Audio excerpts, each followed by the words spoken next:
It's weird. It's been so long since I've had a haircut. It hasn't been that long. I had one in May. So I went home, I got a haircut, and now I'm putting on my headset for the first time since getting my haircut. It's like, there's not just like a buffer of long hair anymore. That's crazy. Fuck. Weird. Try the new AI-powered Bing and Chrome. Man, get out of here. Microsoft are desperate.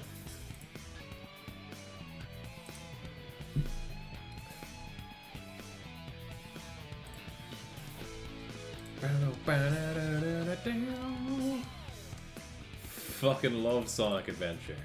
Buffer, that's a gamer word? Listen, no, actually, shit, you're right. I mean, not necessarily. Trains have buffers, I think. Oops. AI kind of weird, but it's alright when it's like not taking creatives jobs, yeah. Yeah, pretty much. I have a vid hit to my left, I have a vid hit over in my bag. I literally just like got in the door from getting back to Liverpool from Ireland. I mean, I say I literally, I've been in the door like an hour, so which was enough time to change out of my insanely wet clothes. It is so fucking wet out there, you know that? I came in, I immediately had to like blow dry my hair. What little of it there is left after my haircut. Also, my dad is buffer, more buff than your dad. Alright, okay, nah, hold on. I don't think that's true. I think my dad could beat your dad in a fight. In fact, I think he would. I think he'd fucking roll the fucking, like, roll them all over the place like a big fucking pizza. Except, you know, the part where it's dough and you like... No, see, my analogy works because your dad's gonna have pineapple on him and tomato. So anyway, how are you doing, John and Roxy? Jesus Christ. Welcome once again to Yuji Naka's prison cell. We're on that shit again, you know?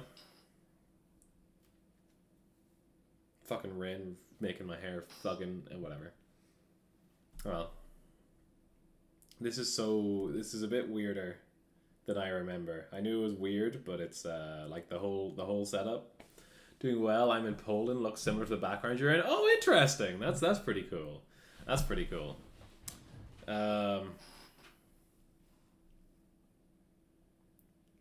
Fucking hell. Now, I have to get up at the book. Actually, before I get up the book, I was walking back through... Oh, hang on. Chiron has sent me a video. Hello, Bozo. It's your boy Chiron, and I've got something to tell. No, I'm getting up this video on stream. I hope Chiron is okay with that. Because if not, L. Because the reason I'm doing this Balan reading stream now specifically is because Chiron asked me to do it now since he's in Sweden for ESA with Till Tunes and other Billy Hatcher gamers such as Clam. I don't know Clam. I haven't seen Clam. But Clam is there. He was playing Billy Hatcher multiplayer. I think that's pretty tight. Where the fuck? How do I...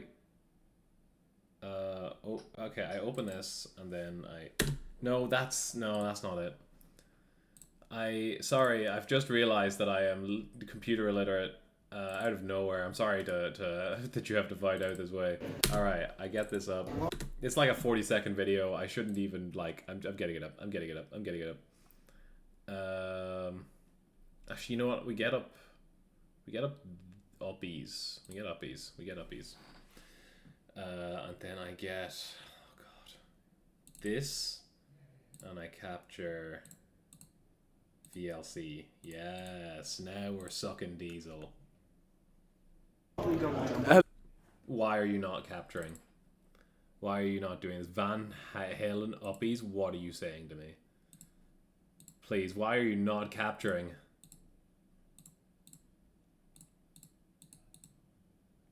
Man, this sucks. You know what? Fuck it. Display capture. We're going with display capture because it should actually work.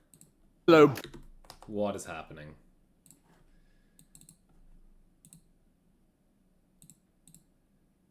Please. Just capture the display. This is not that hard. So sorry, I'm not at all surprised you came back to this. Yeah. I'm just trying to show this video on stream. And OBS is not happy with the idea. I am trying so hard right now. Discord doing a fucking buy one get one free on Nitro? That's crazy. I forgot the song was called Jump and Not Up. Fuck's sake. You're thinking of the Disney Pixar movie Uppies. Okay. I think I do a new strategy where I do window capture. Do I have a VLC window in here? VLC, let's go. Alright. It's as simple as this, except it's probably still not going to work. Oh, Chrome. Chrome tab wouldn't help, I think. Alright. VLC. Yeah. Bozo is... You still can't see it. What the fuck? Alright, no, that's fine. I'm not even mad, is the thing, right? I'm not even mad. Like, I don't care. VLC video source. Chiron. Oh, God. Add files. Go to my download folder. Pick this. Get that shit. Jesus, Hello, no, Bozo, it's your boy Chiron, Chiron, and I've got something to tell Why isn't you. it pausing? Alright. This is a disaster. This is a complete fucking disaster. Can you hear it? Because I can't fucking hear it. Yeah, you can hear it. I can't fucking hear it. How does this work? Advanced audio properties. Chiron monitor and output. Alright, this should do it. Let me just get this shit together for the first time in my fucking life. I can hear half of it? What do you mean you can hear half of it? What do you mean by that? What does that mean? I hate OBS, dude. I was not ready to come back to this. Alright. Webcam. Down more. Down more. Alright. Okay. Now. Hello, Bozo, it's... I'm going to lose my mind. Can I hear anything? No, I could hear the Station Square music earlier. Why can't I... This shouldn't be that hard. Your boy Chiron, and I've got something... Got it. Hello, Bozo, it's your boy Chiron, and I've got something to tell you. El Bozo Jester. Wow. Say it. Get fucked. Do you hear that? I don't know these people! Jumbo. What's that mean? You just don't understand. You're not in the group. Can you say it, Christian? You hear double? That's really funny. Can I change that? Monitor only, mute output. Yeah, that's the one. That's the one. Right, I'll put it back at the start. Hello, Bozo, it's your Alright, boy this Chiron, and I've got does it. something to tell you. El Bozo Jester. What are you doing? This is not Balan. This is Lamau. Say it. Get fucked. this is, you know, Chiron, who's been in my chat. He sent me this on Discord. He's at ESA, which is a speedrunning event in Sweden, where he's met a bunch of Billy Hatcher gamers and the like. One of them called me Jumbo Josh. You hear that?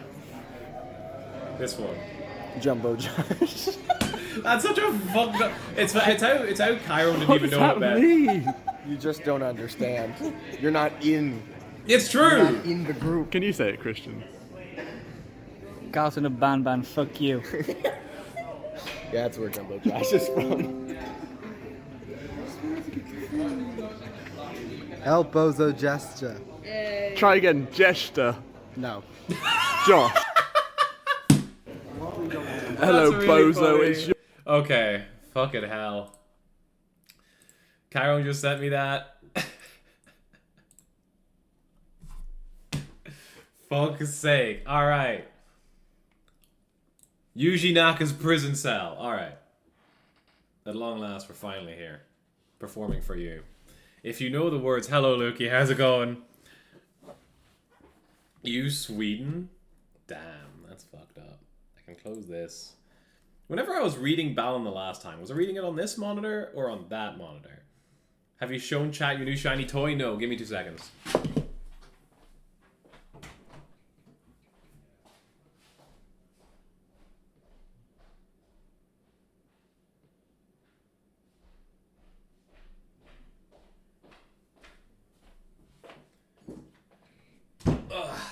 While Jordan was in Amsterdam recently, they got me this. Oh, you can't even. Okay, sure. Give me a second. I have to. The fuck, Josh just left prison. It's true. Where am I going? I'm going to webcam, going to filters, and I just turn these off for a second. Yeah, that'll do it. Yeah, Jordan got me this. It's fantastic. Give me a sec. Can I? It always comes back to the fucking hedgehog with you fuck. Can you take a break for 5 fucking minutes? Anyway, I love this thing. I love this thing. It's just a little. Hey, there you go. I'm pretty good. Ditos. I just got back from the trek of Ireland to Liverpool, Dublin to Liverpool, Monaghan to Liverpool. So I honestly, I'm surprised I'm not significantly more tired. I was like on the plane, like, oh, I don't know if I can. I said I'd stream this today. I'm not sure I can actually stream this today, but here I am, and I feel pretty good. And I'm loaded up on vid hits and shit. I'm Gucci. How's yourself? How's it going with you? God, it's so fucking wet out there. It is so fucking wet out there. Talking about the whole electric chair situation.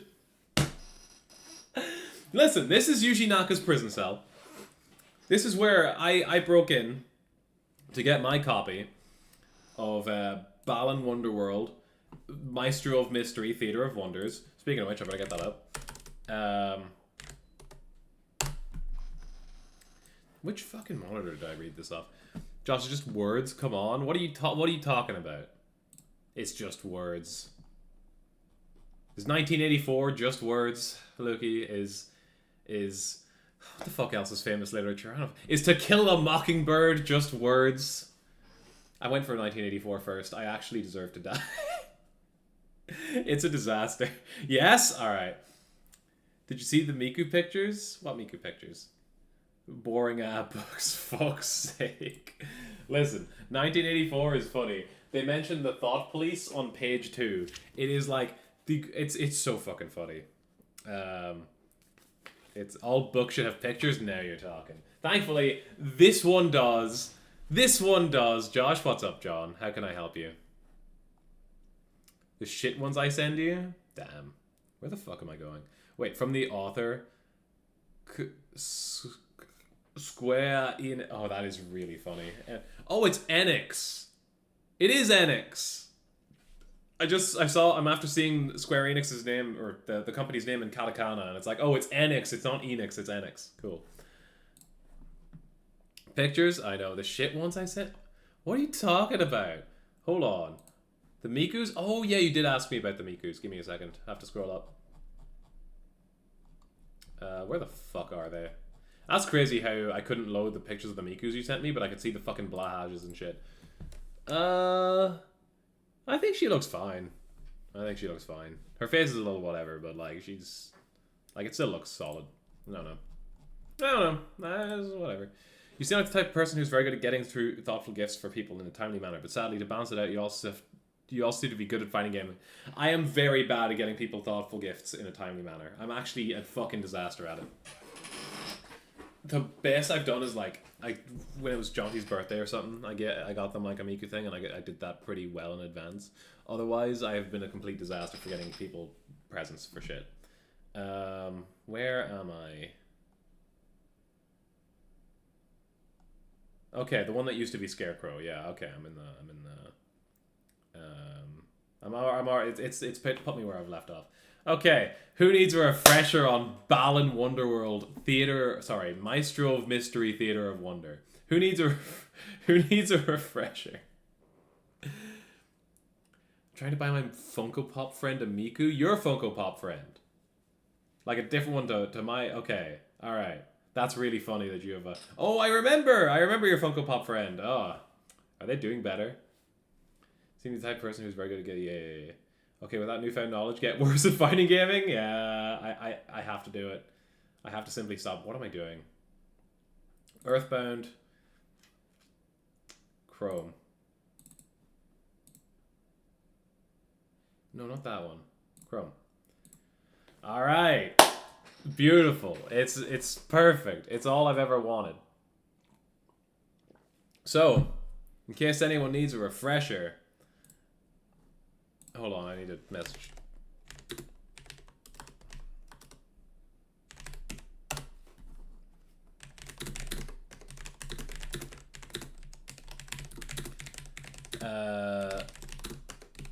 For anyone who needs a refresher, I'm going to assume you're familiar with Balan Wonderworld, the video game, which is a terrible thing to assume about anybody.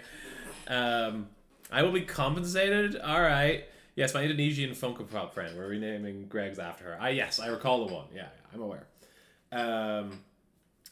Balan isn't in control of the Wonderworld. Lance is in control of the Wonderworld, and he's a sweet old fella who's just trying to protect everyone from the truth that's going to hurt them, except he's actually been feeding them or like using them as like feeds for negative energy or whatever. Hey Josh, I think a refreshing refresher on the wonderful world of Balan Wonderworld. I think I need... Lance is a smelly bitch. There you go. Read my last two messages. I demand compensation. I will be compensated for what? What? About what?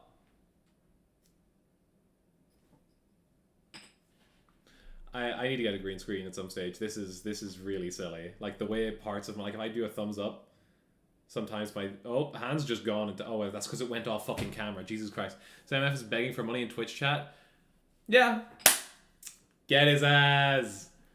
Alright, what am I doing? Alright. So, everyone has names in Balan Wonderworld that aren't their original names, and they don't have memories of their human lives outside of the Wonderworld. I love the shit green screen. It fits to your aesthetic. See, that's what I'm saying. And they just fucking mess around their stages, doing whatever makes them happy, I guess. The whole thing is like the whole book. I cannot believe I'm saying this. The whole book is about healthy coping mechanisms, which feels like an insane thing to say, and specifically unhealthy coping mechanisms in the form of, in this case, just ignoring your problems and just kind of trying to forget they exist and whatever, instead of trying to work through them. And that's what the Wonderworld is at present, because Lance has taken it over and is basically using everyone as like little fucking. He's suckling on their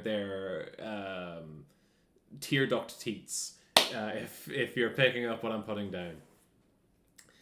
But then Balan is getting closer to freeing everyone. Balan is like, he realizes Balan is working in the background, so he's like, right. He just tells everyone, there's this evil guy called Balan, and he's got this sidekick called Fighter, and they're trying to break everyone out of Wonderworld and make you all go back to your terrible lives outside of Wonderworld. And to that end, he lets them make their own decision of, do you want to fight Balan? And they say yes. This is like all the characters who are all the levels are based on in Balan Wonderworld, like the fucking farmer and the firefighter and the guy who lost a chest one time,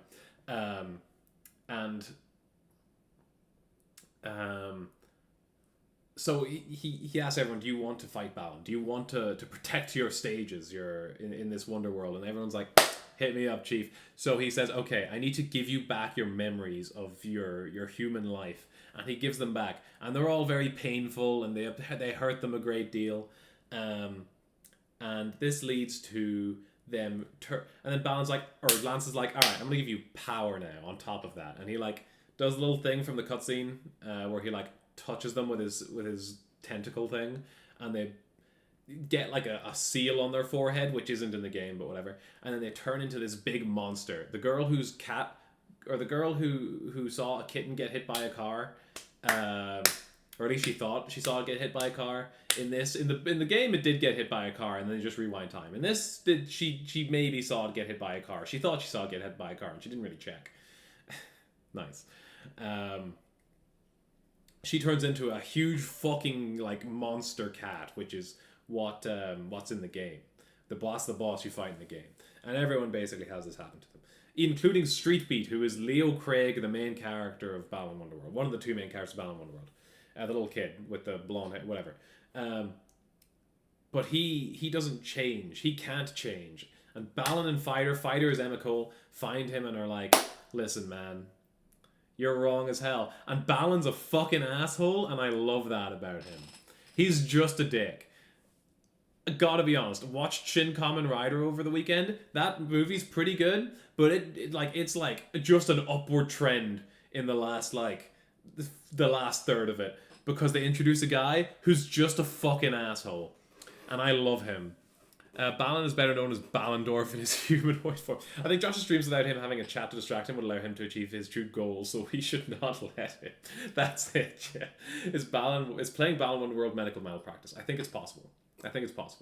Yes, the little girl to buff Monster Cat pipeline. There you go. It's very similar to Incineroar. Don't think about that. Hold on, I have to message Chiron about how he doesn't know what Garden Bandman is. Never mind. Alright, I don't need to do that. DD, what is this image you've sent me that you've just captioned Balan? What is this? Let me get rid of the Earthbound thing. What is this? What is this? Whatever. Why did you just caption that with Balan? Alright. Josh, are you really the Jack the Ripper, or are you a different silly little guy? I'm Jack the Ripper. I'm Jack the ripe deviled egg. Christ, that's Doshin the Giant. That's true. All right, then you might owe the squirrel some money. What are you talking about? What are you talking about? Why do I owe Kalon money? What are you talking? Whatever. Fuck it. The one who used to be Scarecrow. The one that used to be Scarecrow. I'm real quick going to check my previous VOD for this, because I'm curious on how did I read it on this monitor? Did I read it on this monitor? Hello, That's the fucking Bozo. Cairo video. Which monitor was it on? That is not that's the wrong VOD. Damn, I had more hair. That's crazy. What the fuck do you want us? That's the fucking this one. This should be the one. Play on my Nintendo 3DS. This is also not the one. Where the fuck's the reading stream? I just closed Chrome. I'm going to lose my mind.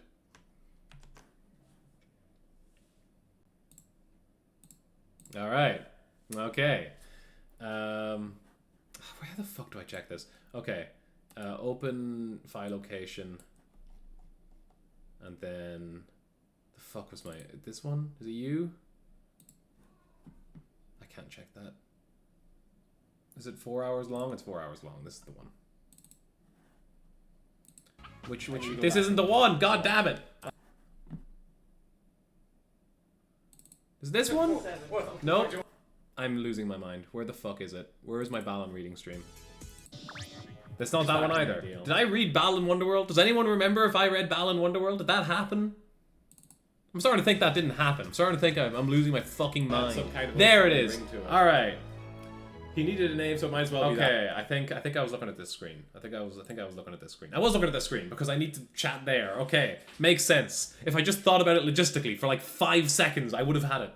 All right, I'm 30 minutes in. I haven't started reading the fucking book yet. You want compensation, just not in the form of money? Look, man, my throat hurts enough. I'm not. Yeah.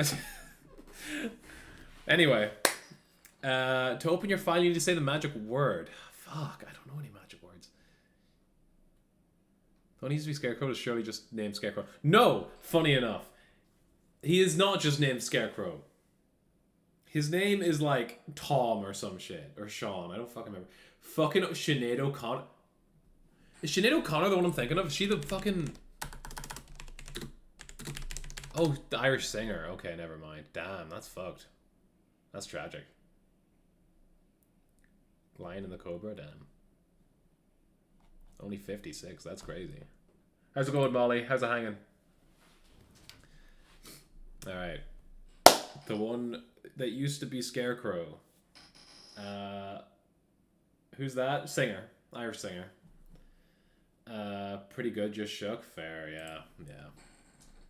I actually don't know her, really. I'm sure if I look into her, I know who she is. If I, like, go on her Wikipedia for 5 seconds, I'll be like, oh, she's that one. You know? Maybe not. Open letter to Miley Cyrus.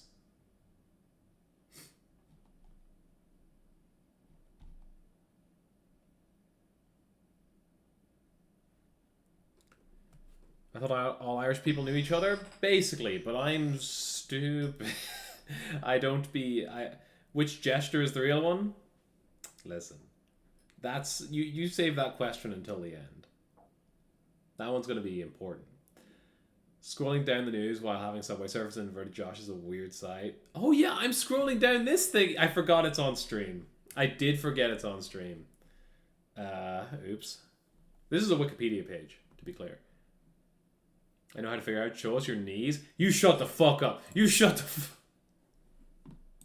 the Not fair. The one that needs therapy is real. Yep, that's true. That's real. That's yep. She's the one who took the picture of the Pope on SNL, and all the American one got really weird and sexist about her ignoring the fact it was protesting the mother and baby. Oh, Jesus. Okay. Stop being a horny little freak. Who the fuck? What? Oh, the knees thing. Right, okay, yeah. I was like, what are you talking to me for? Why didn't do anything? Damn. That's fucked that she's dead. That's unfortunate. She sounds rad as hell. Why do I have this fucking thing still open? Right. Yeah, I forgot they start calling him Street Beat Leo because his name has been Street Beat up until this point in the novel, at which point he's told, your real name is Leo Craig, and now he's Street Beat Leo. This message applies to you, John. What the fuck? What did I do? The fuck did I do? How much of the book is left? Literally half. Literally half.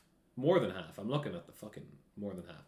There are 100. I'm on page 108. This is page 108. There are 237 pages. It took me 4 hours to get through half of the book. To get through 100 pages last time. And I'm gonna beat that record this time. I'm gonna... Being a horny... What the fuck? It's... Alright, sure, cool. Alright, cool. Yeah, no, that's fine. I don't fucking care. Doesn't matter to me at all. It's just, you know, I'm just trying to sit here and live my fucking life. Trying to read Balan fucking Wonderworld, Maestro of Mystery, Theater of One... Imagine reading... Yeah, honestly, like... yeah, anyway. The one that used to be Scarecrow, I'm doing it. Speedrun reading the book, that's the plan. You shut the fuck up.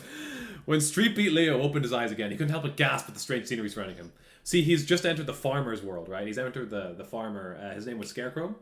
He's entered his world because he said, this guy seems pretty chill, seems pretty serene. We can, like, change his mind. We can change his mind pretty easily.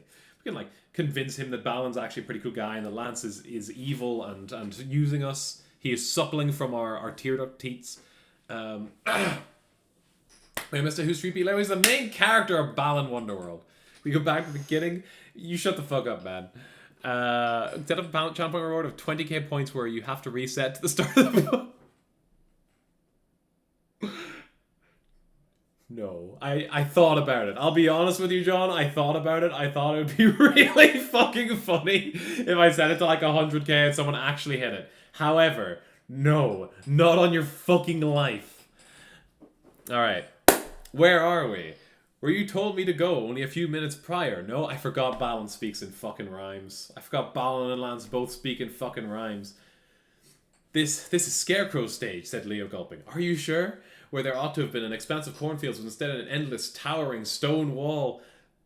How much is your time worth, Josh? More than that. More than that. Yeah, Josh, I'll give you £5. Can we go back to the start? No. No, you can't. Sure as sure can get. He's transformed it for battle, if you want my bet. Street Beat Leo looked around his balanced smoke. Here and there he caught vestiges. Vestiges.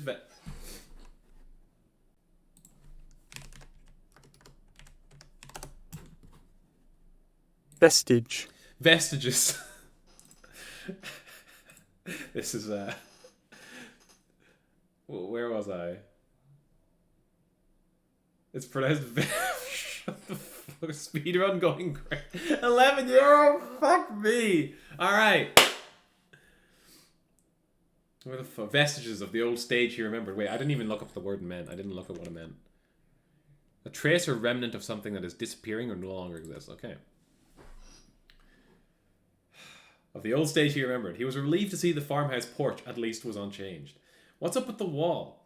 Balan put his hands on his hips because he's a sassy little gay man. I love him. A physical manifestation of his I'm allowed to say that now. I'm bi. Of his real world... Wait, a physical manifestation of his real world harm before he came here to this farm. You think he's trying to protect this stage from the dancing trees he saw in his vision? A good guess, little one. You're quite the sleuth, but you'll have to free Scarecrow from the negativity to get the truth. Okay, maybe we won't need to do much to stall. I thought you went to college? I did go to college. What do you want from me? If Josh was smart enough for college, he'd know that it's worth it for €11. Christ. Scarecrow, what are you trying to protect your farm and yourself from? So how do I free him then? What am I hearing? He's not in Delisle anymore, Poggies. Yeah, it's funny. I like... Didi, after that conversation with you, and after that conversation I had with you about it, I went into David's DMs. I don't know if you saw David in Amsterdam. And in David's DMs, I was like, listen, if I want to give a cute boy with long hair head, and then he cuts his hair, and I no longer want to give him head, is that gay? And he said yes. So on my next job application, I put down bisexual. Anyway, moving on.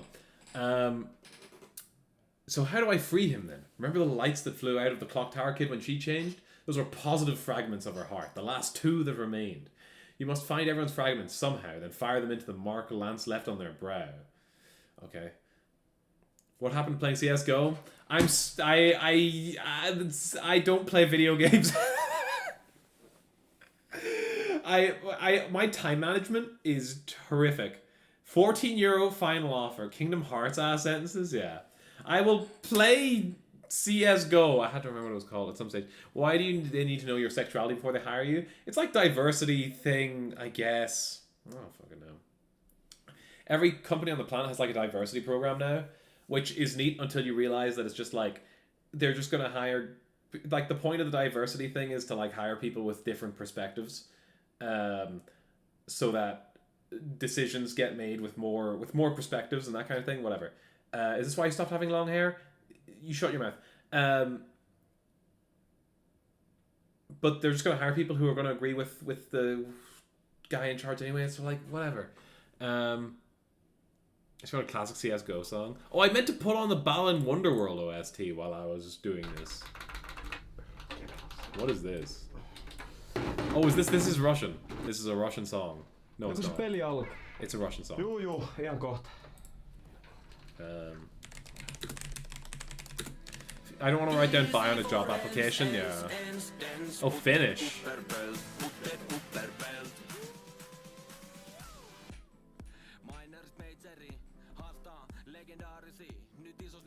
I gotta read Balan Wonderworld, Molly. I can't.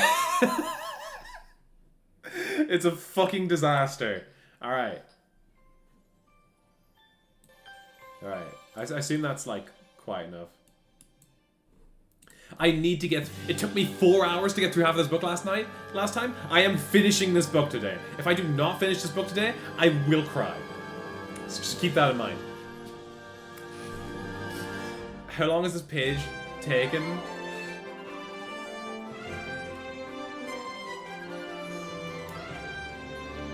As Balan spoke. I'm turning down Balan Wonderworld. Christ, it's too loud. Did people beat this game in like 4 hours? Yeah. Okay, shut the fuck up. As Balan spoke, Street Pelio caught sight of the fully furball creatures bouncing around.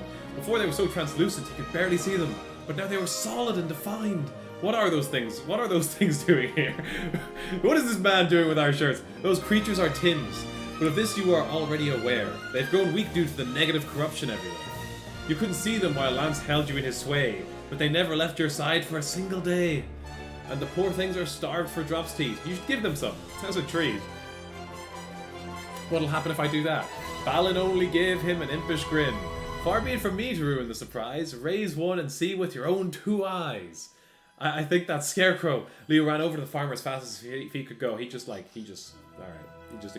Balan entirely. But Scarecrow vanished before he could reach him. Balan groaned. This is like in the video game, where there are the huge people everywhere. You come up to them and they disappear. Josh, it's been so long I forgot what happened at the start of the page. Lukey, I'm going to beat your ass.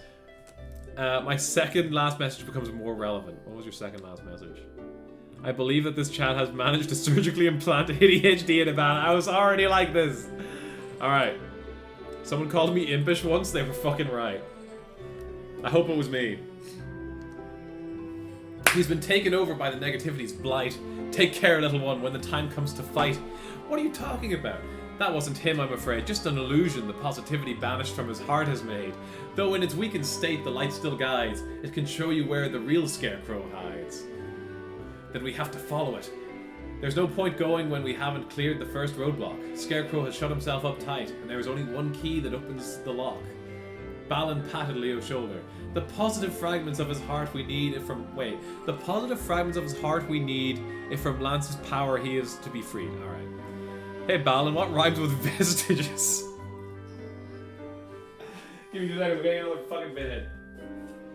I was going through fucking Dublin Airport today and they had 2 for the price of 1, so I bought 2. One for me on the plane, and one for me to stream with. Shit's so fucking good, dude. Right. VidHit, I am open for sponsorships. And by sponsorship, I just mean please send me, like, 24 of these a month. Or not even 24. Send me, like, 12 of these a month, and I'll just keep drinking them on stream. That's all I want. Alright. Hey Josh, can you give all the characters fun voices? Hey, can you... No. Somehow the stream is giving me sensory overload with only 2 sentences. Josh, where's the voice acting?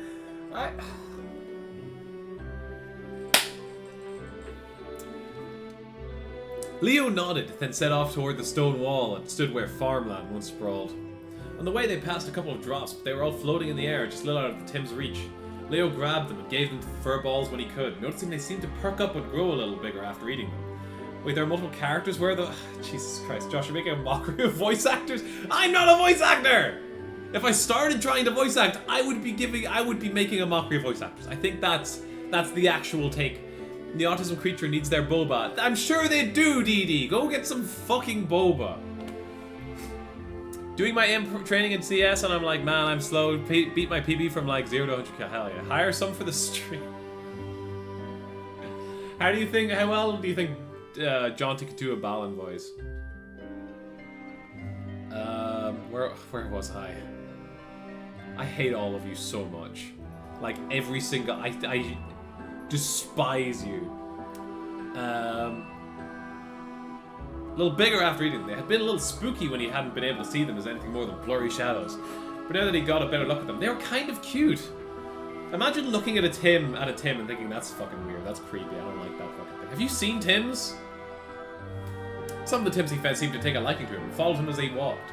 They kept on like this for a while, Leo plucking drops from the air and plucking drops. Did I say plucking drops? Anyway, it doesn't matter. Plucking drops in the air and feeding the Tims bouncing in his wake. Look and you'll see there are drops all around. Indeed, even inside that stone one can be found. Balan. See this energy that it's this energy that put me in hospital. What the fuck are you talking about? Josh, if you reset the book, you'd have 14-year-old budget to hire some voice actors. You should get one of the spare Joshes to read the book while you respond to chat. This man is... Stop crying! Stop crying? Alright. In here, Leo touched the one Balan was pointing to. I need a hammer or something to break it open. Balan gave an exasperated shake of his head. You forget we're in Wonderworld, where impossible is only a matter of your imagination's range. Your stage, little one, isn't the only thing you have the power to change. Images of Clock Tower Kid morphing into a giant monster flashed through Leo's mind. You mistake my intent. That wasn't at all what I meant, said Balan as if he could tell what Leo was thinking from the look on his face. It isn't your negativity you draw power from now, but positivity. And I'll tell you how. Take cleaving open this stone for a start. Envision yourself strong enough to do it. In your heart. Envision strength, said Leo, not quite following. Been meaning to get some stuff for my Krenko deck? What the fuck is a Krenko deck?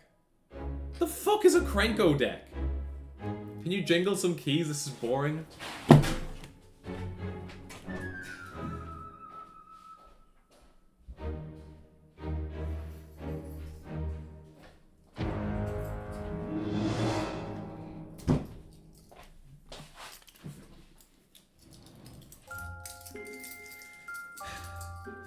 Think of positivity like a costume you don whenever you need some additional brawn.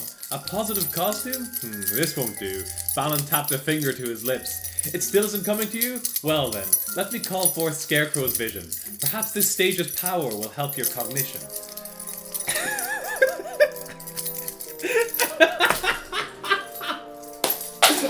Okay. I'm going to screenshot and 3D print a key. Jesus Christ. To your house. Josh, do some slime to cook. The keys are acting like a metronome for him. Yeah, I'm building Nissa Tribal Landfall. Do you need a fidget toy?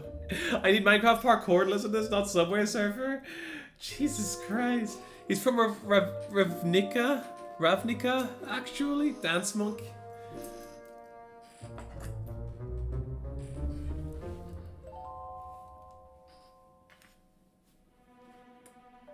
Where was I? A positive costume? This. Oh, right, yeah. It's still. Oh, yeah. Balan reached for Leo, and the moment he touched him, Leo's enveloped in light.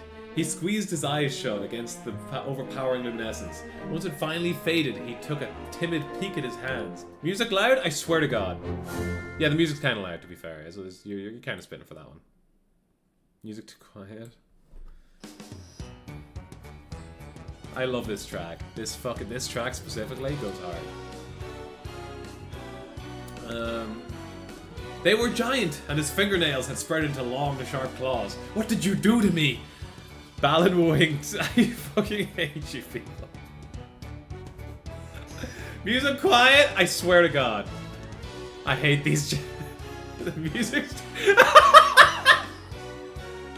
The music's too wide. I disconnected the Guilty Gear universe. Don't fucking ask me. Don't fucking ask me.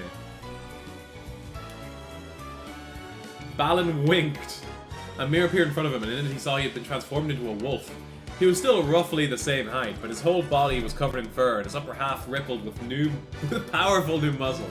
This is the shape of strength in Scarecrow's eyes. See if its name you can surmise. Leo stared at his reflection in the mirror. Tornado Wolf. I swear to God, Caleb. Why does Balan keep saying, where was I every minute? I'll do that with Guilty Gear lore after I finish this page. Leo took in a sharp breath. It was more than just the name that came to him. He knew all of the things he was capable of in this form too. Leo stood in front of the stone, drew an arm back, and swiped down as hard as he could. The stone shattered like delicate glass under the blow. Drops spilled out from the rubble. Whoa. Okay. Oh, this is cute. Give me a second. Can I get rid of the Earthbound thing? This way. Yeah, this is cute. This is a little. I love these little illustrations. They're very good. Oh, I forgot to go F11. Not F11 on OBS. All right. No, this is fine. I don't fucking care. F11. But it doesn't matter because I'm about to fucking. All right. Yeah, this is just a cute little guy. Cute. All right. Give me a moment. Where's Bedman? My sinus has been fucked ever since I got home. You want to get that acrylic stand, by the way? Probably not. I'm broke.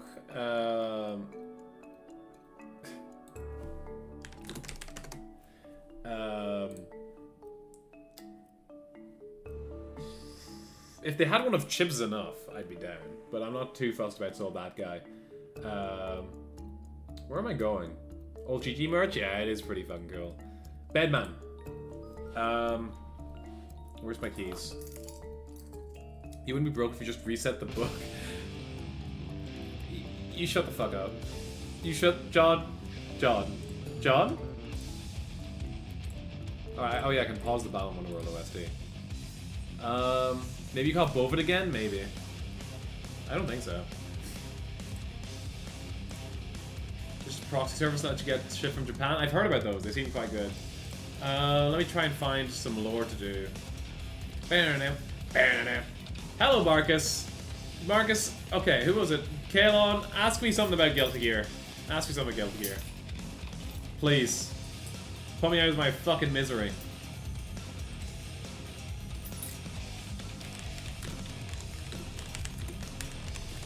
Why? So I have something to talk about. In fact, you know what? Hold that thought. I'll find something to do it on. Who did you say you'd want stuff of, actually? Chip's enough. Chip. I'm the one being quiet, Josh. You're the one who's talking, not reading. Hey, you shut the fuck up!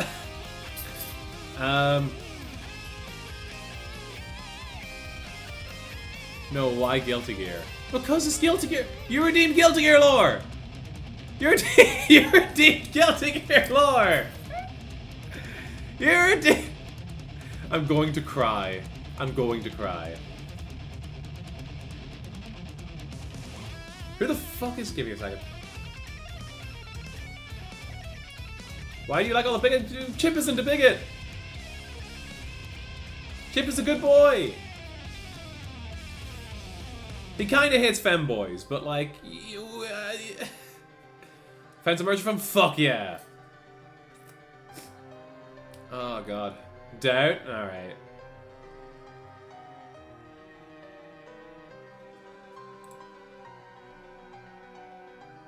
Okay, I'm trying to find Guilty Gear lore. He hits your dating pool? Jesus Christ. Chip hits feminine men, he's gotta be put down? I know, okay, yeah, it's like the worst thing about him, yeah. I have no idea what the fuck to do for Guilty Gear lore.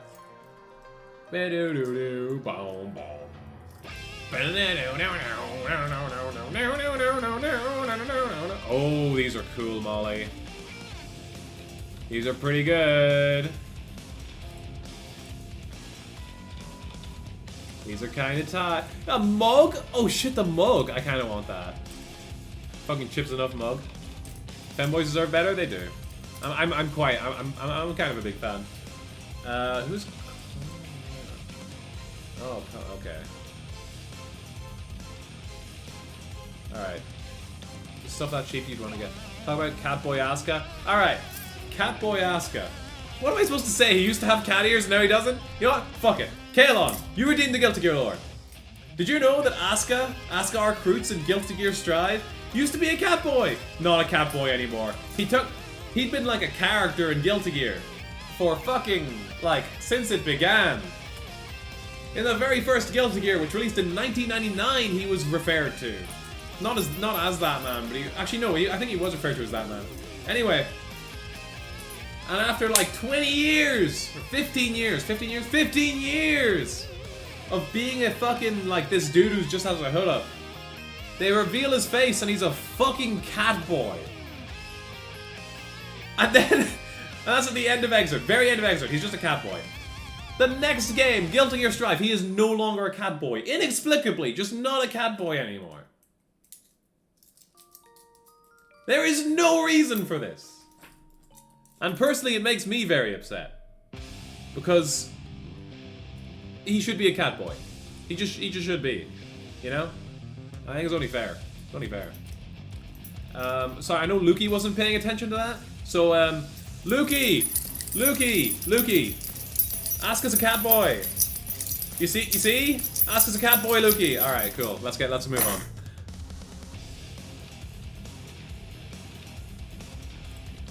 Anyway. That's the wiki page for Vernon. That was completely irrelevant. Alright. Where the fuck is... In fact, give me 2 seconds. I'm quickly going to... Where the fuck... Hedgehog. BRB. I have to go blow my nose. I'll be right back. Yeah.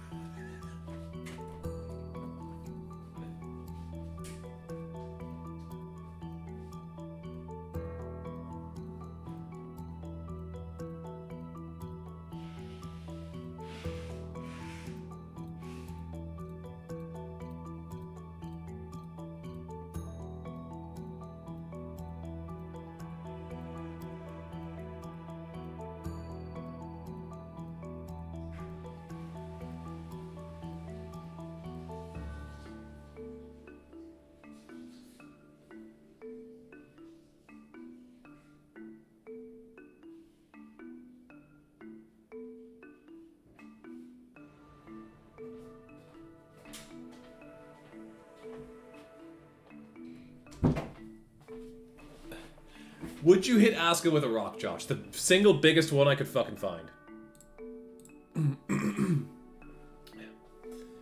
Being here is less... Wait, what? Why does your chat contain so many people who need therapy? Being here is less expensive, yeah. I am literally... What do you call him? What's his fucking name?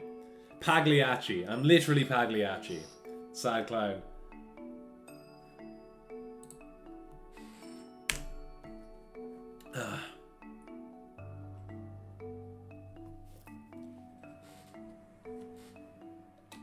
Have you heard of health insurance? Zainab doesn't know. Alright, where's the Earthbound? Alright. Okay. I'd hit Pagliacci with a rock? He's a hack fraud? Hey man, keep it down. Balan grinned. And there are more costumes to be found, ones that let you breathe fire or fly high above the ground. He cut himself off, grabbing Leo's shoulder and jerking his chin toward a Nagati. Like, just fucking... Okay, like, just doing this to him? That's funny. Imagine Balan came up behind you and snapped your neck. How would you react? I'm glad the song ended just as I said that. Anyway. But the creature must have already spotted them because it was creeping their way. What should we do? There's only one thing to do. Get rid of it before it gets rid of you. You mean I have to kill it? Nagati and Tims, for that matter, don't... No, sorry. Nagati and Tims, for that matter, don't die.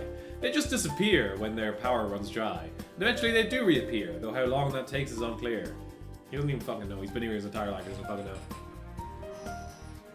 Leo breathed a sigh of relief to hear that. Even if Nagati were his enemies now, he had gotten used to seeing the little creatures around Wonderworld. He didn't think he could bring himself to kill one, even in self-defense. So how do I make it disappear? Me, oh my, asking questions you certainly do adore. Especially all the ones I've answered before. What the fuck, man? Balan would do a fuckboy face? Balan, yeah. I hate it when this dude grins, you're wrong. I don't know about you, but my therapy's paid for by insurance. Damn. Fair. Fuck.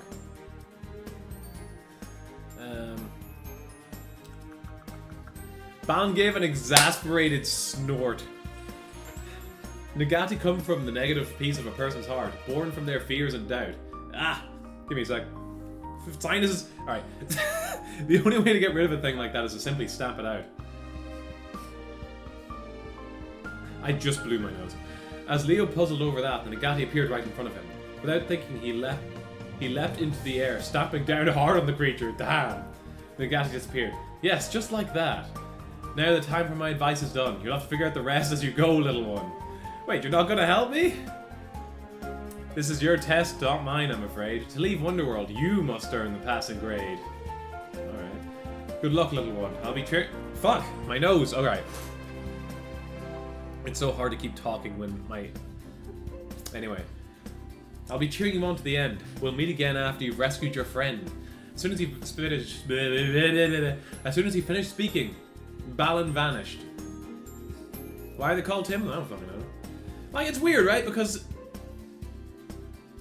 the Nagati are called that because it's just like they took the negative, right, and just took off the VE. For the Tims, I have no fucking idea. Insurance is still like €170 a month? Yeah.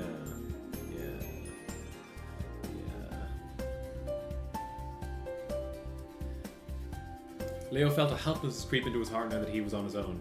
But there was nowhere to go but onward. So onward he went. Towering walls crisscrossed the stage in winding, befuddling paths. Leo walked through them, smashing any stones that barred his way. He picked up the drops that spilled from the rubble and gave them to the Tims that followed him like Balan had suggested. With each drop, the Tims grew a little bigger, though Leo didn't notice any other changes taking place. He just stared and stared at him, but he supposed that meant they were happy. Why not Alans or Bobs or Richards? I think they should be called Allens. I think calling them Allens would be good. Or Richards.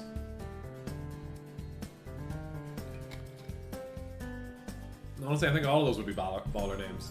Those names suck, not cute. What about Tim's? You think Tim's is a good name for them? God. I kind of want to just excuse myself again, but I don't know. Alright. He followed the illusion scarecrow for a long time. He led him up a tall rise. At the top of the rise there was a tree, big and beautiful and bright. Leo saw a light that looked just like the ones that had flown out of the clock tower kid's body, wrapped in a protective nest of branches. It's a heart tree. Leo realized he could figure out the name of anything in Wonderworld now, as long as he stared at it long enough. He reached out for the glowing tree, but something zapped his hand back. Pin ting. He says, "Ow!" Right? I didn't feel the need to read that out, but like I skipped it and then I thought, I better read it in case I don't know who. Pin tingled from tips of his fingers down to his elbow. It's protected by negative power. All right. He looked closer and saw there was a sort of negative force field surrounding the branches. Drawing upon the strength of his tornado wolf costume, he wound a fist back and sent it flying into the branches with all his might. But the blow just bounced off without doing any damage. To the tree, that is. Leo clutched his arm, moaning in agony. It hurt way worse than before. The Tims behind him looked from Leo to the heart tree, then seemed to understand what it was he was trying to do. The cult of them began throwing themselves at the tree. The negative force field disappeared. Their positive power must have neutralized it. But the Tims that had struck the tree were as small as they had been before he gave them the drops. Maybe even smaller. They must have used up the drop's power in their attack. Oh well, there's a little art here. Fuck, wrong one. Earthbound. Cute. Just cute little guys. I especially don't like Richard. The shorthand is cruel. That's kind of why I said they should be called Richards. I'll be honest. I think it would be good. Tim's is fine. Alright. Caesar. Okay, come on now. Are you hurt? The Tims only gazed at Leo with unreadable eyes. What? Maybe this is their way of thanking me for the drops.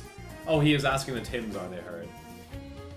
He felt a pang of guilt looking at the now tiny Tims. Thanks. Why are you throwing tomatoes? What are you talking about? Alright. He's getting to the Tims more. He's getting to like the Tims more and more by the minute. There were little animals and creatures on the stages he had been to in Wonderworld, but until now he hadn't really cared about them one way or the other. That's kind of shit. Maybe not have just bought a Wii figurine. Let's fucking go! Mom, another quiet thank you. Which one? Who was it? You said, what was it? Another? Yeah, another. Is another the one where like it just turns into a bloodbath at the end? Because that one, I love that one. I haven't watched it, but some of the death scenes at the end, beautiful. They're just really funny. Better be Miku. Better be Miku. Yeah, it's the new Pop-Up Parade Mei Misaki? Mei Misaki.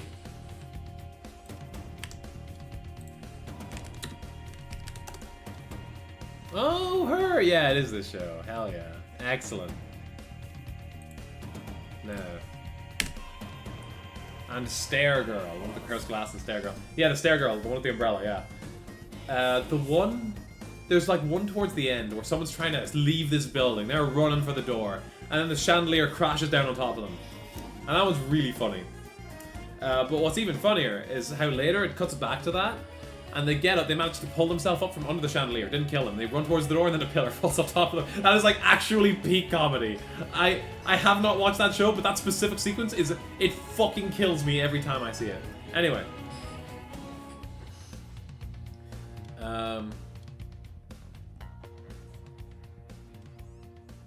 Mumbling another quiet thank you under his breath, Leo took hold of the fragment.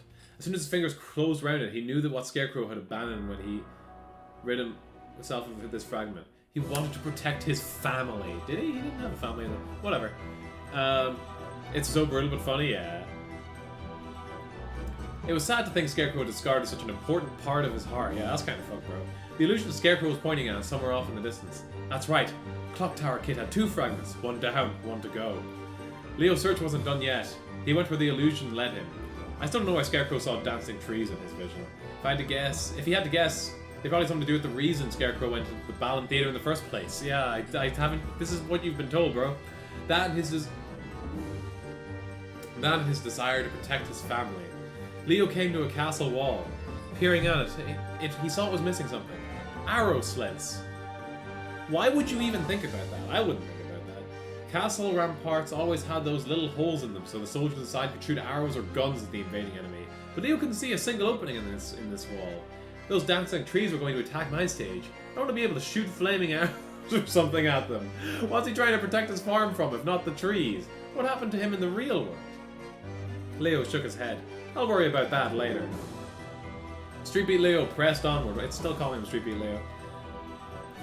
At last he found the second heart tree. The Tim seemed to know what he wanted to do. They bounced ahead of him before he could stop them and rammed right into the tree. The negative force surrounding advantage for the Tims that had rammed it grew smaller and smaller. I wish there was another way. Leo rushed to gather nearby drops, feeding them to his Tims. The fuzzballs got a little bigger after eating them.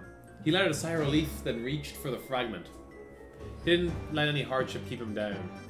Then something terrible must have happened that really got to Scarecrow. Leo shuddered to think what sort of monster Scarecrow's pain might have transformed him into. After all, the Clock Tower Kid discarded her fragments. When the Clock Tower Kid discarded her fragments, she turned into a giant cat beast. Well, I mentioned guns, now imagine medieval Knights with AKs, yeah. Let me tell you about Shin Kamen Rider. That movie is peak. It's really fucking good. It's really fucking good. There's some automatics in that thing, let me tell you. Anyway. The water here tastes sweeter than it did in Balan. Anyway.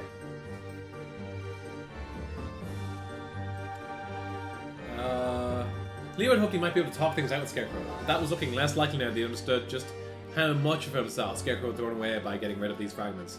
Balan was right. This was not going to be easy. The illusion Scarecrow led Leo onward into the stage until they came to a door. Behind it, Leo knew he would find the real Scarecrow. He gripped the doorknob, but it wouldn't budge at all. Right.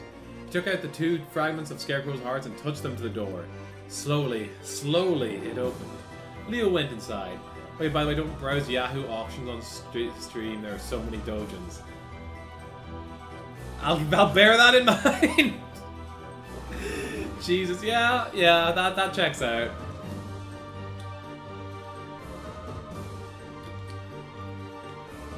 In the darkness, he saw a strange light flickering. I have to take water. That bit hit did not help with my mouth. Okay.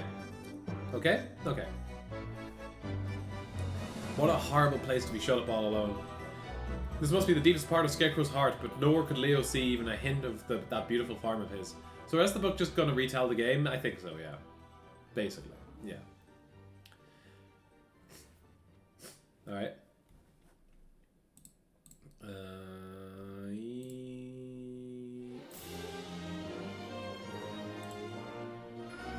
Okay, anyway.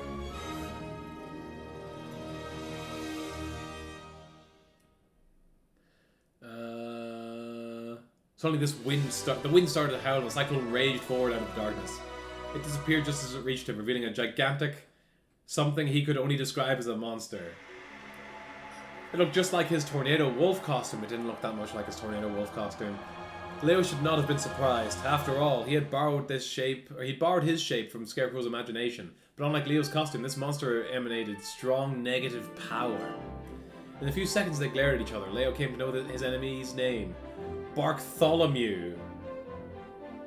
So the changes went deeper than just his appearance. The monster lunged at him. Scarecrow, it's me! It's Leo! I mean Street Beat. Bartholomew either did not hear or just did not understand. He swiped a giant paw at Leo that would have crushed him to dust if he hadn't let down the way in time. Christ. Guess words aren't going to solve this. With all his dance training... It wasn't too much of a challenge for Leo to duck and dodge the monster's attacks. The monster must have realized that he wouldn't be able to land a direct attack on Leo, because he whipped up another cyclone. How is he doing this? Leo bobbed and wove around the cyclone, making sure to avoid it as he tried to get closer to Bartholomew. Lance's mark at last came into his range. Now! Leo thrust the 2 fragments of Scarecrow's heart into the mark. An ear-splitting scream ripped out of Bartholomew's throat as the negative... Bartholomew has been, like, on page for 2 seconds, and he is already gone. As the negative power started to slow from his body. Within the writhing darkness stood Scarecrow, his face slack and his eyes glazed over. Slack, alright. Leo shouted his name and ran to him, shaking him by the shoulders to try and snap him out of his trance. Scarecrow's distant gaze dialed in to focus on Leo. He smiled a gentle smile Leo remembered, though it was tinged with sorrow. Shucks, Street Beat, my memory's sort of fuzzy, but I attacked you, didn't I? I never should let that negative power take hold of me and turn me so hateful. This is Marcus does this every morning. I know it ain't no excuse, but I'm awfully sorry. Leo shook his head. It's okay, I know it wasn't really you. I sure owe you big time for rescuing me. Like I said, I don't remember much since the negative power took over, except how heartsick it made me. But Leo noticed the dark light lingering in Scarecrow's eyes. He was not totally free of the negative power's grasp yet. Listen, I have to defeat Lance so I can go back to where I came from. Would you help me fight him? Scarecrow shook his head. I remembered everything from the real world. Fuck. I worked real hard on the farm so I could give my missus all the nice things she deserved. So I could send our boy to college. Then one night the radio said there was a chance some rain and wind was a-coming. But it wasn't any old rain and wind that came, but one of the worst twisters I'd ever seen. The dancing trees in my vision, they weren't dancing. They were the trees on my farm getting tossed around like ragdolls in its wake. He understood now why Scarecrow had put up stone walls around his farm. They're not meant to keep him out, but to protect the fields from the terrible wind. That was why there were no arrow slits, and that explained why Bartholomew had used a cyclone to attack him at the end. It was the fiercest, scariest power Scarecrow knew. Damn, raw. That night our old house moaned and groaned so much I could have sworn we were going to get blown away. We couldn't take a single step outside for fear of getting tossed around. Next morning I went outside and saw the corn torn out at the roots. None of the crop had been spared. My sweet boy tried to comfort me, said he didn't need to go to college. But hearing that only broke what was left of my heart. Yeah, that's kind of fucked up, actually. That is messed up. I remember the shovel falling right out of my hands. That's when I saw the Balan Theatre right in the middle of my mangled fields. Truth is, the corn cob on my stage would never ripen. No. I reckon that's on account of me being so afraid of a storm coming right before harvest time. I didn't want to grow something just to watch it, all that hard work get destroyed again. I get it, said Leo. Now he knew why he had felt so uneasy on his first visit to Scarecrow's stage. When the farmer had told him all he did was sit in his rocking chair and look out on the fields of corn, the farmer made sure would always stay on the cusp of harvest. Eternal potential that would never be lost or ruined. Raw. I broke my back working that farm, and now what do I got to show for it? What am I supposed to do now that it's all gone? Ain't nothing for me back in the real world. You have a wife and child, man, what the hell? Might as well stay here on my stage. That isn't true, insisted Leo. I know how much you want to protect your family, and how strong you are in the face of hardship. I gave both of those things back to you. Use that power to defeat Lance, so that you can go home to the real world, to your family. And do what? Shucks, how can I face them after all this? The farmer hung his head, covered his face with his hands. I'm as useless as a scarecrow in an empty field! Suddenly Leo became aware of Balan's presence beside him. For a time we must leave him be, he sighed. Banishing the storm alone will not set him free. His despair goes very, very deep. His heart isn't yet strong enough to fight off its own creep. Fight off its creep, alright. But you've done all you can for your friend. The rest is up to him to mend. Damn. Are you sure? Leo looked at the farmer one last time. He still had his hands over his face, but between his fingers Leo could see a dark light that still glittered in his eyes. Come, little one. There are others yet to save, said Balan, glancing to Leo. Tell me where you want to go next, and the way I shall pave. To Invisible Custodian State. Wait, you going there first? You going there? That's like the last stage in the game. Alright. A kindly old chappie may appear at first, but I wouldn't underestimate the dark power his heart may have nursed. Balan brushed the brim of his hat and Scarecrow's farm vanished. The one that used to be Invisible Custodian. The ruins. Yeah, this was the last stage of the game. I assume, is he leaving, like, the girl? Fuck's her name? Clock Tower Kid for last? Oh god. The ruins. The once solemn temple that was now a cacophony of movement. Its floors and ceilings turning around like mechanical cogs. If Leo did not tread carefully, he could very well be crushed beneath one of the rotating stone pillars. He crept I forgot how good the boss music is in this game. He crept closer to get a better look at the pillars, and he was surprised to see not the lovely birds and flowers he feared had been caught in their gnashing gears, but crushed appliances and flattened cans, shredded magazines and crumpled plastic bottles. These ruins were made of fossilized rubbish? Some twinge of instinct made him leap back away from the pillar he was inspecting. While he had been distracted, a giant wall behind him started closing in. He'd come a hair's breadth away from being flattened like a pancake. I better not lose focus again. Didn't take long for him to figure out the way. Invisible Custodian's illusion appeared to guide him. He followed the illusion through the ruins, dodging around or jumping over the ever-moving walls as he went. But if the deadly obstacle course wasn't making navigating the stage hard enough, he had to deal with the endless swarms of Nagati too. He lost count of the number of times he was nearly crushed by a stone... Hey, you shut the fuck up. He was lost count of the number of times he was nearly crushed by a stone wall while he was distracted fighting the Nagati. But whenever he tried to move with the stones, he would lose sight of the lurking Nagati and then find himself suddenly surrounded. It was impossible trying to deal with both the Nagati and the moving stones at the same time. I guess I should borrow a costume from an invisible custodian's imagination. Leo closed his eyes to concentrate. Okay, I think I get it. When he opened his eyes again, he was wearing the Invisible Man costume. At least he thought he did. He couldn't even see himself. Now he could slip past the Nagati without them noticing and focus on gathering drops. He made his way up through the stage, slipping quietly past any Nagati he came across. At last he found both heart trees, and with the Tim's help he claimed the fragments of Invisible Custodian's heart. First was the piece that loved his town, and the second was the part of him that was forgiving. As he explored, Leo came to understand why Clock Tower Kids had said this stage was so like his own. Neither he nor Invisible Custodian had made any inhabitants.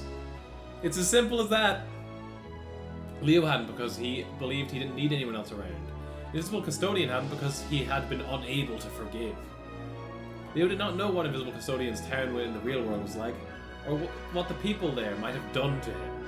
But he did know that if Invisible Custodian had lost his ability to forgive, then it was going to be impossible to talk things out. The two fragments in hand, Leo pressed on to where the real Invisible Custodian lay in wait. But when he arrived, there was no one there. Still, Leo knew better than to let his guard down. He closed his eyes. For a while, nothing happened. Leo lunged to the side, just as the stone he had been standing on exploded into bits. The ruined stone was scorched as though it had been struck by lightning. Leo turned to face it. I had a feeling you'd made yourself invisible too, but that trick won't work on me. I can sense your movements. As if enraged by his words, the creature that had been Invisible Custodian finally showed itself. He looked like a caricature artist that had decided to draw a grotesque mashup of a man and a vacuum cleaner. Alright. What page number are we at? 126. We were at 106 before. It's not like 20 pages? There's no way I got through 120. Or there's no way I got through 20 pages. Huh. How about that? Hello, Killian. How's it going? I mean, listen, 20 pages is pretty good for how much time I spent distracted earlier, I think. That said, it is like almost an hour and a half in.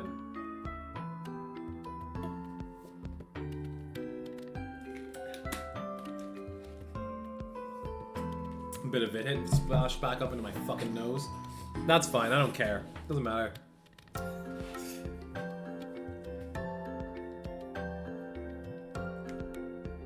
Where am I going?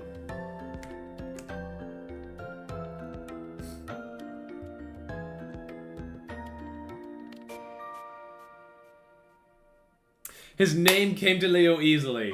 Hooverton. Hooverton. Hooverton was easily 10 times as big as Leo. He vanished from view, striking with his lightning attacks over and over. Leo spun and twisted gracefully out of the way, always just in time to avoid being smashed along with the stones. There! With eyes shut tight, Leo could feel where Lance's mark was. He jumped high into the air, aimed in the mark's direction, and flung both fragments of the Invisible Custodian's heart right at it. Hooverton reappeared with a great shriek. The monstrous form crumbled open, revealing the original Invisible Custodian within. He sank to his knees, hanging his head in forlorn shame. I never intended to hurt you. And it's going good. This is just the content I need while practicing guitar. I'm glad to hear that I can be of assistance. Hold on. Alright.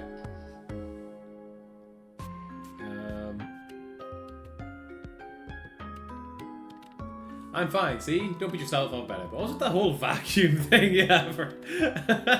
Imagine, like, you get your negative emotions transform you into a horrible demon. But that demon is so embarrassing that when you're defeated and turned back to normal, they're like, man, what the fuck was that? Come on. A Hoover? Are you fucking serious?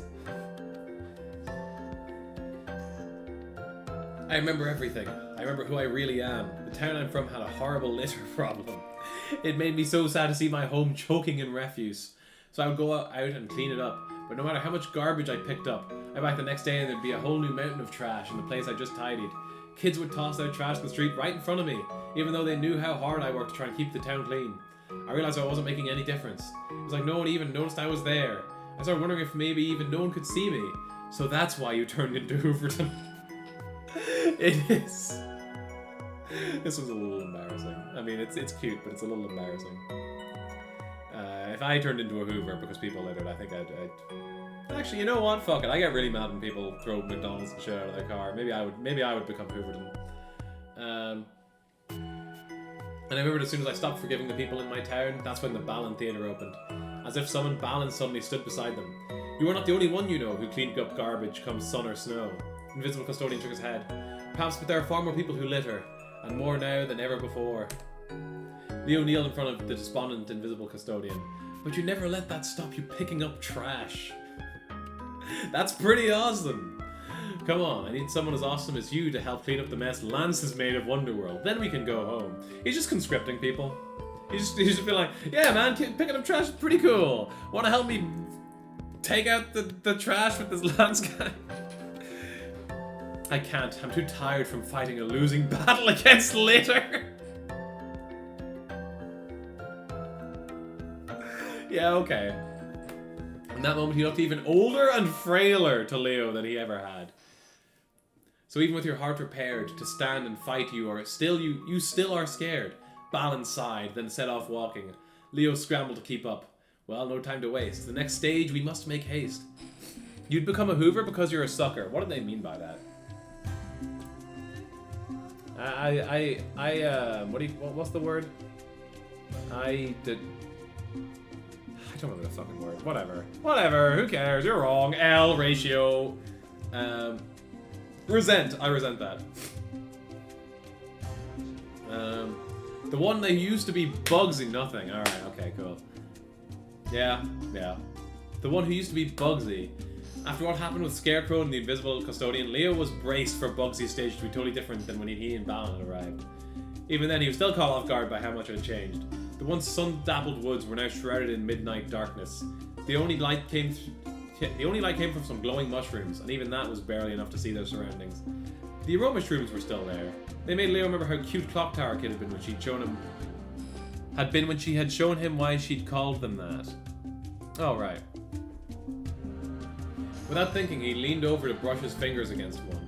It belched a cloud of toxic-looking purple spores that made Leo sputter and gag. You can hate the idea, but that doesn't make it any less true. Yeah, I know.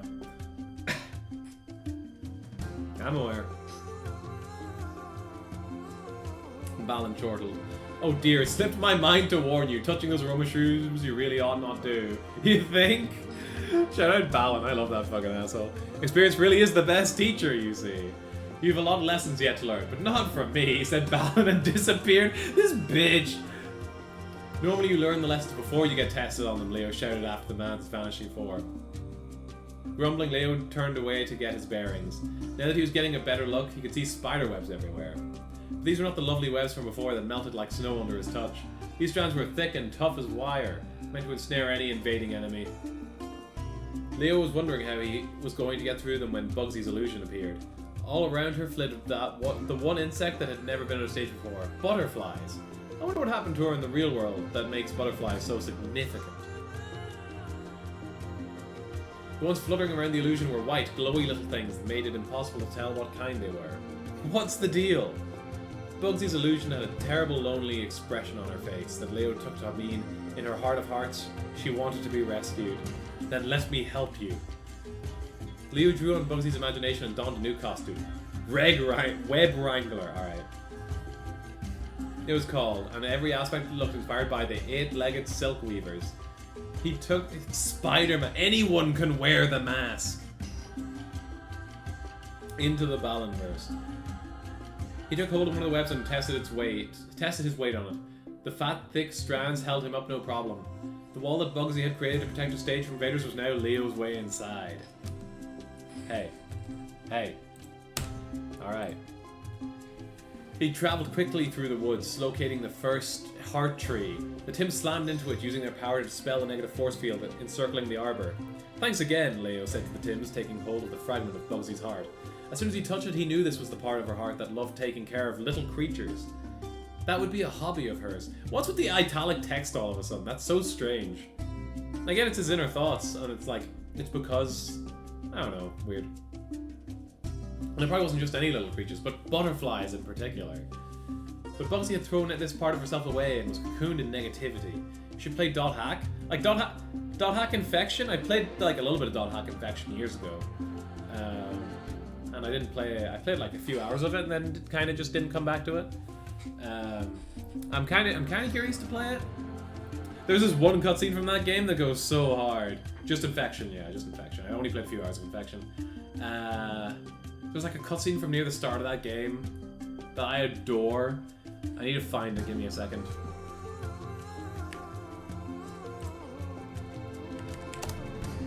Have I ever tweeted it?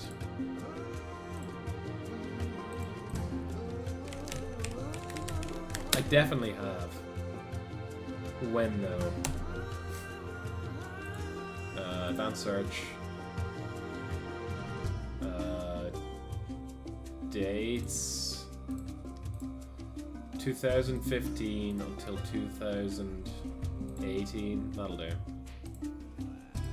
Ah, for fuck's sake.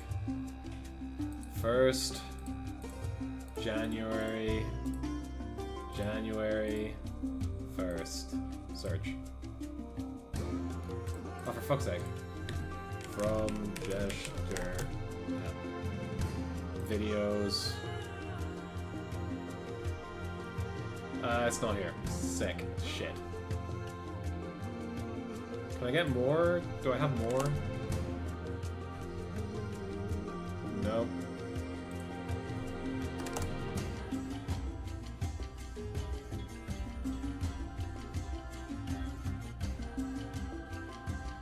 The fuck are some of these videos? I remember that. Yeah, this one. Alright, give me a second. This is important.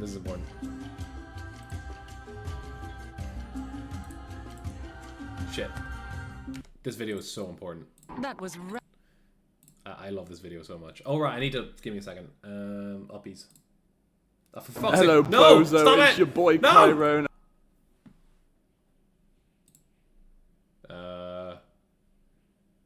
Chrome. Where is Chrome? Chrome tab. Alright, yes, yeah, this video. rather childish for That was rather childish for Balmonk of the Azure Sky, the descendant of Fianna.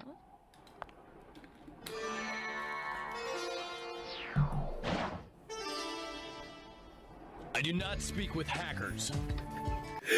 This dude, the I do not speak with hackers fucking killed me when I first saw it. Like, because this entire game takes place in an MMO, right? Like, the game story takes place inside an MMO. Where, like, its characters, it's like, think of Sword Art Online, I guess. I don't fucking know. But whenever I got to that part, because they're talking about it, yeah, it does go hard. The way they talk, you're a person, you're playing as a person playing an MMO, exactly, yeah. When I got to that part, I lost my fucking mind. It was so good. I do not speak with hackers, because he's like, he's a big shot at this stage as well, right? It's so fucking good. Anyway, all right, Balan music. Give me a second. But yeah, the first game is part of an IMOQ. IMOQ? I know there's like 4 games. There's like 4 parts. There's Infection and then there's the other 3. I forget what they're called. They're all expensive as hell, but I emulate them at this stage if I was going to play them. There's also hack.gu. Okay.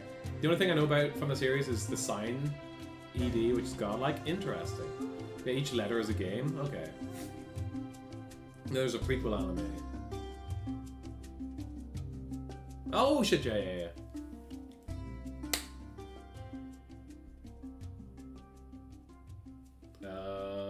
I'm on the Invisible Custodian page again. What happened here? And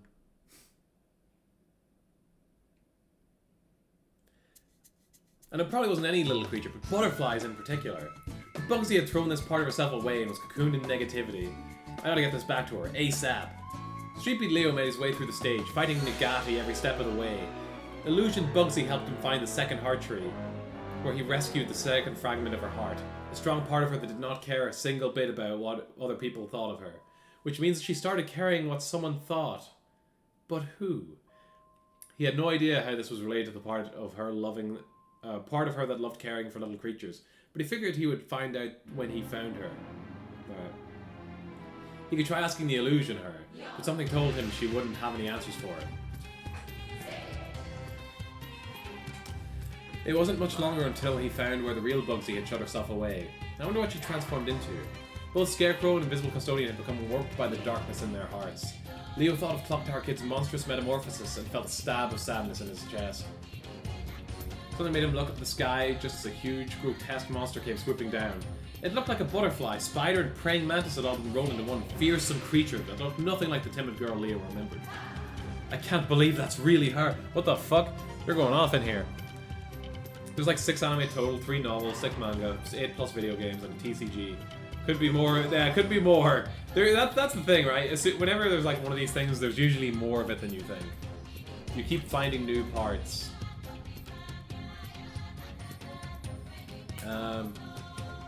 Her name had changed too, just like the others. This monster's name was not Bugsy, but Wormsworth. Wormsworth, are you fucking for real? Leo barely picked his job off the ground in time to avoid a merciless attack. Bartholomew and Wormsworth and Hooverton. You can't be fucking serious. These are great. Her raptorial forelegs stabbed down at him, but his dance training meant he could spin away from her faster than she could strike. He spun and lunged out of her reach. Eventually the monster seemed to realize these attacks were not getting her anywhere, so she backed away and sat stock still. Thinking Wormsworth could no longer reach him from there, Leo relaxed a bit. He knew who she was at her core under all that monster, a sweet, gentle girl who could never hurt a fly. But it was a mistake to let his guard down. He yelped in shock as her sickle-like forearms detached themselves from her body and flew right at him like sharp, spiky boomerangs. They tore great gashes through his costume. Should have known better. Names in Wonderworld, he realized, denoted a person or thing's true nature. The thing he was fighting wasn't the shy, gentle girl he knew. I can't even feel a flicker of her in there. Leo inched closer and closer to her as they fought, closing the distance with every move. At last, he saw his chance and shot the fragments of Bugsy's heart into Lance's mark. When you become an evil monster, you take on vaguely British name. Yeah, no, that actually checks out. That makes sense to me. Wormsworth's shriek pierced the air. Leo clapped his hands over his ears and squeezed his eyes shut. When he opened them again, he saw Bugsy return to her human form. She stood with her back to him. He made his way over to try and talk to her, but she turned her face away. Don't look at me! I can't believe I turned into something so awful. That wasn't really you, Bugsy. Don't be ashamed. His encouragement did not seem to reach her. She hung her head. I'm really sorry. Seriously, you don't have to apologize for being manipulated by your negativity. I'm not sure about that one. I'm not sure about the real world consequences of that statement. Anyway, but I was wondering, why'd you go to the Balan Theatre in the first place? Just the Twitch ad for giving me 30 unskippable seconds to contemplate whether I really want to read the Balan Wonderworld book? That's fine! Lucy, you don't have to read shit! I'm reading it. I'm reading the Balan Wonderworld book. You don't have to read a damn thing. You sit right there and you don't worry about a damn thing.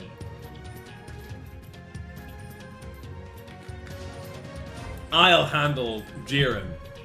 Jiren in this case being the Balan Wonderworld book.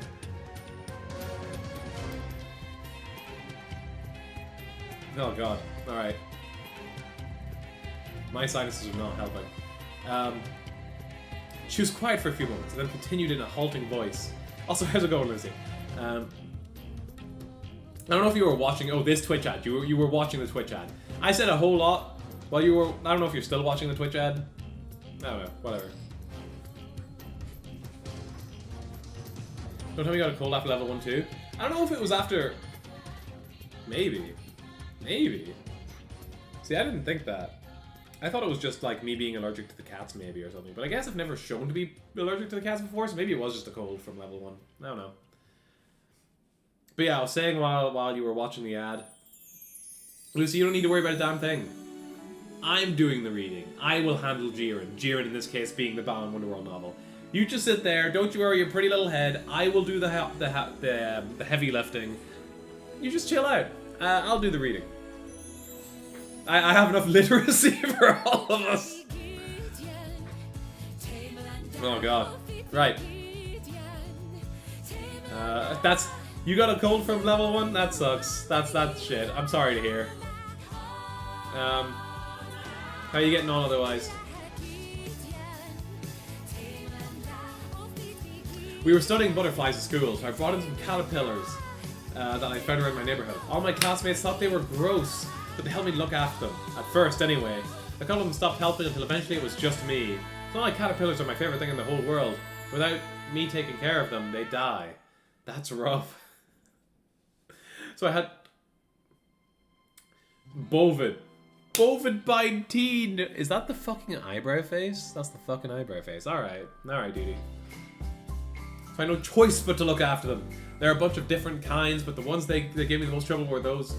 The one that gave me the most trouble was the lantern fritillary. That species lives high up in the mountains. Wait, where the fuck did you get these? And can only eat mugwort. What the fuck is mugwort? Which didn't grow anywhere near where I lived. I had to wake up before dawn and head way out of town to find it. Because I worked so hard to take care of them, my classmates started calling me horrible things like caterpillar nerd behind my back. I hated it. I didn't care what happened to the caterpillars anymore. That's when I came across the Balan Theatre. Oh, you're calling it the Balan Theatre now? Alright. How long have they been calling it the fucking Balan Theatre? Alright. That explains why she had gotten rid of the parts of her that loved little creatures and no longer cared what anyone else thought. You're incredible, said Leo. Bugsy shook her head. No, I'm not. I don't want to take care of those dumb caterpillars anymore. I don't want to see my classmates ever again. He remembered how there hadn't been any other people on her stage when they'd met. Maybe she couldn't stand the sight of anyone except the friend she'd made in the Wonderworld. The wriggling thing that was coming to eat you, said Leo. The pieces clicking together in his mind. That must have been the lantern caterpillar you'd been taking care of. You must have been so worried about getting it food that you started seeing it in your vision. He placed a hand on her shoulder. Help me take down Lance. Then we can leave Wonderworld and you can get back to raising your butterflies. Bugsy only shook her head. Then Balan was there beside Leo, sighing. She can't help us on our mission, not in this condition. We're getting through these pretty quickly. The one that used to be Checkered King. It took me like an hour or more to start like actually reading. Someone called her Caterpillar Nerd and she stopped doing her hobby. Someone called her Caterpillar Nerd and she decided she was going to let a bunch of caterpillars die. Reasonable response.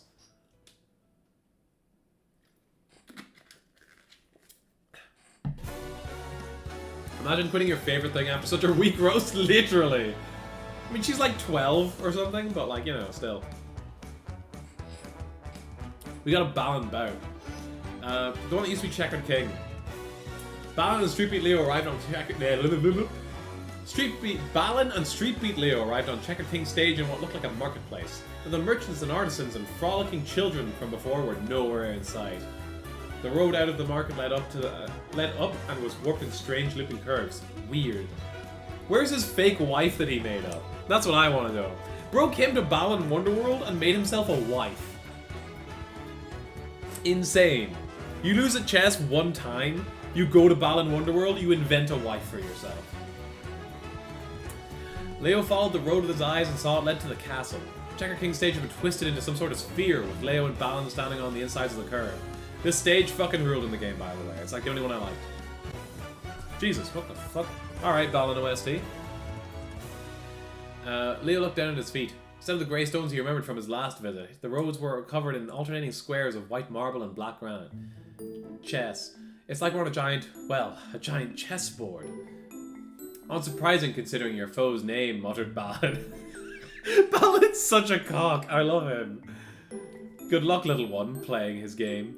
And with that, Balan disappeared. Leo made his way into the castle. Just like before, there was a tournament being held in the garden, but the jousters had transformed it into knight chess pieces, and the soldiers had all turned into pawns. Leo wondered what sort of chess-related incident happened to the Checkered King. I am always having chess-related incidents happen to me. Hey, you shut the fuck up, Killian. You should keep it down. No one mentioned chess. It happened to the Checkered King in the real world to leave such deep scars on his heart. And what does that golden chalice he saw in his vision have to do with anything? He knew it wasn't any. It's a trophy. It's a trophy. It's a trophy, and he lost the trophy. All right, cool. I'm with you. He knew it wasn't any use to speculate. If we're playing chess, then I guess that makes me the opposing king. Leo shouted at the castle. Then he closed his eyes. When he opened them, he had donned a costume that looked like the white king chess piece. Quad cannon. Quad cannon goes hard. Quad cannon, great fucking costume. He knew how to use it at once. All he had to do was focus his willpower to summon the cannons around him, one on each, front and behind, one each to his left and right, then aim and fire. He tested out some Nagati that attacked him with great success. This feels like the way the king fights. This feels like less the way the king fights and more like a rook. He wondered about that as he hopped across the black and white tiles on the road. Suddenly a white knight piece appeared out of nowhere, lunging right at him. Pretty sure it's against the rules for pieces to attack their own king, shouted Leo to the sky, even knowing it was pointless. This was Checkered King's stage after all. The only rules here were the ones he made. Inside the castle, Leo found the heart trees and got the heart fragments out of them, with the Tim's help. The first one he obtained was the part of Checker King that cherished life, and then the part that was forgiving of himself. So what, he doesn't think life is worth it now? Bro lost a chess! One time! I'm losing my mind. It's how this novel is making this part worse. And I think that's really funny. He doesn't think life is worth it now, because he lost a chess one time. Leo had no idea what these heart fragments meant to the Checker King, but now that he had found them, the only thing he could do was press onward, heading deeper into... I relate to this so much! Listen, I've lost in KOF before, I understand. But now that he had found them, the only thing he could do was press onward, heading deeper into the castle where he knew he would find the king waiting. As soon as I get to the next fucking chapter or whatever, I'm going to blow my nose again, because my sinuses are like making it very difficult for me to continue reading. Oh god. Yeah, that's not good. Okay, I'm just gonna do that. No, I'm gonna finish this. I'm gonna finish this chapter. But now that he had found them, the only thing he knew to do was press onward. Yeah. Leo stopped and looked around. Oh yeah, sorry. Heading deeper into the castle where he knew he found the king waiting. Leo stopped and looked around. He had come to a giant chessboard the size of a soccer field. Whatever hurt Checker King definitely has something to do with chess. A thunderous roar arose around him as a giant monster appeared, one that was shaped like a chess king. It was Checkered King, or had been anyway. He was now so huge they could barely fit onto the chessboard. My nose is fucking killing me!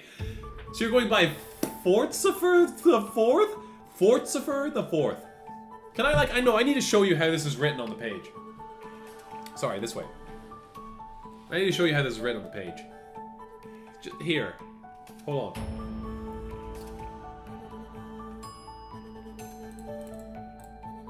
Fortzifer the Fourth. Get rid of Earthbound real quick. Actually, no, don't. Fortzifer the Fourth. Alright. Sure. Fortzifer the Fourth ordered the chess pieces to attack. All of them white and black, both charged right at Leo. That's definitely against the rules, he shouted. Leo turned into a fucking, like, MCU villain, or hero. Do I have to read Balan Wonderworld book before or after Oppenheimer? I think you read the Balan Wonderworld book first because it'll give you, like, a great sense of hope for humanity, and then you watch Oppenheimer. Because if you watch Oppenheimer first, actually no, sorry, you watch Oppenheimer first, and then you read Balan Wonderworld. Because Oppenheimer will, like, convince you of it'll show you all the atrocities of the world, and then Balan Wonderworld will remind you of, like, the good, it'll give you hope in humanity again, probably, I don't fucking know. Do you think Oppenheimer went to Balan Wonderworld? Do you think he went to the Balan Theater? Do you think Robert Oppenheimer woke up one day in Balan Wonderworld after killing Sarah? Like he said the I am become death, destroyer of worlds, immediately opened the door to Balan Wonderworld and had to work through the fact that he was responsible for the deaths of thousands of people. Do you think that happened? I think that happened. But Checker King did not care about breaking the rules. His attacks were relentless, and his sharp wit meant he could read Leo's every move. Now I have become Balan, the Wanderer of Worlds. Okay. Was Oppenheimer any good? I didn't watch it. I don't know. Lucy, did you watch Oppenheimer? I watched Barbie. That shit banged. That shit kind of banged. And then he turned back to the... And then he turned back time to before he became death? No! Chess might be your thing, said Leo, spotting a break in the enemy's ranks. But dance is mine! And he spun, flinging the heart fragments at the monster. With a great groan, the monster shrank and transformed back into the Checker King Leo knew. The king sat with his arms around his legs on the chessboard. So probably like, I imagine like this. Like it goes fetal position? Alright. The movie says that quote during sex.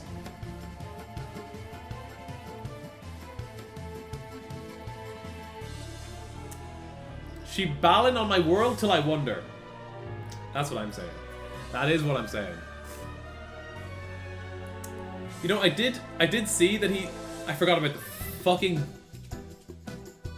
fucking, what is it called? Subway Surfers footage. So I had heard that the first time he says that quote is like fine, and the second time he says that quote is like completely deranged. I guess that's the second time he says that quote. I don't fucking know. I also hear he says that quote like fucking 8 times in that movie or some shit. He can't stop saying it. The Great King, yeah. Leo walked over and crouched in front of him. Why chess? Like, all these dudes are so embarrassing. Checker King looked deflated as he answered, I was the world champion. Seriously? That's incredible, yeah. The king pursed his lips. I was something of a prodigy when I was younger. For over a decade, I was the reigning champion. They said I was untouchable. I was the best at chess. Then I found a wonderful wife to marry. Everything was perfect. So perfect I didn't even realize it at the time. Did your wife leave you because you lost at chess one time? Alright, I'm kind of getting down with this guy now. Then one day this kid of about 20 turned up. This is the FGC Zoomer shit? You have no idea. This is really funny. Suddenly my hold on the title champion wasn't secure as it had been. He was pulling it right out from under me. Maybe my confidence was shaken. Maybe I just wasn't as sharp as I had been. Either way, I couldn't seem to win. My rank kept getting lower and lower until I was playing against teenagers who were better than me. What the fuck? I remember one match against a 14-year-old boy. He moved his queen to a position that confused me a great deal. For if she were lost, his king would be left vulnerable. No matter how you looked at the board, it seemed like he was handing me victory in a silver platter. But my intuition was telling me I was going to lose. I looked at the boy's face and saw he was smiling, ever so faintly. I had made my moves all pretty standard. On the third move, I realized what he was playing at. But there was nothing I could do to stop it, damn. I lost and sank into a deep despair. Checker King's face scrunched up as if he was in pain. But I wallowed so much in my own self-pity that I never even noticed the sickness quietly ravaging my wife's body until it was too late?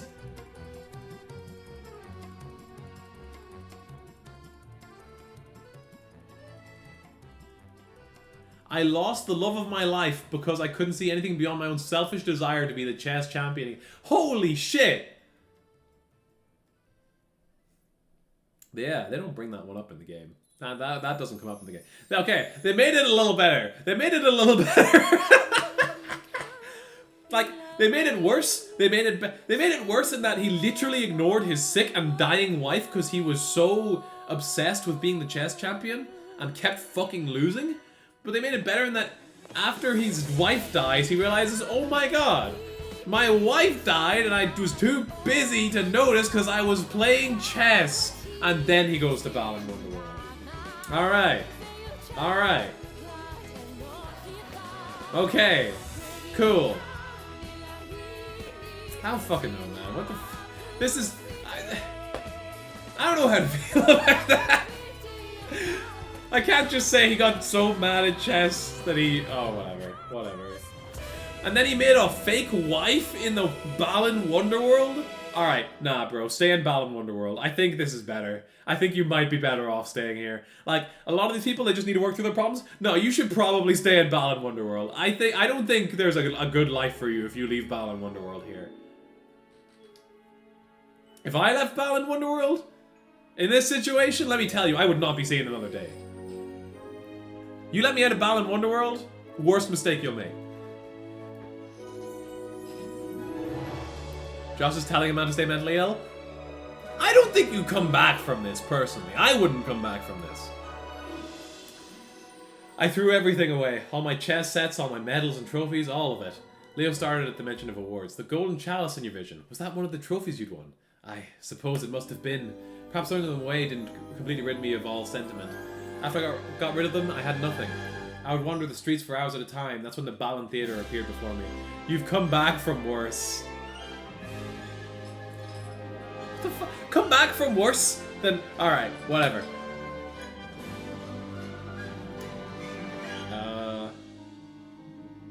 Leo reached out a hand to the Checkered King, but then the Queen appeared, standing between them. She was not shaped like a chess piece, but like the beautiful woman she had been when Leo first came to the stage. Checkered King was shaking his head. I know you seek to defeat Lance, but I cannot help you. He looked at his queen. My heart may have created her, but she is my wife. I have no intention of relinquishing my stage. Alright, yeah, no man, you stay here. Like, actually, you stay here, bro. I think that's for the best. That is not your real life. That is not your real wife, said Balan. Leo jumped at his sudden appearance. She's but a lie you've constructed to ease your strife. Balan spoke the harsh truths Leo couldn't bring himself to vocalize. But Checkered King only hugged his queen tight, pressing his face against her chest. In front of the kid, bro? Alright, nope, sure. Yeah, no, Checkered King remembers that his wife died because he was too busy playing chess. And he immediately, in front of the kid, just starts fucking motorboating his chess wife. His fake, imaginary chess wife just starts motorboating her? Yeah, man, alright, anyway. That's cool. That's cool, Checkered King. You know what? You stay in Balan Wonderworld, man. We don't need you outside.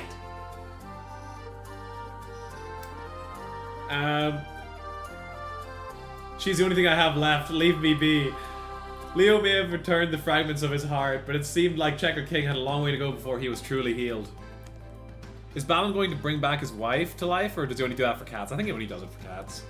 Knowing nothing, he said now would get through to him. Leo turned his focus on to helping others. See, the way it sets up the cat in the novel, the cat never actually died, according to the novel. In this version, the clock tower kid simply didn't really look. Like, she saw a car crash near the cat when the cat was crossing, and she thought, oh no, I caused the cat to die, I'm running, I'm schmoving, I'm going that direction. Not looking back. She didn't even check to see if the cat was alright. She was too scared of what it could have possibly been, and she just assumed the cat was dead. Cat's fine. I'm quickly... Knowing nothing is I would get through to him, Leo turned his focus to helping us. Okay, right. I'm quickly going to run to the bathroom and blow my nose again. I think this man needs his wife more than the girl needs her cat. I also think that! I also think that, let's be clear. However, he is getting to motorboat his hot imaginary chess wife in Balan Wonderworld, so who's really to say? I'll be right back.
Life is so fucking unfair, man. Why can't I go to Balan Wonderworld and motorboat my hot imaginary chess wife?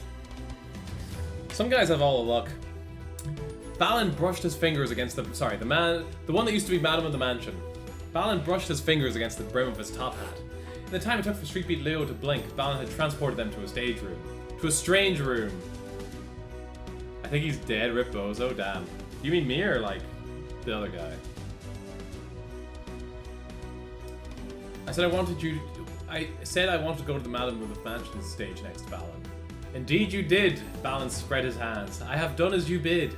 Leo took another look at their surroundings. If he squinted, he could just about make out the resemblance to the Grand Mansion Madam the Mansion had offered him and the others through the last time he'd been here.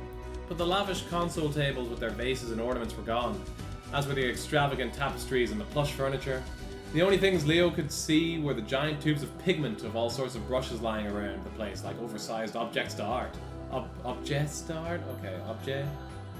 And a painting on the wall that looked like it was only half finished. We both know your hot Wonderworld wife would be a twink with glasses. Listen. And long hair. Don't forget the long hair. Anyway. Can I get my hot Wonderworld wife and hot Wonderworld husband? I think I can get that. I think I can get that. This can't be the same mansion. And painting on the wall looked like it was only half finished. The hallways were a jumble of 90 and 180 degree angles, skewed this way and that, while dozens of staircases criss and crossed, some leading nowhere, others jutting right into the ceiling. There's no way out of here. Perhaps not, or maybe so. You might yet discover something useful, you know. At that, Balan vanished. Leo looked around. Something useful, huh? His roving eyes stopped on a huge mirror. There hadn't been a single mirror in the mansion the last time he'd been here. That was when he remembered Clock Tower Kid pulling out the little mirror from her pocket, frantically checking her turquoise hair before they went inside. She knew there weren't any mirrors in the mansion, and that she couldn't take out hers around Madam of the Mansion. But why mirrors? Leo jerked as he noticed something strange. The reflection! He stood in front of the mirror, looking at the backwards reflection of the room. Suddenly he reached his hand out to touch it. His fingers contacted the glass surface and then sank into it. There's a room on the other side! Leo steeled himself, then stepped all the way through. The room he stepped into was just the flipped and inverted version of the one he had just come from. In the mirror, the staircase that had hung down from the ceiling now ascended from the ground, and the warped hallways now formed a path forward. Madam of the Mansion's illusion appeared, guiding him through the stage. But even with her leading the way, the floors and ceiling and hallways and staircases twisted and turned in such a surreal fashion, Leo felt certain he was going to get lost. After some time making his way through the mansion, Leo finally found a heart tree tucked inside a room that seemed to be made for hiding things. The problem with making a novel adaptation of a book, of a game, this by the numbers where you find a thing. I'm so fucking sick about reading about how he has to find these fucking heart trees. I'll be honest.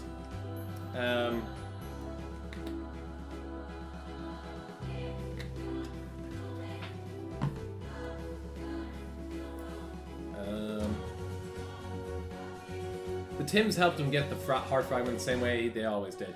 The first piece was Madame of the Mansion's confidence in her appearance. Oh, okay. This is a little different to the video game. Is that why there weren't any mirrors before? Because she couldn't stand to look at herself anymore? After a while, he found the second fragment of the Madame of the Mansion's heart. The part that accepted herself just the way she was. See, this was about her paintings in the game. This is a weird thing to do, to make the only... I don't know. Up until... Leo tilted his head, confused. Up until now, the heart fragments the others had discarded, when they'd succumbed to their negativity and turned monsters, had to do with something they cherished but had ultimately hurt them. The man in the mansion that had invited Leo inside her mansion had been bright and bubbly. Maybe a bit too much. The way she fussed and spoke without ever hardly pausing for breath. She'd accepted herself just the way she was, and yet in doing so, had hurt herself enough for the Balan Theatre to appear? You really don't know what's inside a person's heart, from what they show you on the surface. Thank you, Balan Wonderworld, Maestro of Mystery, Theatre of Wonder. Why is the water sweet here? Anyway. The illusion madam of the mansion was pointing the way again. He followed her to a ravine that was so deep he couldn't make out the bottom when he peered over its edge. But he could see the man of the mansion on the other side. If he wanted to get to her, he would have to find a way across. Something told him this ravine had been born of the darkness in her heart. Leo, how loud is the fucking music? It seems like it might be a bit too loud.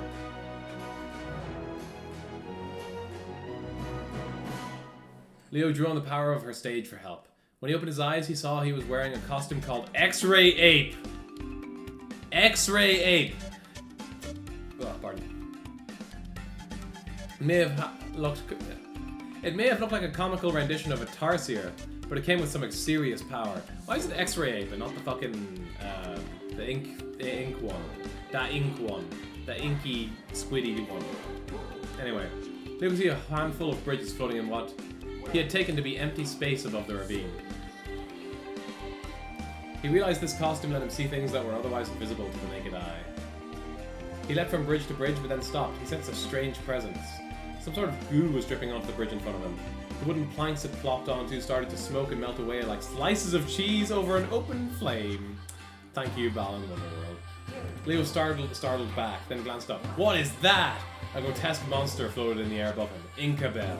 It looked vaguely like an octopus, except it had way more than 8 tentacles. Each of which grabbed a giant paintbrush dripping with bridge-melting goo. Leo remembered the paints and brushes he'd seen inside the transformed mansion earlier. Was Madam of the Mansion an artist in the real world? The monster didn't give him time to ask, though. Yeah, the monster didn't give him time to ask, so he doubted she would have answered. She swiped her paintbrushes at him, filling the air with a downpour of goo. Leo dodged back out the way, keeping his eyes fixed on the monster. At this rate, there weren't going to be any bridges left to stand on. The monster slowly advanced on him, seeming to realize she wasn't getting anywhere trying to paint him out of existence. Right where I want you. From that height, Leo figured he could get in an attack or two of his own, but it was not that easy. The bridge planks were starting to fade, no matter how hard Leo stared at them. X-Ray Ape's power wasn't going to keep them visible for much longer. Did the best power-up, the jellyfish costume, get a mention in this book? Nope, not yet! We haven't been to that world yet. It hasn't been to that world yet, so maybe soon. He only had... It's doing the worlds, like, out of order. It's strange.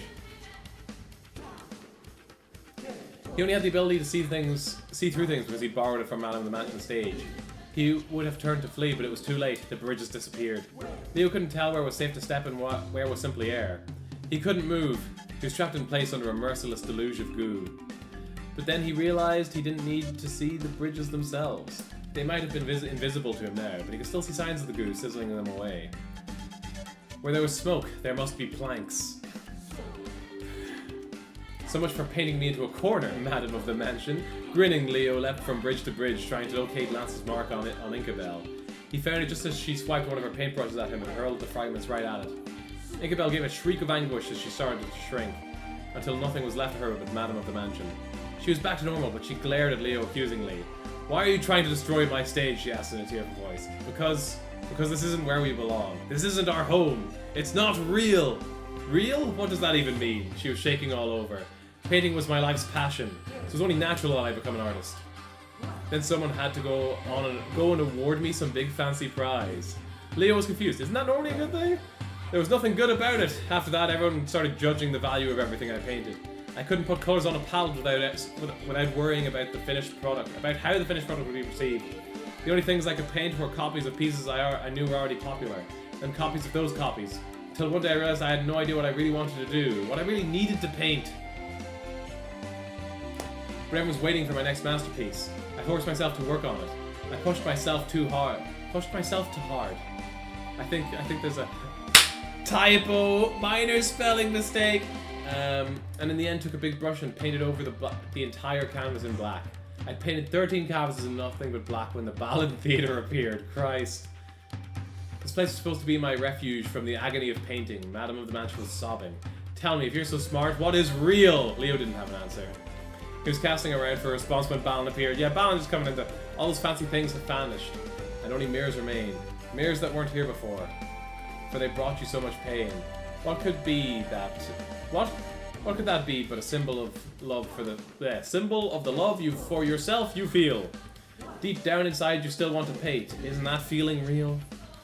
Emboldened by Balan's words, Leo took Madam of the Mansion's hands in his. Help me fight Lance. And then you can go back home and paint what you want to paint. Madam of the Mansion shoved Leo away from her. I'm not going anywhere. This stage. This is my home, she wailed through her tears. There was nothing else he could say to her. The one that used to be Sea Gazer. This is where the jellyfish might come up. I'm gonna get more water real quick. Give me 2 seconds. I'm putting on the hedgehog again.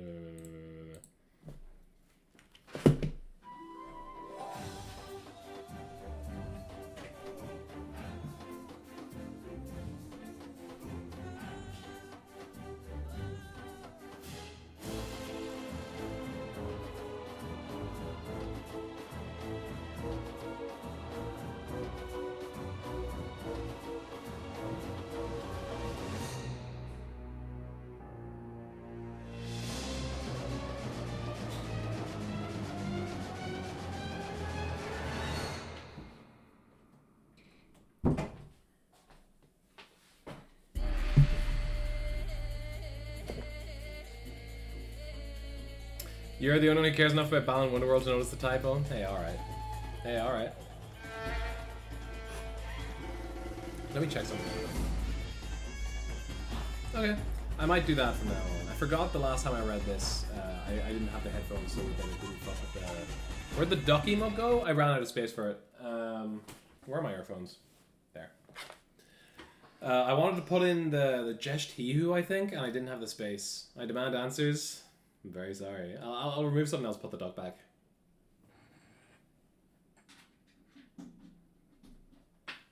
Alright. Yeah, I forgot this was how I did it the last Balan stream.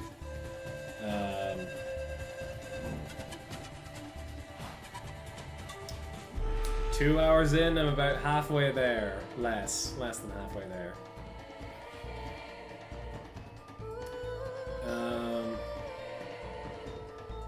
The one that used to be Sea Gazer. Street Beat Leo stood in a carpet of bindweed where Sea Gazer had sat and stared out at the ocean. This had been a beach the last time he'd been here. He remembered playing with Clock Tower Kid and the others in the waves. But... please, for the love of God. Please, for the love of God. There we go. Now the water receded so much that he could barely see it, and in front of him towered a giant stone structure. An aquatic shrine? Did she build that to protect her stage? Balan shook his head. No, little one. That's been there from the start. Just like Sea Gazer, or just like Sky Gazer in the Cetacean Island. Sea Gazer asked Lance for this part. But she never even went in the water. In that respect, she and Sky Gazer really are two of a kind. They each wanted somewhere they couldn't reach designed. Balan? Balan Wonderworld soundtrack? Balan? Balan. Where you going, buddy? Continue watching? Yes! Come on, shut up.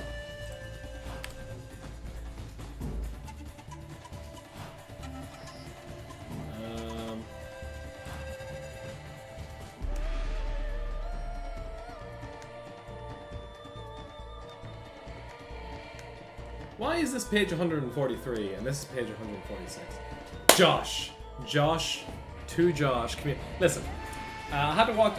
Listen, okay. I got a bunch of gift subs to stream me reading the Balan Wonderworld novel.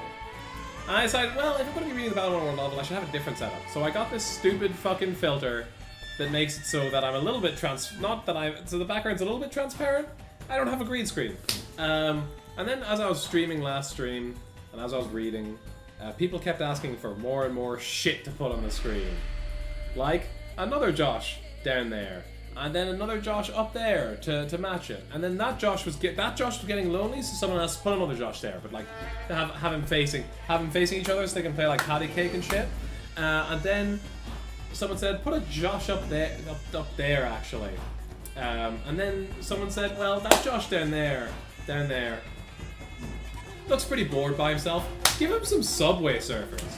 And then someone said, hey, that Josh up there doesn't have anything. Give him some plushies. So I gave him some plushies, and they're upside down just like he's upside down. And then someone said, hey, give this one a Digimon, any Digimon. And I picked Terriermon. I picked the terrorist dog.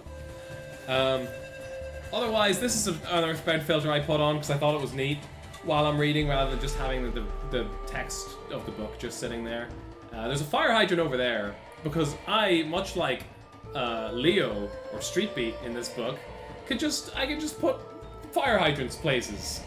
He has a fire hydrant in his stage. I have a fire hydrant in my stage. Also, if you'll draw your attention to Earthbound, going backward. We're actually in Yuji Naka's prison cell, which I think is pretty cool. Ignore the electric chair. That's not there for any reason. I wouldn't think too hard about it. Is this Josh also Irish? Yes. This Josh is from a place called Limerick, DD. And the people of Limerick, since they already have a Josh, they refer to me as Majin Josh. I don't know if you've watched Dragon Ball or have any vague knowledge of it. And in response to this, I've been calling this Josh Great Ape Josh when referring to him. It's a beautiful thing. It's a beautiful thing. Also, how's it going, Josh? Hee-hoo. Silly Irish place name. Yeah. Limerick is cool. It is I. It's true. The Great Ape. Grr. What is it? Uzaru? Ozaru? Ozaru. The Mighty Ozaru. It just felt right to have you be another Vegeta form, even though it's not necessarily just a Vegeta form, it just, you know what I mean. Ultra Ego Josh, how about that? Nah, we're keeping Great Ape. Do they have a Spire in Limerick? No. Silly Irish place name? You are literally Dutch. You are literally Dutch. There is a place in the Netherlands called Hoofddorp. Like, come on. Come on. Come on.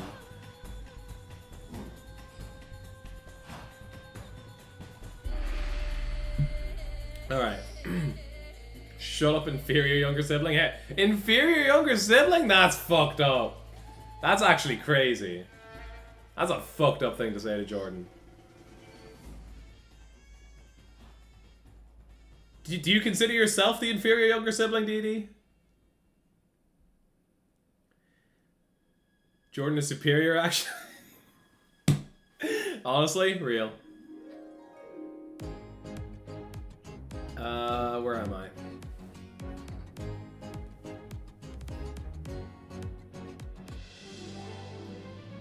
They each wanted somewhere they couldn't reach design.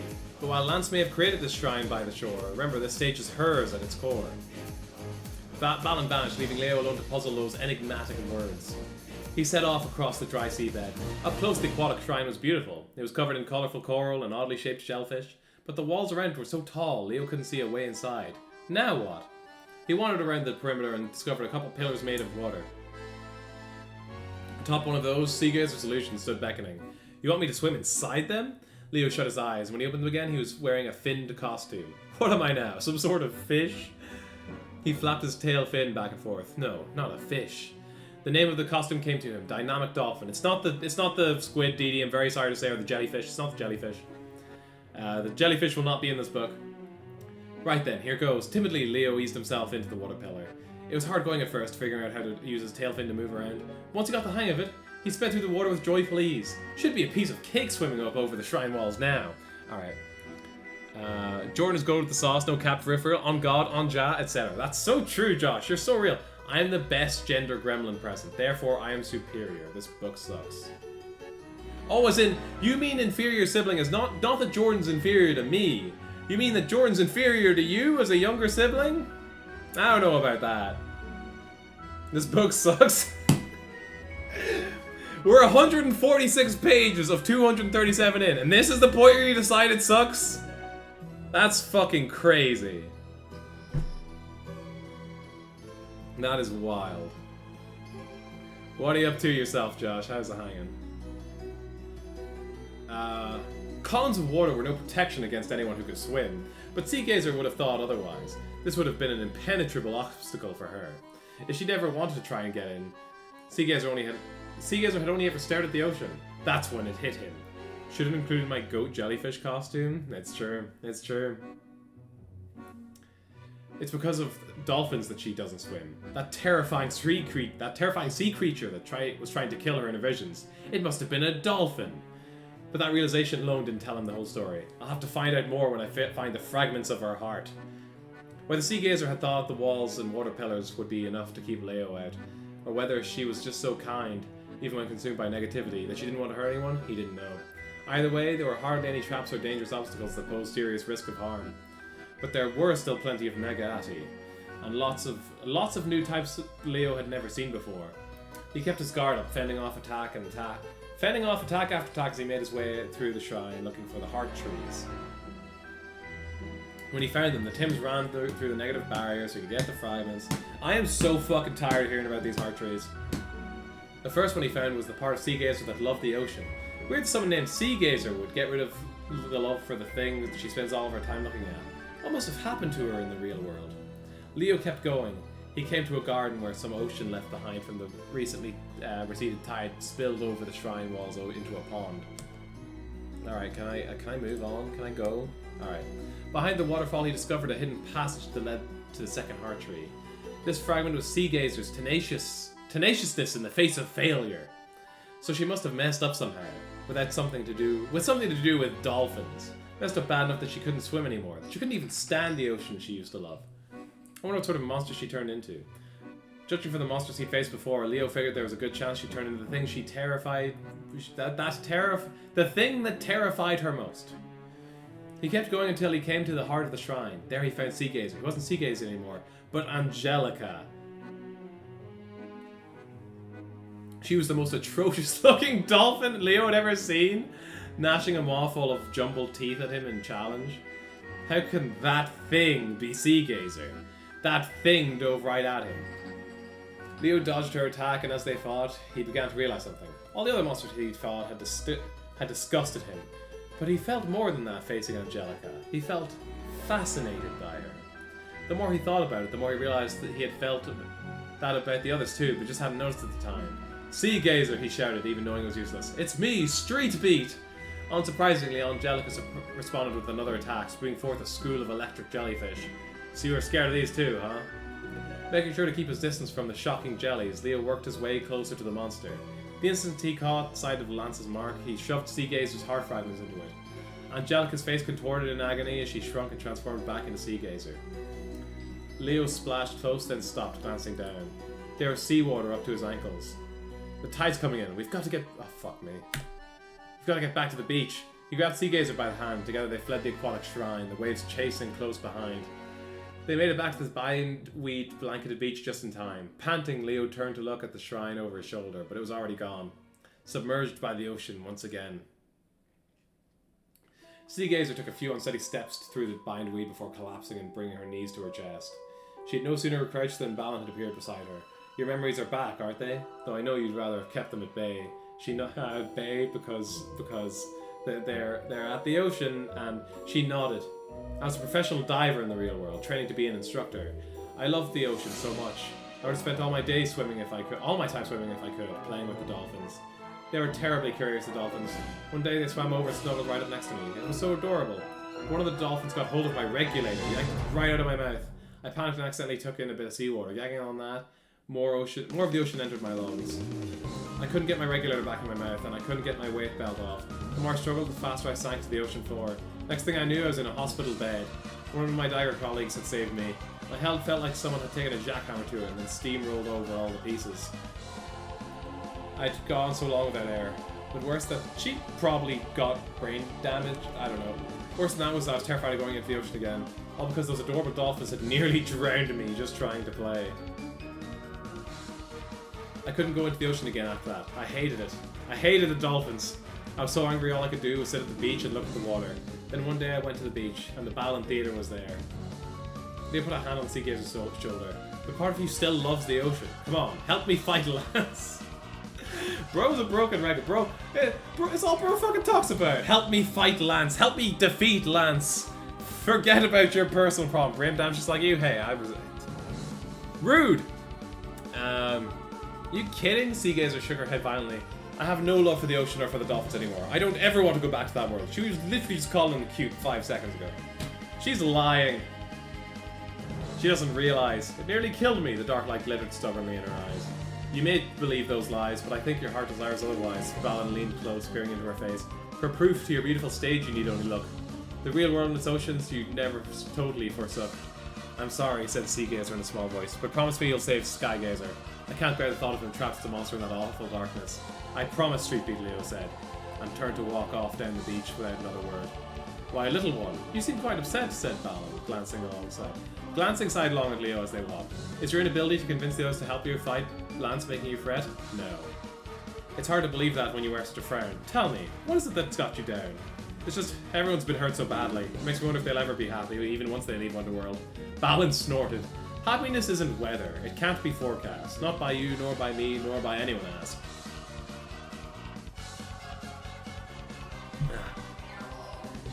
Then what's the point of making us pass a test before we can leave Wonderworld? The test restores balance, nothing more, nothing less. Your happiness is up to you once you leave, a problem you yourself must address. This book is really cool sometimes, but it is just mired in the worst fucking... Like, the prose is complete dog shit, they won't stop repeating themselves. I am getting so fucking sick of hearing about heart trees. Don't tell me you're getting cold feet, little one. Not now, when your task is so close to done. Balan looked at him long and hard, and Leo saw himself reflected in that appraising gaze. No way am I giving up. Not when I know how much everyone suffers when they're trapped by the negativity. I have to fight to free them from that. Besides, I promised Sea Gazer. Grinning, Balan reached up to brush the brim of his top hat. Doubting it was my mistake. One I shan't a second time make. None of us would be here if it wasn't for the brain damage. Yeah, maybe a little bit.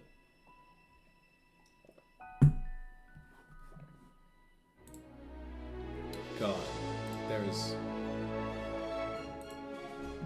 Okay, you sent me a picture of fucking. Sorry, Didi. I just realized you like. When I was talking about long-haired twins, you sent me a picture of fucking what's-his-face from Persona 5? No.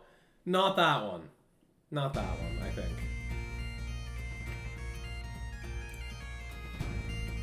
The one that used to be Skygazer. Just like the other, Skygazer's stage had been completely transformed. It should have been an endless hill overlooking the sea, freckled with windmills every colour of the rainbow. But now it's blanketed in strange machines Leo had never seen. Pipes and gears and oddly shaped implements lay strewn about. The windmills were still there, the rotors were still turning, but they were completely rusted over. He has long hair, yeah, but not like long, it's not like long, you know what I'm saying? I'm trying to get some long ranch out of here. No one's gonna... What the fuck is wrong with you? Actually, I guess I don't even mean long. I don't know. Nah. I don't like him. I don't know what to tell you. I don't like him.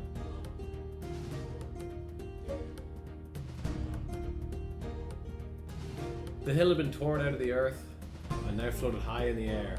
Leo wasn't going to get anywhere walking. He'd have to fly.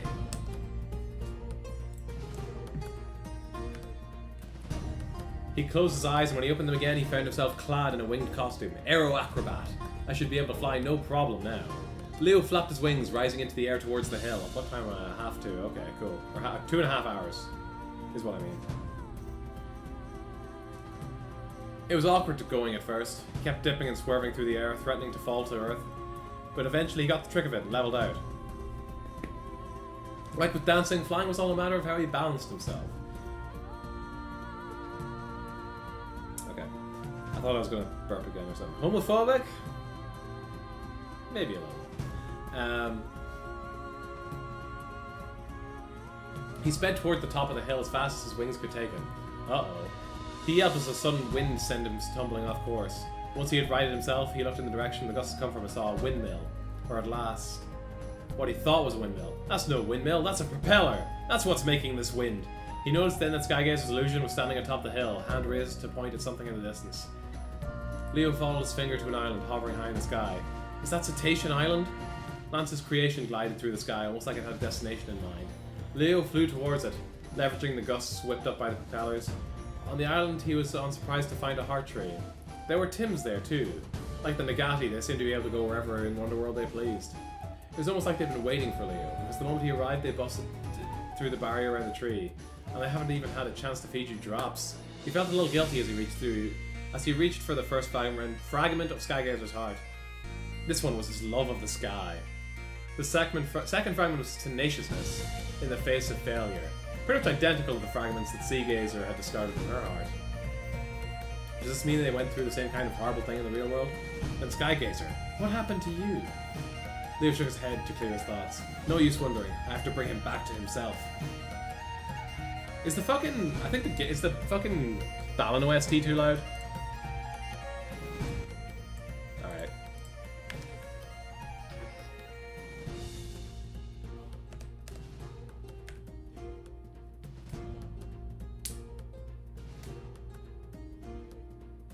Does this mean that they went through the same... Yeah. No use wondering, I have to bring him back to himself. After all, he had made a promise. Leo headed into the Cetacean of the Skies.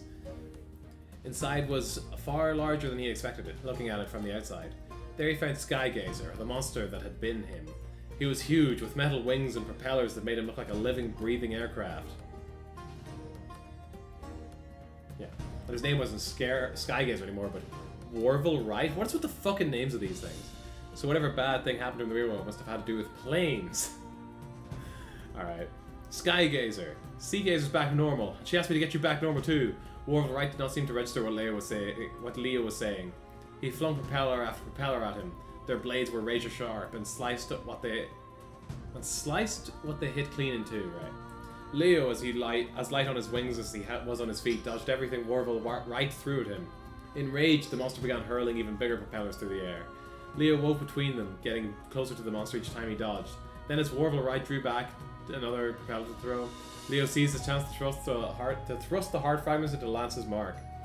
Warble right... Okay, so I'm not gonna lie. First half of this book, yeah, it was like shit, but there was like cool things with it. I am so fucking bored reading the second half of this book. Like, I am just speedrunning through it. I don't care. Warble right went into a tailspin, crashing into the earth with a terrible crunch. In the wreckage crouched Skygrazer, unmoving. Are you okay? After a moment, Skygrazer finally lifted his head. I should be asking you, letting the negativity control me, attacking you like that. Don't you beat yourself up about it, seriously. I'll try not to, but... Seagazer. Is Seagazer alright? I tried to tell you before, but I guess there really is no reaching people through the negativity. She's fine. I'll turn her back to normal. Skygazer released a long sigh of relief. Do me a favor and spare me the details of the kind of monster she turned into, alright? And don't tell her what I turned into. I won't, don't worry. But what happened to you in the real world? Skygazer sighed again. I don't know, if they're really good friends, I think, I don't know, maybe they should... I feel like that would be interesting to know about each other, personally. I don't know. I think it's a weird thing to hide from them. Anyway. I dreamed of flying high. I dreamed of flying ever since I was a kid. In elementary school, I modded my bike into my first ever man-powered aircraft. Or tried to anyway. This is the fucking... I'm pretty sure this is the cutscene for this guy that's playing right now. No, this is the cutscene for the former champion. Yeah, never mind.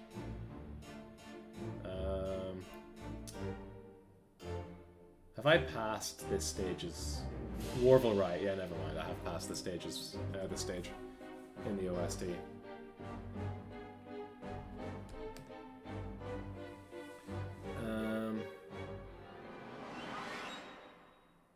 Where is it? I modded my bike into my first ever man-powered aircraft. Or tried to anyway. I never got an inch off the ground, but I didn't give up. I turned the shed outside our house into my workshop and kept tinkering away, improving the design bit by bit. That explained all the gears and apparatuses on Skygazer's stage. They must have been inspired from his vision. But why had they been rusted? So then what happened? In middle school I took it for a test flight down a hill, and when it flew for the first time, well, by flew I mean it got off about a foot off the ground. But I lost my balance and crashed, and got hurt pretty bad. My parents grounded me for an eternity after that, but my dreams of flying were still intact. I wanted to do what everyone said was impossible. Fly across the Atlas Strait on a man-powered craft. I tried crossing my hometown river first, but I didn't even come close to making it. They had to carry me away from that crash on a stretcher. My bones were broken so bad. The doctor told me if it had been any worse, I would have been paralyzed for the rest of my life. Hearing that terrified me. I haven't so much as touched my flying machine since. I locked up my workshop. All the gear I scraped my allowance together for is still in there, rusting away. The cogs and drills I saw in my vision behind Balan, those were some of the tools I used to work on my machine. That's why you lost your love for the sky and fearlessness in the face of failure. Okay, yeah, maybe the kid shouldn't be fucking trying to make flying machines. I don't know where they're trying to go with this. I think he probably, he probably should give up on this one. Become a pilot or something, bro, I don't know.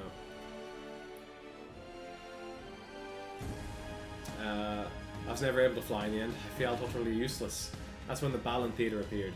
Skygazer tilted his head back, staring up with a vacant expression on his face. But after all that, you still wouldn't let go of your dream to fly across the ocean. That's why you had Lance make you Cetacean Island, isn't it? Why you had him make it out of your reach. To give yourself that goal of getting there one day. I don't know. I guess it could have been subconscious. You've got the fearless part of you back now, Skygazer. Help me fight Lance!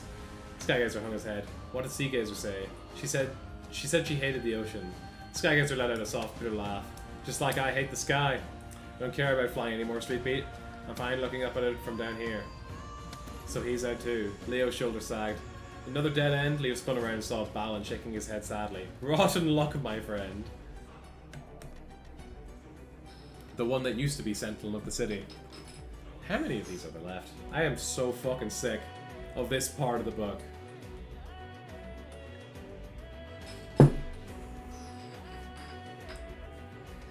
Street Beat Leo felt his jaw drop when they arrived at Sentinel's stage. The once peaceful city was in flames and a crimson lava flooded the streets. Leo saw Sentinel's illusion, standing atop of boulders surrounded by the stuff. He was dressed in a firefighter's uniform. Was that his job back in the real world? Oh my, oh dear, sighed Balan. He's lost himself to fear. Yeah, well, so did the others. Sentinel's deepest fear is fire, so it makes sense that that's what he'd use to protect the stage and try to stop me. The stronger the fear, the stronger the negative power in turn. You still want to risk feeling his burn? I'll just have to think like a firefighter and use their tools of the trade. Leo donned a costume model after a fire hydrant. Water blaster. Ah, very clever. Then I shall leave you to your endeavour. At that, Balan disappeared. Leo used the costume's endless supply of water to cool off the lava blocking the streets and made his way through the stage. Even so, he still sweltered in the heat of the blaze. It was so hot. The sweat he flicked from his brow evaporated in seconds. It was getting harder and harder to go on. He came to stop in front of a particularly huge bonfire, thinking this was as far as he could go. But seeing the way the Tims followed and all bunched together to protect one another from the flames, gave Leo the push he needed to keep going. He took one step and then another and another. In the flames he found the first heart tree, where he recovered part of the part of Sentinel that found purpose in protecting his town. The next fragment was Sentinel's faith in himself. What kind of firefighter just abandons his duty? A Sentinel can't protect anything if he isn't at his post. It made Leo want to cry, though he knew what he was feeling probably paled in comparison to what Sentinel himself felt. No wonder the man lost faith in himself. Christ. Leo forged ahead to where Sentinel lurked, waiting. Sentinel, or rather, Hydrak, as he was now called, looked just like his new name implied, but instead of water, red-hot magma spouted from his maw, burning what little there was left of the town to a charred crisp. You're supposed to guard the city, not burn it down. That's the exact opposite of a firefighter. The dragon spewed... Oh god, I'm so fast. The dragon spewed lava and flames everywhere. Leo hosed them down as best he could and as he closed in on the monster. But the closer he moved toward the Hydrak, the more unbearably hot it got, until even his costume started to smoke and sizzle. Just when he thought he couldn't take any more, he spotted Lance's negative mark. He wound his arm back and hurled the fragments on Sentinel's heart as hard as he could.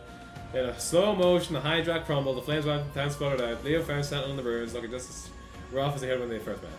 Not feeling the firefighter uniform anymore, Sentinel hung his head in shame. I don't deserve to wear it. He's a fire starter now? We didn't start a fire. Anyway. How do you figure? For a long moment he did not answer. Then, haltingly, he came to speak. I loved being a firefighter. Every time there was a call, I'd be the first one changed it in the truck. I cracked jokes with everyone else on the ride over. Saying things like, not every day do we get to be a hero. Oh wait, we do! And then everyone would laugh and we'd all bump fists. Alright man, no, this is more embarrassing than like the other guys. This is more embarrassing than fucking the Invisible Man turning into a Hoover, I'll be real. We didn't think there was a fire we couldn't put out. But then there was a fire in an abandoned factory? There is no way bro went to Balan Wonderworld over an abandoned factory. There's no way.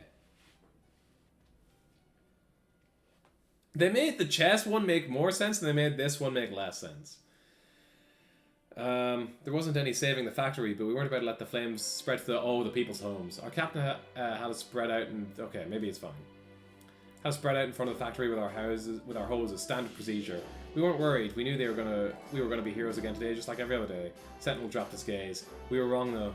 Something inside the factory exploded. Some chemicals or gas or something left from when it was still in operation.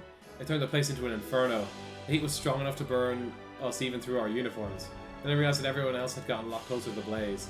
No, that's not right. They weren't closer. I hadn't realized it, but the force of the fire, and my own fear, caused me to stumble away, ignoring my orders. Then what happened? The captain came on radio and told us to back off. I yelled, get back to everyone else, but they stayed where they were. The flames kept coming toward them. I was terrified. I retreated backwards, angling my hose at the fire as I went. We managed to put it out before it got to any of the houses, but I couldn't look any of those in the face on the way back to the station. None of them had run away in fear like I had. As soon as we were back, I changed it and went straight home. The fire made the papers next morning. There was a photo of my colleagues on the front page under a heading calling them heroes. I was so glad it was my day off so I didn't have to go into station and face them, and have to explain why I retreated so far without any orders. The person you saw in your vision, the one that looked like you, that was one of your squad, wasn't it? Must have been, yeah. I spent the night after the factory incident wandering around town. I remember as soon as I decided to quit the force, the Balan Theatre showed up. Sentinel's shoulders sagged. I'm not a hero, I never was. I've only ever been a coward. I love arson poggies, so true. I just like me. Why are you... Okay, I like... Why did you send me these two girls and then Akechi? I mean, the girls are great. I don't know about this Akechi fella. Anyway.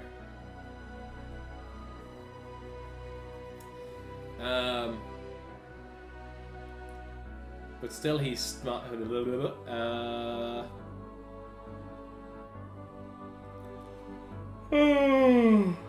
It made sense now why Sentinel had gotten rid of the parts of himself he had. Leo placed a hand on his shoulder. Help me fight Lance. You can still be a hero. You can still protect your town. Sentinel only shook his head. I told you I'm nothing but a coward. What point are you proving? Alright. Then you're finding Watcher be a monster forever? That seemed to strike a nerve. Sentinel started shaking all over.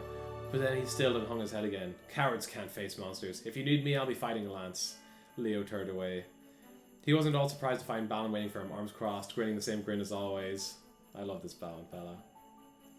The one that used to be Watcher of the Woods. How many of these fucking bastards have we done? I am so sick of this. Hang on, I'm going back. I'm checking.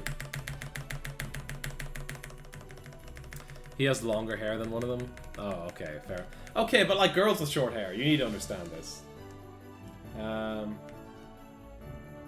Alright, 1, 2, 3, 4, 5, 6, 7, 8. So there's only 4 left. Thank Christ. Right. Ban being held off by this foul beast, literally. This book fucking sucks, bro. After the last reading session, I was like, I had so many good things to say about this book, right? Like, the book was shit. The prose was dog shit. I've already said this earlier. The prose was dog shit. The book can't stop repeating itself. The book has a point, right? The book is like Balan Wonderworld itself. It's something that is being held down by shitty mechanic, by like it's shitty mechanics, but is like it's trying to be something really special, right?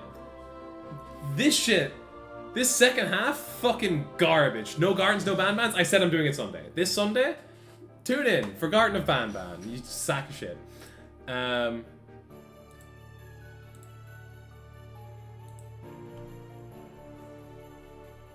Anyway. Also, hello, Keelan. Jesus, who the fuck has a Jumbo Josh emote? MBT. Alright. The one that used to be Watcher of the Woods. Watcher stage had barely changed at all. The giant trees and the cozy little tree houses were still there. Leo figured Watcher must have been loath to change her stage, even to better protect it against an invading enemy. The only difference was the light, or lack thereof. It was pitch black beneath the foliage. No more sun dappling through the leaves. And the place was crawling with Negati. He seemed to be piqued by Street Beat Leo's presence. Ugh. He closed his eyes. When he opened them again, he was wearing a costume called Guardian Bird. I knew birds were a sore spot for Watcher. Leo flapped his wings, whipping up a biting wind that blew all the Negati in its path away. Sweet. Watcher's illusion guided Leo through the stage. As he went, he rebuffed the flocks of Negati that attacked him with the powerful flaps of his wings. At last he found the heart trees. First he recovered the part of Watcher that found purpose in protecting the woods, and then the part that trusted others. Their names were not the only things Watcher of the Woods and Sentinel of the City had in common. Their heart fragments were nearly identical too. Since Sentinel had been a firefighter in the real world, Leo guessed that meant Watcher had been some sort of forest ranger or something. But where Sentinel had lost faith in himself, Watcher had lost faith in humanity. Damn. Including, no doubt, Leo. So that meant he wasn't going to solve this by talking sense into her. This is the 9th guy. None of these guys you've been able to talk to. You don't need to keep saying that you can't talk to them. And then I'm going to start reading, and it's going to be, oh, well, they danced, they were fighting, oh, but Leo's a dancer, so he just did a little skibbity bop, and then, oh shit, there's the lance mark, and he puts the fucking, he just slaps the fucking, ow, he slapped the fucking heart tree fragments in there, and up, she's back to normal, and then Leo's going to be like, what happened? And she's going to be like, they mowed down the forest. And Leo's gonna be like, that sucks. Help me fight Lance. And Watcher's gonna be like, no, I'm too sad. This book fucking sucks. I am so sick of this book. I am so... I'm kind of tempted to just not even read this. Like this part. I've just explained what's going to happen. You know what? No, I'm doing it. Fuck it. Alright. He didn't want to fight her, but he wouldn't run away from battle when it came down to it. And it would come down to it. Once he traveled deep enough into the woods, Leo looked around. Somebody had wandered into a giant bird nest without realizing it. He had no sooner set foot into the nest when the monster that had been Watcher swooped down to attack. But her name wasn't Watcher anymore. Oh, I forgot the part where her name isn't Watcher anymore and has to specify that its name isn't Watcher anymore. It was Cuckoo. She was a hideous giant covered in garish feathers. Her attacks were unrestrained and erratic. While unsightly, she was also fascinating. She had the same power as Leo. No, she was more powerful than him, by a long shot. Each flap of her wings birthed a tornado that spun right at him. Will you quit it? I'm trying to help you. He knew she wouldn't believe him if he said that out loud, so he didn't. Thank you. She was not going to let him. As agile and graceful as Leo was, because he's a dancer, dodging so many tornadoes one after the other was taking its toll. And he was not getting any closer to her, since she was flying so high up. I gotta watch carefully.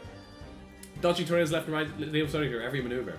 She couldn't sustain flying forever. She was too big. She'd have to come back down eventually. Now, Leo dashed over the moment Cuckoo came down, thrusting the fragments of heart into her lance's mark. She let out a squawk of pain, writhing in agony, and her body shrank down and transformed back into Roger. But unlike when she had returned to the others to themselves, she regarded Leo with cold suspicion. Right, yeah, okay. You know what? Alright.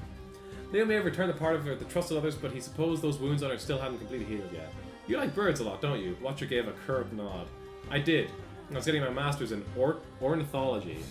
My thesis was on the lazuli bird. It's a large species of migratory stork with stunning blue wingtips. There's only a few hundred of them left. There was a mammoth of the tree in the woods near where I lived, and a mated pair of lazuli birds had built their roost at the top. It was far too high up to see from the ground, but I guess there had to be at least 2 or 3 eggs in the nest. Lazuli birds are doting parents. One would stay in the nest to warm the clutch under its body, while the other would bring back as much food as it could. In the fall, are lazuli birds real things? I like to repeat that you're doing this of your own accord. I got gift subs. People gave their money to Jeff Bezos. I have to justify that somehow.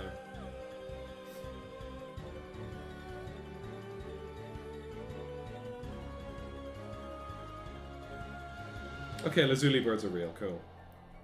Or lazuli buntings, I guess. Alright. Just quickly, Oh, they're cute! Anyway.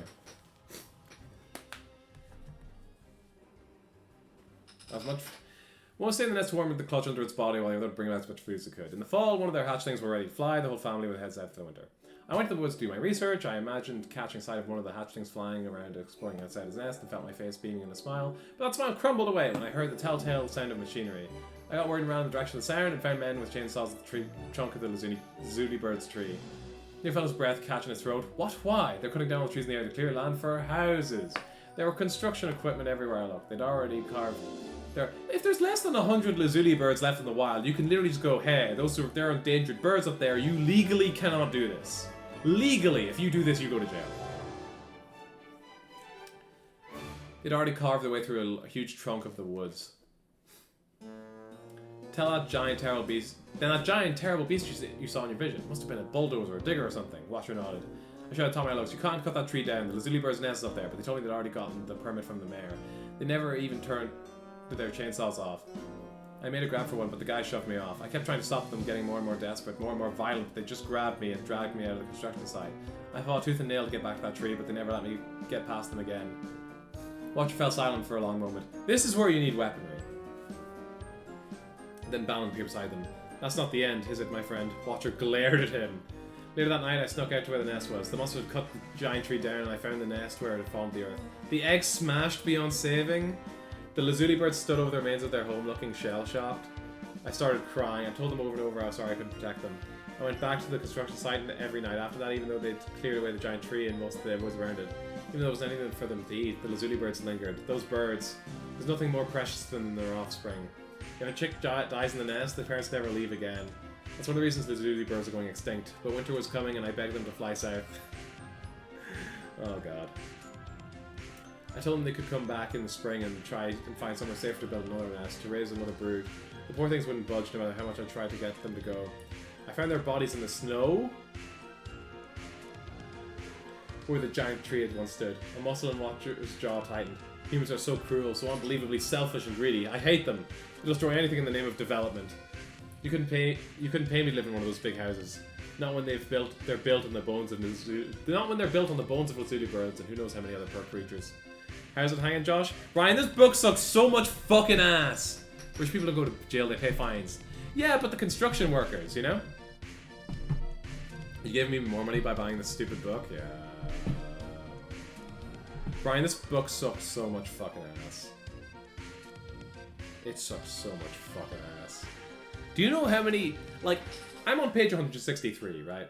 The last 60 pages have just been the same shit like 9 times. It's just the same shit over and over again. I'm losing my fucking mind!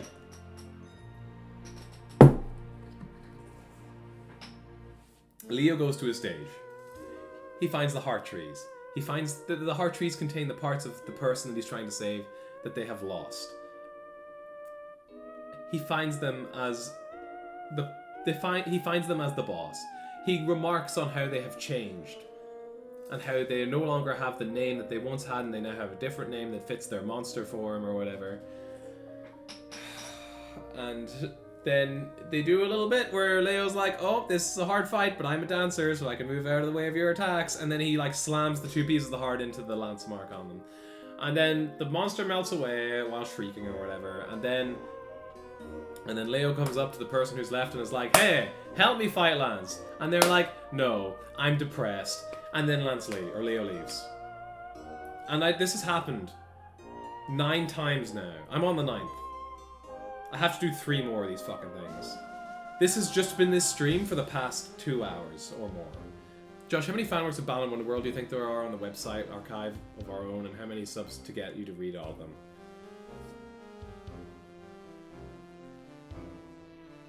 Don't talk to me. Don't talk to me.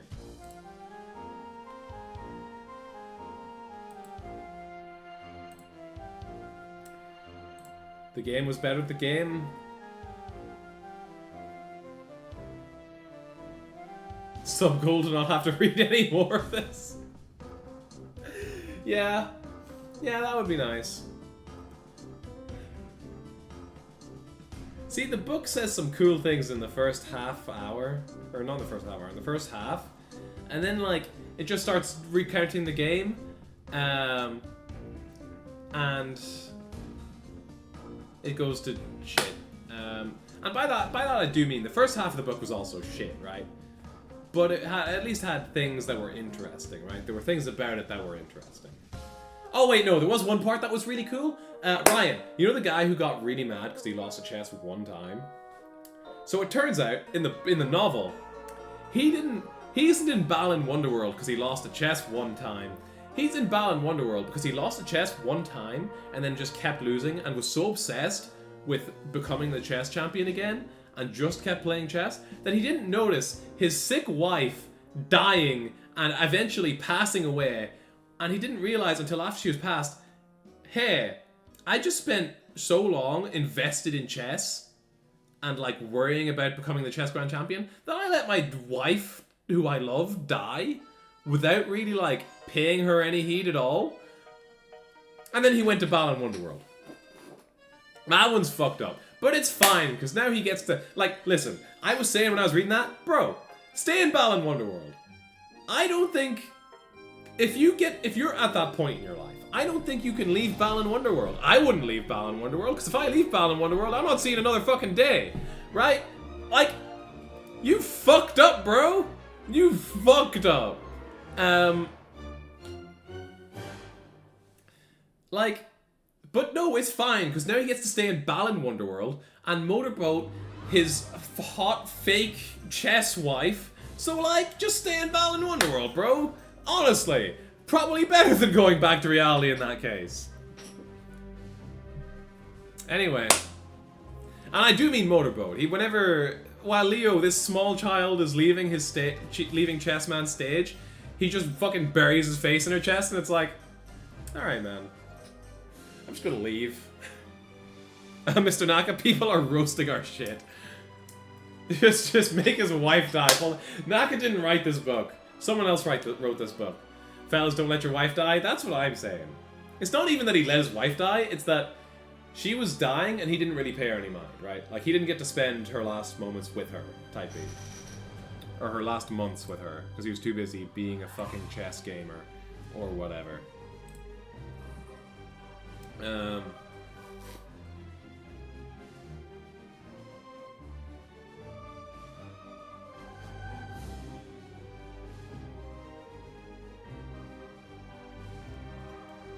Watch her clenched her teeth. Balan breathed a sigh. Humans are everything you accuse. Between them and the sweet lazuli bird, I know which one I'd choose. But there aren't any lazuli birds on your stage, said Leo. They're in the real world. If you don't go back, you would never be able to help any of them. No matter how much he tried to reason with Watcher, the dark light in her eyes refused to be extinguished. He gave up on trying to convince her to leave. Well, one thing is undeniable, drawled Balan. Your team isn't exactly reliable. He's such a bitch! I love Balan! Gee, thanks Captain Obvious. Who wrote this fucking book, man? Leo turned his back on him and strode away. Only 3 more left. 3 more chances. At this rate, victory may well be Lance's. Do you ever shut up? He shouted. He hadn't really meant to. Balan only shrugged. When I go to Balan Wonderworld, I better get a wife. That's what I'm saying. Like, literally, when do I get a hot chess imaginary wife to motorboat? The dissonance between the game's story and the book's retelling events is so funny, yeah. Balan is just like you, he is just like me. He's just like me. I love him. I love Balan. The one that used to be Pensive Pirate! Yes! The Chad! At first glance, it did not seem like Pensive Pirate's amusement park had changed all that much. But it was black of night now, whereas it had been a bright afternoon on Leo's last visit. Neon signs lit up the whole park. It was surprisingly beautiful in an ethereal way. Balan Wonderworld, the hot new dating app? Yeah, that was not a compliment.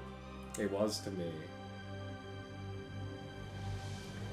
Oh, little one, don't let appearances deceive, said Balan with a snort. This place is a maze. Not everything you see you should believe. I'm not stupid, snapped Leo peevishly. He's getting really mad. Like, to be fair, he's been through 9 people and none of them are willing to help him fight Lance. And that's, like, specifically why he's helping them. The families and couples that he had been strolling around earlier were gone. Or he had seen strolling around earlier were gone, leaving crowds of Nagati in their place. The music playing was no longer that cheerful march, but a creepy variation of the melody. This wasn't the stage of the kind clown that had warmly greeted Street Beat Leo and the Clock Tower Kid so long ago. Leo figured it didn't much resemble the amusement park where Pensive Pirate had worked in the real world either. And it was probably riddled with traps. He had to tread carefully. Looking around, he noticed all sorts of attractions floating in the air. This one's going to be so fucking long. Oh, never mind. Okay, it's fine. Yeah, this one's kind of longer. No, it's not. It's like fine. Alright. Connected by nothing to roller coaster tracks. Yeah, I know, said Leo before Balan could open his mouth to speak, and donned a wheeled costume called Rail Runner. Getting around shouldn't be a problem now.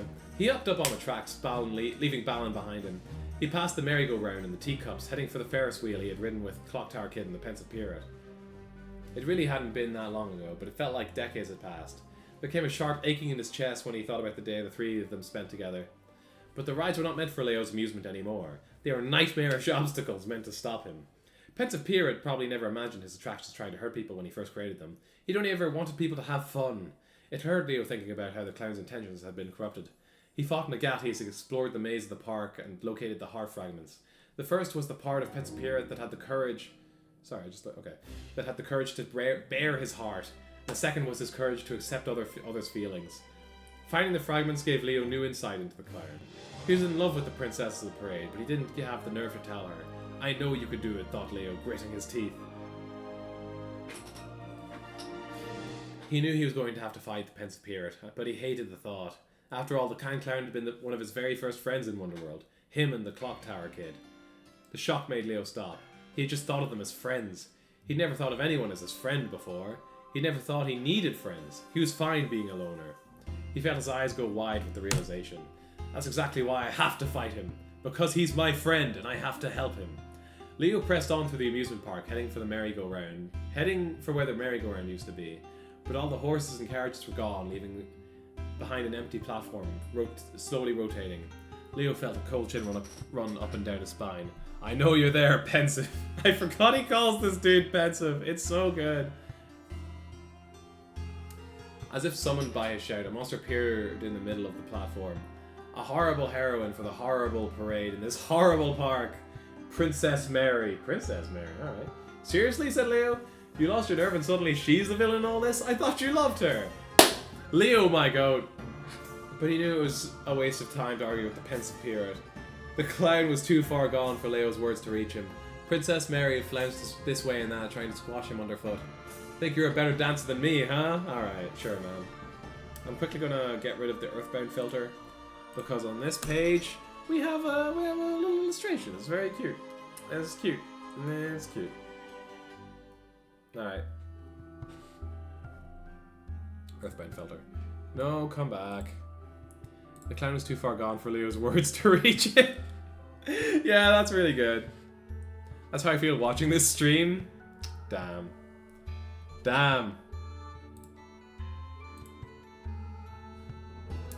Leo dodged every sachet with practiced ease. You don't have the nerve to beat me, he called, his taunt tinted with sadness. At that, Princess Mary summoned a stampede of carousel horses. The horses rollicked on erratic paths towards him, but Leo had the experience of all his previous battles to draw from. Every time he dodged an equine enemy, he made sure he got that much closer to the center of the platform where Princess Mary stood. He spun into a high-speed twirl as he approached, the edge of her skirts sharp as a knife.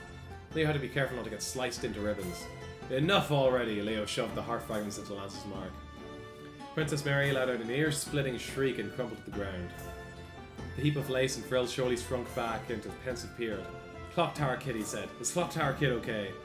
Leo had been starting to lose faith in the clown, but it stoked the embers of his hope that Pensive Pierre's first thought upon returning to himself was to ask after his friend. I haven't gotten to her yet, Leo said, shaking his head. You mean she still lost to darkness? That poor thing.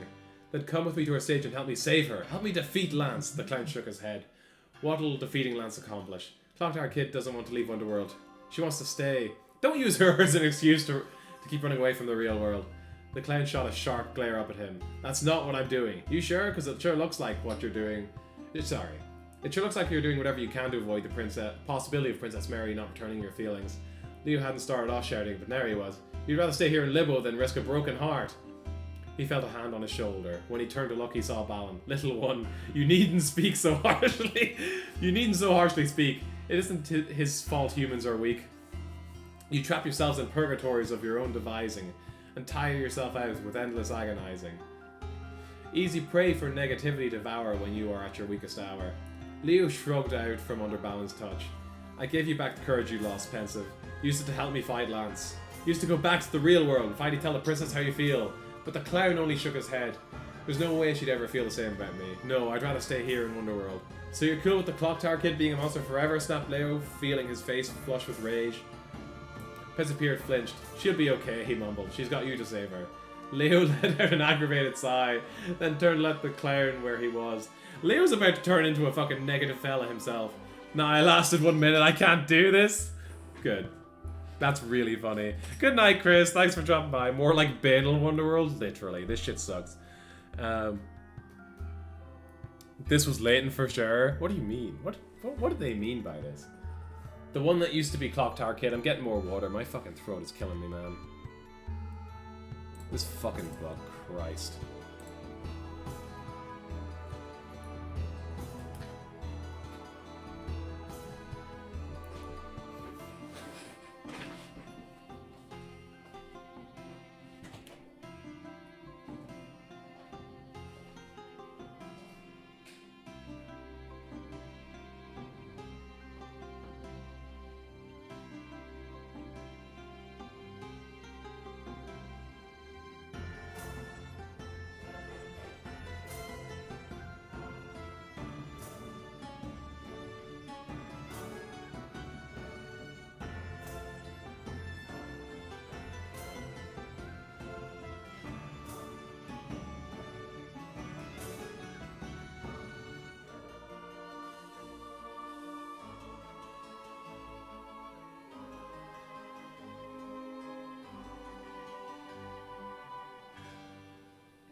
Alright. Okay. Hello, Tractor. How's it going? You didn't miss it. I'm still working on it. So, I have to be honest. We're 3 hours into this stream. I'm on page 170. It has taken about 60 pages to read, or it's taken about 3 hours to read 60 pages.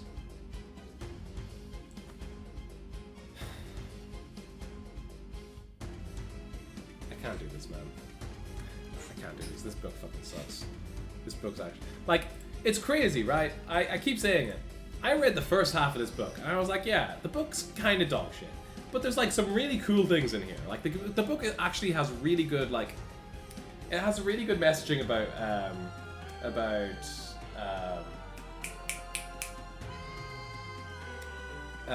coping mechanisms.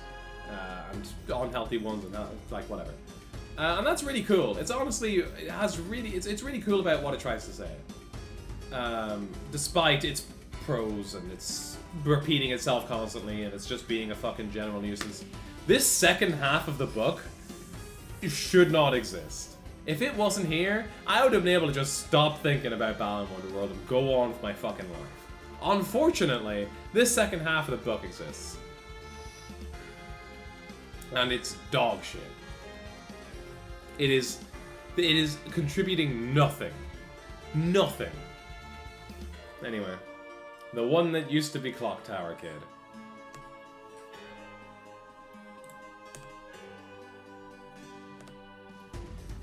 Freed from Lance's darkness your friends may be, yet to fight alongside you, not one will agree. Lamented Balan, a sharp edge to his smirk. Speaking of fighting, you've been putting off facing a certain someone, but avoiding Clock Tower Kid won't help in the long run. Streetbeat Leo looked away. He did not want to give Balan the satisfaction of seeing how right he was.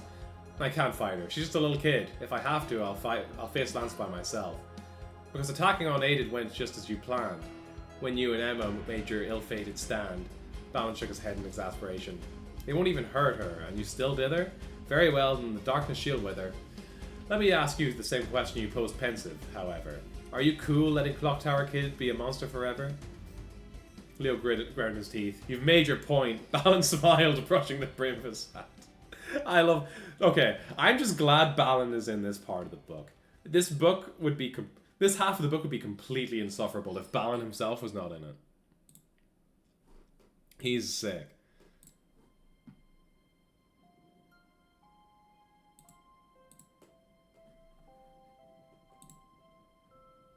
Alright. Clock Tower Kid's town was divided into sections that now floated in midair. I need more water, man.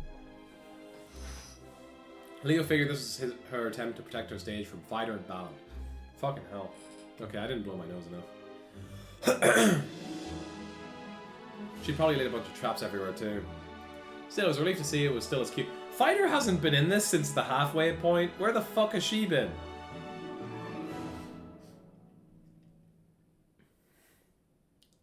So it was a relief to see it still as cute and cheerful as it had been when he first visited.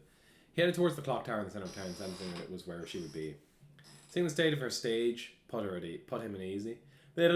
Sorry. Can you send you a safe work picture in Discord caption this you? Yes. I'm horrified though. He headed toward the clock tower. Seeing the state of her stage. Oh yeah. Seeing the state of her stage put him at ease, but he should not have relaxed so quickly. Is this fan fiction or real lore? This is like the actual Balan Wonderworld book. Me and Serena. Serena? Oh, that's Josh! Okay. Sorry, you have the same blue name as Tractor, so I thought it was just Tractor talking more, even though you have the Prime badge. This is the real Balan Wonderworld book. There's a novel, Josh! It's 200 and... Give me a second. I forgot to fucking... I didn't. It's 237 pages long. I'm 170 pages in. Alright, where's this this message from Tractor? Give me a second. The Anglo-Irish? Hey, okay, I'm not the Anglo-Irish. You fucking calm down. I need you to understand. If you know what you're saying, we're gonna have problems. I am just Irish. I am no Anglo-Irish. Do not speak of me in such terms. Yeah, Tractor sent me a photo of a pub called the Anglo-Irish, and I'm not taking it very well. Show the image. All right. Where's gaming? Where's uppies? There. And then I get you. No, yeah, this image.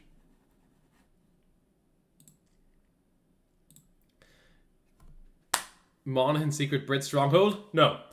I thought it was mad funny when I saw it. Yeah, that's a fucked up thing to name an Irish pub, I think, given the history of it, you know. But hey, it's pretty funny. Speaking of, actually, I was in Liverpool today. Germans in it. Oh, this is in Germany? That is really funny. I was in Liverpool today, on the way back from the airport. And I was walking through the city centre, and I see these advertisements for Pikmin 4. At long last, Liverpool based? That's crazy. It's wild seeing like actual advertising for Pikmin 4. Because in I remember when they released the Wii U, the late Satoru Iwata had stated that he thought the real system sellers for the Wii U were going to be Pikmin 3 and Wonderful 101. No idea what that man was thinking. God rest his soul. Anyway.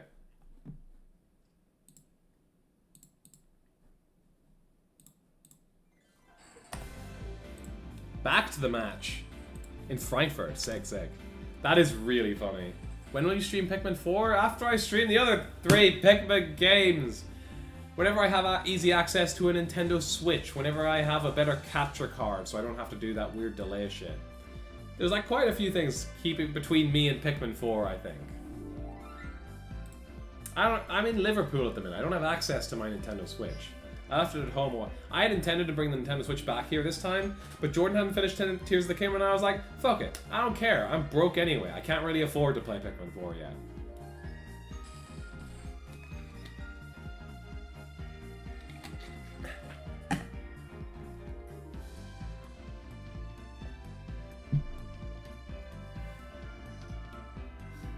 Right. Clock Tower Kid. Hey.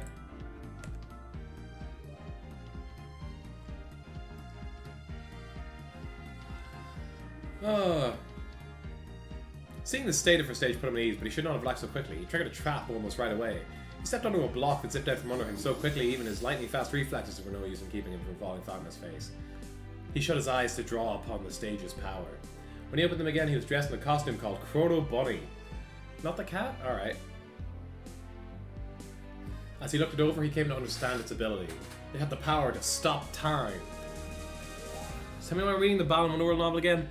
I was playing Balan Wonderworld on stream, and I was on the final boss, and I mentioned that there's a novel. And someone, I think it was Cleona, in chat said, how many subs for you to read the Balan Wonderworld novel? And I said, I have 6 at the minute, or I have 5, I don't remember how many I had. If I get up to 10, I will stream the Balan Wonderworld novel. Assuming that just was not going to happen. And then it happened. Yeah? What's up, Josh? What up? How you doing, man? That's only 4?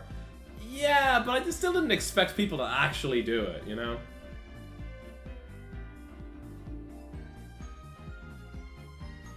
I made a mistake, Josh. I would set that bar a little higher, yeah. To be fair, there was also a part of me that was like, if it happens, it would be really funny. And it was really funny for the first stream. And now I'm doing this, and let me tell you, this fucking sucks. At least 11, yeah, no, you're right.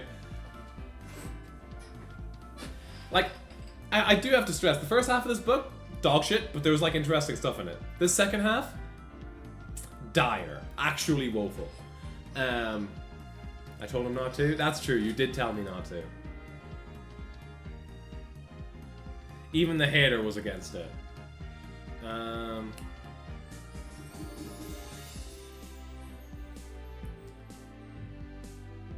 As he looked it up, he couldn't understand its ability. It had the power to stop time. Probably because that's what you wanted more than anything when the accident happened. To stop time in its tracks. Poor clock tower kid. Leo felt awful for him. He made his way through a stage. Then he could stop time. It did not matter how fast the chap sprung. Or how many Gatti attacked him. But he knew the monster that used the clock tower kid would have the same ability. Or the monster that used to be clock tower kid, alright. He couldn't imagine what their battle might look like. We're talking JoJo Part 3. How many gift subs to make you stop reading the novel? I'm seeing this. Look, there's another 60 pages. I'm seeing this through. At least 11. Look, there are like 2 more people left that Leo needs to save. Whenever I get past that part of the novel, where he's just saving people from being big monsters or whatever, I'm curious to see what happens after that. Because this part of the novel, where it's just been Rex doing that, that's what's been complete and utter horseshit. Like, it has been so bad. But there's a little bit more book between, like, after this part and between the end. Between this part and the end. And I want to see what that's like at this stage. At this point, I'm committed. I'm close to the end of this part that's complete horseshit, so I kind of want to just see it through. Do I have fucking tissue in here or something? My nose is fucking killing me. I'm not leaving to go to the goddamn bathroom again. Alright. So like 12? I guess, man. Committed to tomfoolery, yeah. Okay, give me a second. I have to go blow my nose. Give me 2 seconds.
I'll get through a Miku if you stop reading this awful book. That's like the most convincing argument I've read all day.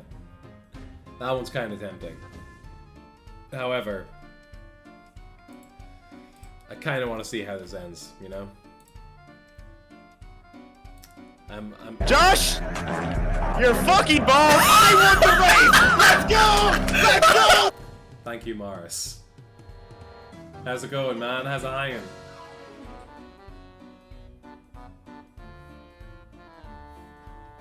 Gaming blast! Biden blast! Josh! You're fucking balls! I want the race! Let's go! Let's go! Thank you, Josh.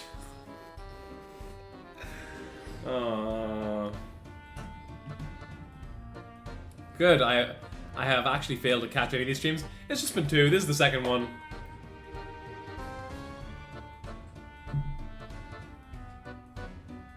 Guilty Gear lore? Man, are you fucking for real? Alright. I'm never finishing this fucking book. I'm gonna be stuck doing it by... This is the worst one by far. Yeah. Yeah. Yeah. Of the 2, this is by far the worst one, yeah. This is like easily... This is dire. Alright, Bedman. Morris, did you know? Did you know, Morris? Morris, Guilty Gear lore. Morris, did you know? Oh god.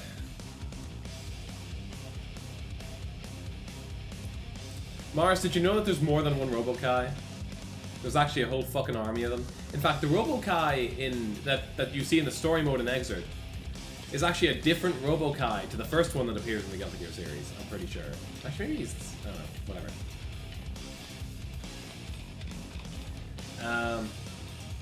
There was a whole army of them made by the Post-War Administration Bureau. And only one remains by the time of Guilty Gear Exert story. And he has come to peace with his robotness, and is simply... Methinks Cleona has the bully gene? Maybe. What makes you say that? Oh, right, yeah. Is that why they have different voices in it, plus R and Excerpt? Maybe. Hype is possible. I think the plus R one might be the same one. I don't know, it's hard to say. But, like, I think the first time Robo-Kai appears is in Guilty Gear Iska. And in Iska, you could, like, modify him to have other characters' moves and shit. It was very cool. It was honestly very cool. No non-bully would make someone read... No non-bully would make someone read the Balan book. It's true. It's true. Alright, back to... you're so welcome, Josh. You're so... Oh, sorry, it was Josh who redeemed the Guilty Gear lore. Why did I start screaming Morris's name? Josh, Guilty Gear lore! I don't understand the implications of a bully gene. Yeah. Yeah, I have his Dust Loop page up just because, like, the way I do Guilty Gear lore is I click onto a random Guilty Gear... No! I'm not fucking redoing it. Give me my points back. Josh, I gave Guilty Gear lore. Please. Can you find it in your heart to let me just finish the Balan book? Please. I'm struggling out here, buddy. It's been rough. Alright. It's because you don't have it, Morris? Yeah, it's true. Dee Dee has the bully gene.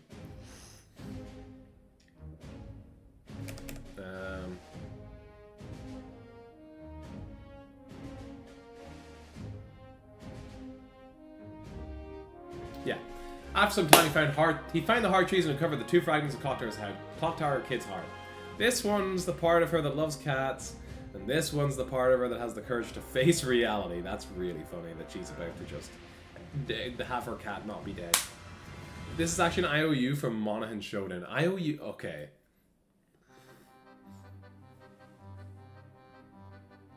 I think Leonie and I would get along well, maybe.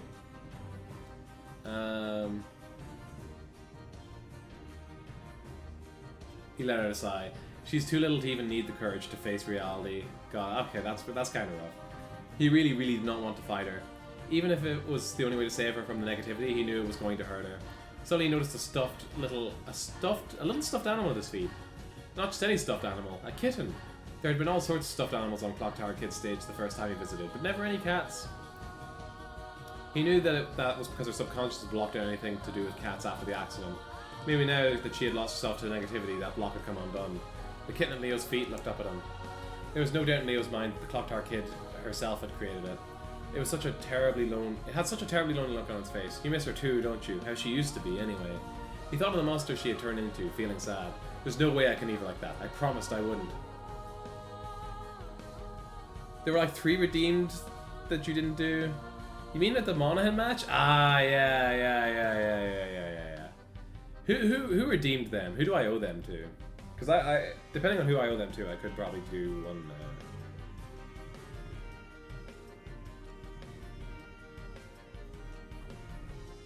I can actually see here. It was Morris, Nathan, and Ryan. Yeah, Morris is one of them. Well, Morris, I guess that Robo-Kai lore was yours. Josh, are you still here? God damn it.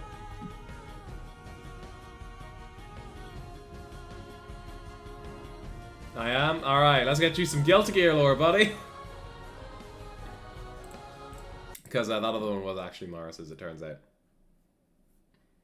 Alright, Bedman. Where's Bedman? Oh. Hey, gang, it's me, Bedman. Ryan, are you still here? I could get yours out of the way, too.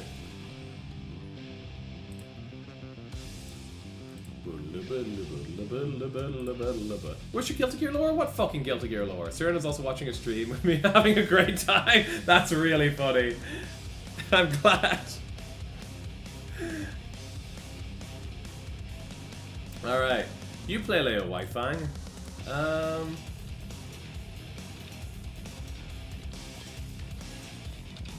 Did you know that Leo Whitefang is the kind of bitch to take his shoes off in someone else's home? Well, actually, no, that's not bad. Take his shoes off in his place of work.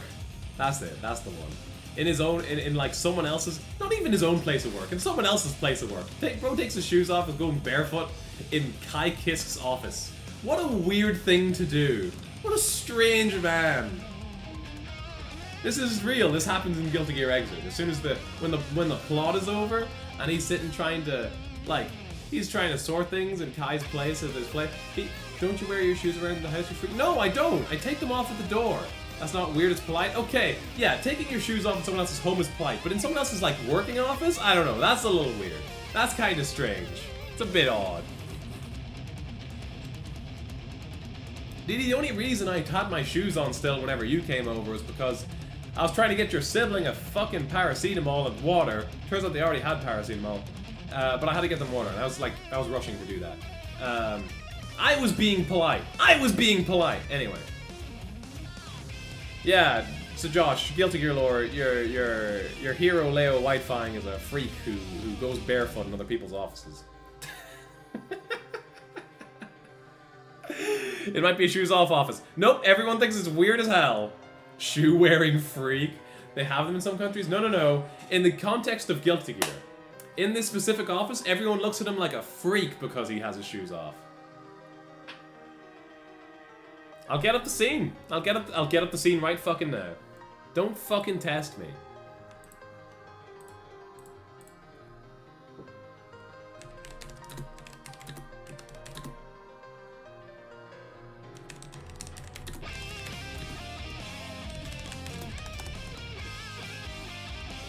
Leo being barefoot is a reference to the fact that he's a gorilla and shoes don't feel natural for him, yeah.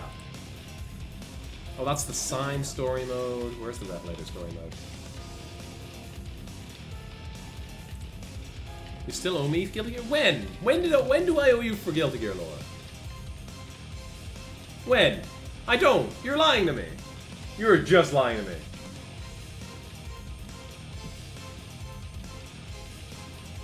Where the fuck is the Guilty Gear? Hang on. Alright, hang on. You owe me money, €3? I don't think that's true, Tractor. I think you're telling fibs. Uppies. Where the fuck is Uppies? There we go. Alright. Fireworks, final chapter. We don't give a shit about any of this. Skipping to the end. Maybe not that maybe not that far. Maybe not that far? Where the fuck is it? What was the scene? Oh, this is the scene where yeah, okay, alright.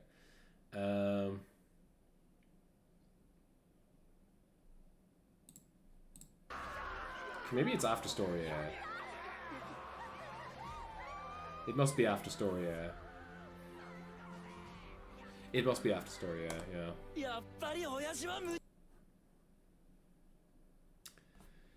I would never lie to you. I will now offer you subs and a McDonald's to stop reading the Balan book. Oh, McDonald's kind of. You got me a McFlurry? Alright. Where's Leo? Yeah, here he is. Alright. Alright.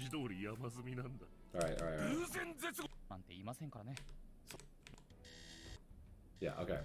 Here's the scene. Can the fucking... Alright.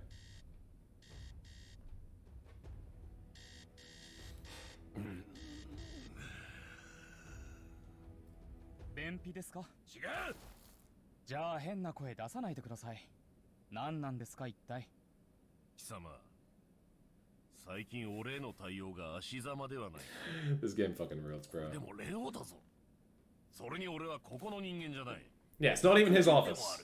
He admits it.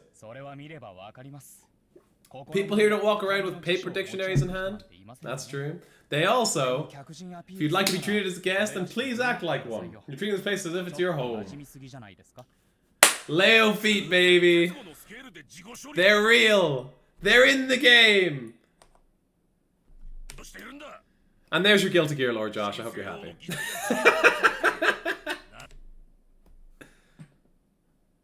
I cannot believe they mentioned that they have a G4 approaching. I cannot believe they mentioned that they have a G4 approaching. This shit was planned. The next fucking game story is all about the G4. I can't fucking believe this. Return to Monkey, etc. True. Alright, back to my reading little fucking...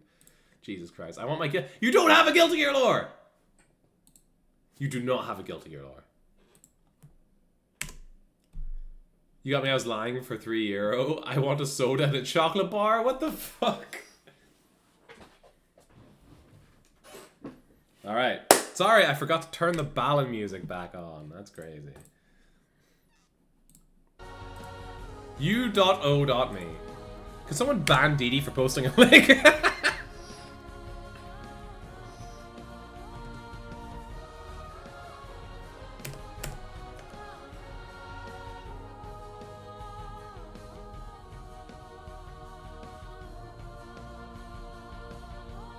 He gave the toy kitten a good cuddle, making sure to scratch it behind its ears, and made his way to an entrance that led beneath the clock tower. Clock tower kid, or the thing that had been her at least, was down there. He could feel it. Screw you, clown? Hee-hoo. When he turned, he saw Clock Tower Kid's illusion, cradling the kitten in her arms and looking at him with a worried expression. Don't worry about me, he said, and made his way slowly down the stairs. Down and down he went, into dim depths where the light from outside barely reached. Sudden, loud laughter spilled the silence. His gaze snapped towards where the sound was coming from and saw the monster that had once been Clock Tower Kid. She was called Pearl now, and she was a giant, 100 times Leo's weight, at least. The monster's feline wasted no time leaping straight for him. He dodged her attack just in time, shouting, "It's me! It's Street B!" But of course, he might as well be a stranger to it. I am so sick of this fucking book. Just cause it... whatever. I don't care anymore. She wheeled around and tried to pounce on him again and again. With the others, Leo had weakened them enough that he could get close and thrust the hard fragments into Lance's mark, but he did not want to do that to Clock Tower Kid. He wanted this to be as painless as possible for her. If I can get it in one go. He dodged and rolled around her attacks as he aimed for the mark, but Pearl's movements were too erratic for him to get a clear shot. This was shaping up to be his toughest fight yet. Her pounces were dangerous enough on their own, but he also had to watch out for the deadly shockwaves that rocked the earth every time her body hit the ground. I just need one shot. Leo danced for days on end in Wonderworld and never tired, but his face was flushed and sweaty. Now! This should be the official audiobook? Maybe. I'd keep it down though. I shouldn't be doing this. The monster should vanish at the moment Leo made to throw the fragments. His intuition prickled and he turned to see the monster had appeared behind him. And there came a sharp ache in his chest and he saw his costume was shredded. What happened? He'd been so focused on ending this one in one shot he'd completely forgotten about Pearl's ability. She stopped time and attacked me! Well, Tugan played that game. Leo made a show of throwing the fragment again. The moment he lifted his hand, he stopped time. So did Perla. Now they were both frozen, and when time started again, it started for both. But Perla had not realized that detail. Thinking Leo was still frozen in time, she stopped close toward him. Just a little closer. Now! It's JoJo's Bizarre Adventure! He thrust the fragments into Lance's mark. Dismay spread across Perla's face at her prey's unexpected movement. Including the bits about Guilty Gear lore also? Yes. No one cares about the Balan Wonderworld trademark copyright. Yeah, it's true. The audiobook is unedited every second from these streams. The audiobook is unedited every second. Yeah. Evening, Clown. How's it going, Dan? How's it hanging? Do you like my shit green screen? I don't own a green screen, and I figured the whole reading stream thing would be a little weird if it was just the usual layout, so I just looked up how to remove the background. It's a silly little fucking shitty solution, but it's quaint. It's silly. Fantastic green screen. Thank you so much. I worked very hard on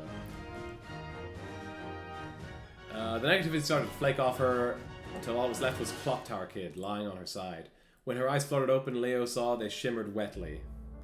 "Why'd you bring back normal?" she asked, tears slipping down her cheeks. In the negativity, I didn't have to think about what happened to that poor kitty, Why'd you have to go and make me remember? What do you mean, why? Leo started, but stopped as he felt a hand on his shoulder. He turned to see Balan. Street Beat didn't make you remember because you've never forgot. Not before your monster's strange, nor while the negativity you were wrought. Nor while with negative. Okay, sure. You've never stopped mourning your feline friend. The wound deep in your heart has yet to mend. Leo felt some of his guilt lift at Balan's words. You can't keep going like this, Clock Tower Kid. Says who? I just want to forget about the kitty I got killed, and live in Wonderworld with a pensive forever and ever. Leo started to take a step toward her, but Balan stopped him. The man slipped off his top hat, stroking Clock Tower Kid's turquoise hair. Leo only caught a brief glimpse of the man's face before the hat was back in its usual position, but he was surprised to see Balan was just as handsome as Lance. It was more for that instant, the grin had slipped from Balan's features, replaced by a look of bitter sadness. Be patient with yourself, little one, as you heal. It takes time to recover from such an awful ordeal. He squeezed Clock Tower Kid's hand. I own a green screen which I never use. Yo, on God? That's crazy.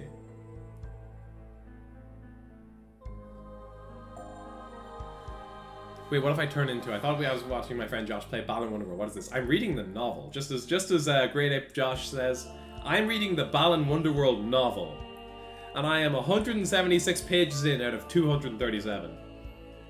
I'm close, I promise. Why is this dude a mod? He was one of the first people to show up to my streams. And he asked for it, so I gave it to him.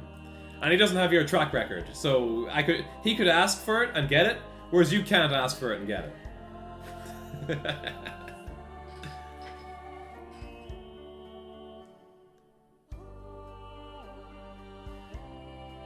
Leo put his hand on both of theirs. Look, when you're feeling up to it, we can go back to the real world together and look for the cat. And if, you know, I'll help you make a nice resting place for it, okay? At that, Leo and Balan left Clock Tower Kid to her stage. Now there remains only one, Lady of the Midnight Sun. Balan's eyes were unfocused, seeming caught on something in the distance as they walked. You know her story? That, you could say, in a way, was his vague reply. Josh, I think you should make me a mod for 15 minutes. Why 15 minutes? Why aren't you a mod in my stream? I'm a fucking mod in your stream. You should be a fucking mod in my stream. What the fuck happened there? That's actually crazy that you're not a mod on my stream.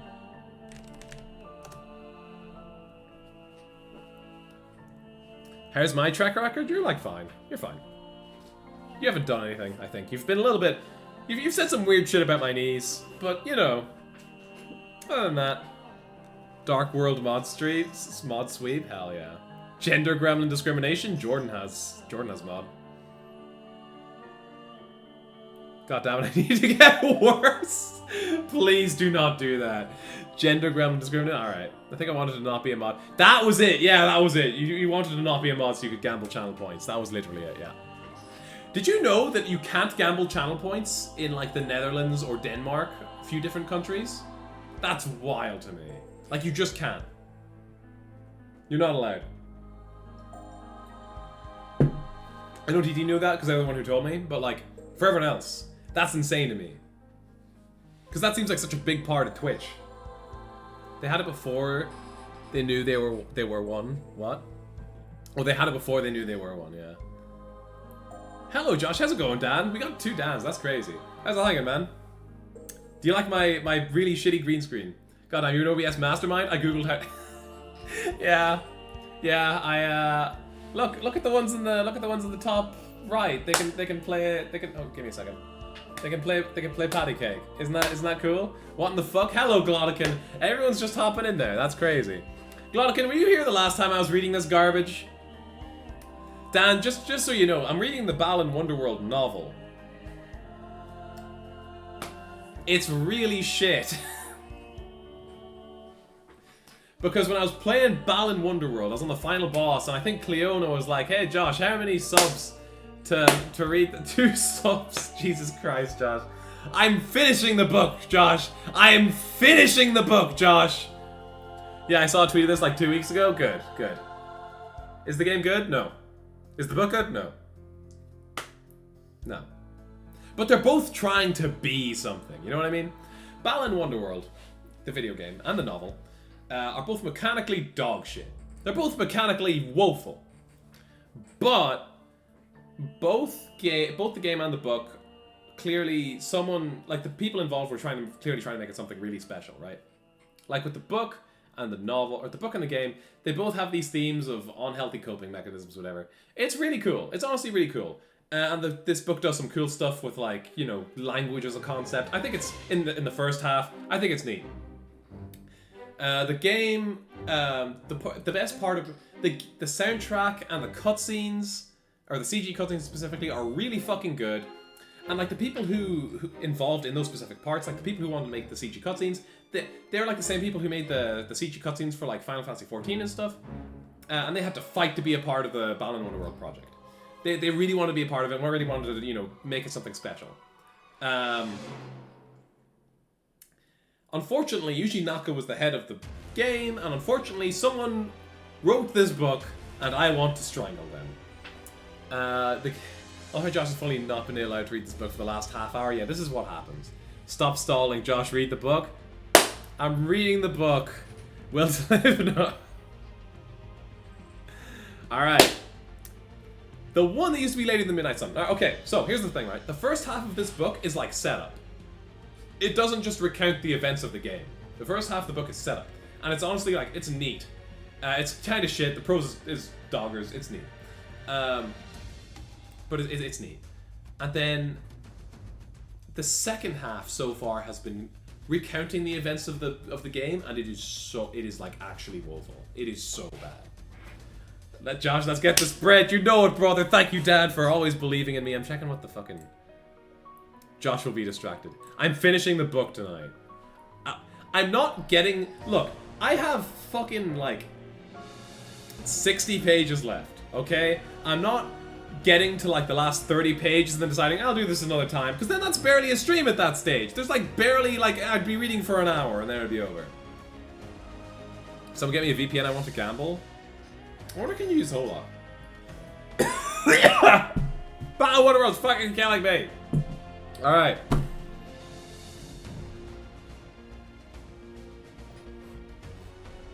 Josh, you've been streaming for almost 4 hours? Yeah, what of it? I'm not dying, you're dying.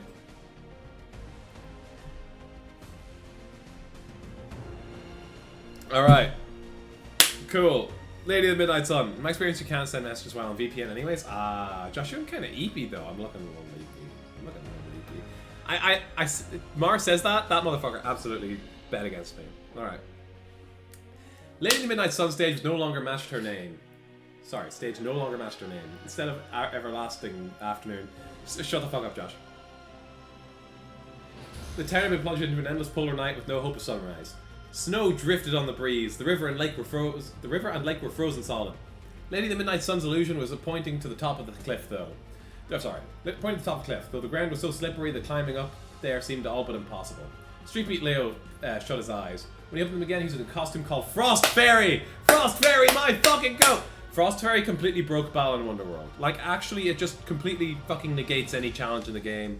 It's so good. That's it, I'm leaving the Netherlands. I just realized they moved hosting channels on Twitch. Yeah, it's so strange. It sucks. It's weird because on my Twitch mobile client, I go to my channel sometimes because if I'm testing something for chat or whatever, and it will still, for you specifically, Dan, it still hosts you. I don't know what that's about. My app is like outdated or something. I don't know. It's weird. I made the bet though with that special new beats. Yeah, it's weird. Oh god. Alright, Lady of the Midnight Sun, and then I'm going to the bathroom to blow my nose again, get more water, then I'm gonna have to do this every 5 seconds. Alright. Frost Fairy, my goat. The vestments looked woven out of ice itself, glittering with the beauty of the fresh snow. Leo spread his hands out in front of him, and in the air appeared a gigantic snowflake, big enough for him to stand on. Gingerly, he tested its weight on the snowflake, but he did not need to worry. It was sturdy enough to bear him, and then some. Carrying snowflake after snowflake, Leo made his way steadily up to the cliff top.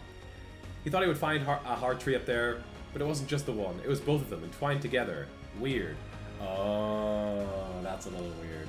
I think I know what that's about. This one might be cool. Alright, this one might be kind of cool.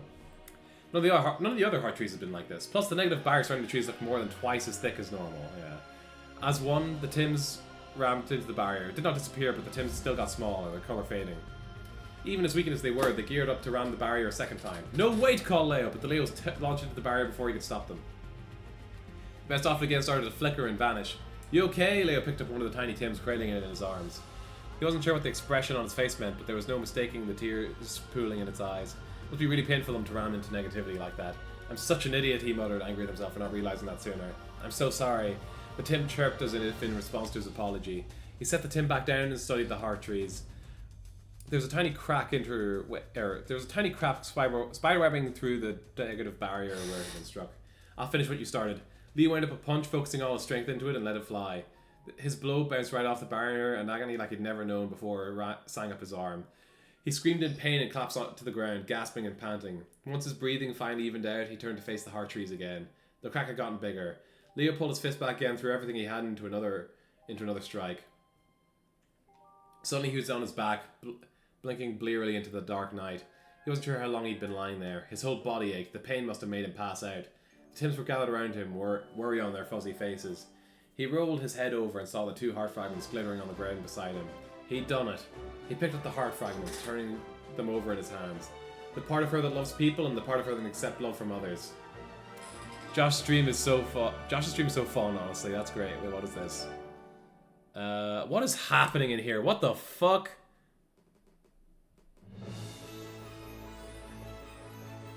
I don't think my mother was there to last. Can you make me a mod? I can. I won't though. Wait, can you actually make other people mods? Alright. I got called honorary French by Wivgar the other day. On God? Is Wivgar French? Alright. I didn't know that. I did figure he wasn't British, but you know. The Tims, yeah, the Tims are great. The Subway servers, yeah. Alright. Yeah, so Dan, here's what happened, right? Josh, how do we add more silly things to the stream, like multiple Joshes? French? Yeah. Alright, so, here's how things went down, right? I was streaming, I was reading Balan Wonderworld, and then someone asked, hey Josh, can you make a little version of yourself and put it in the corner? And I did that.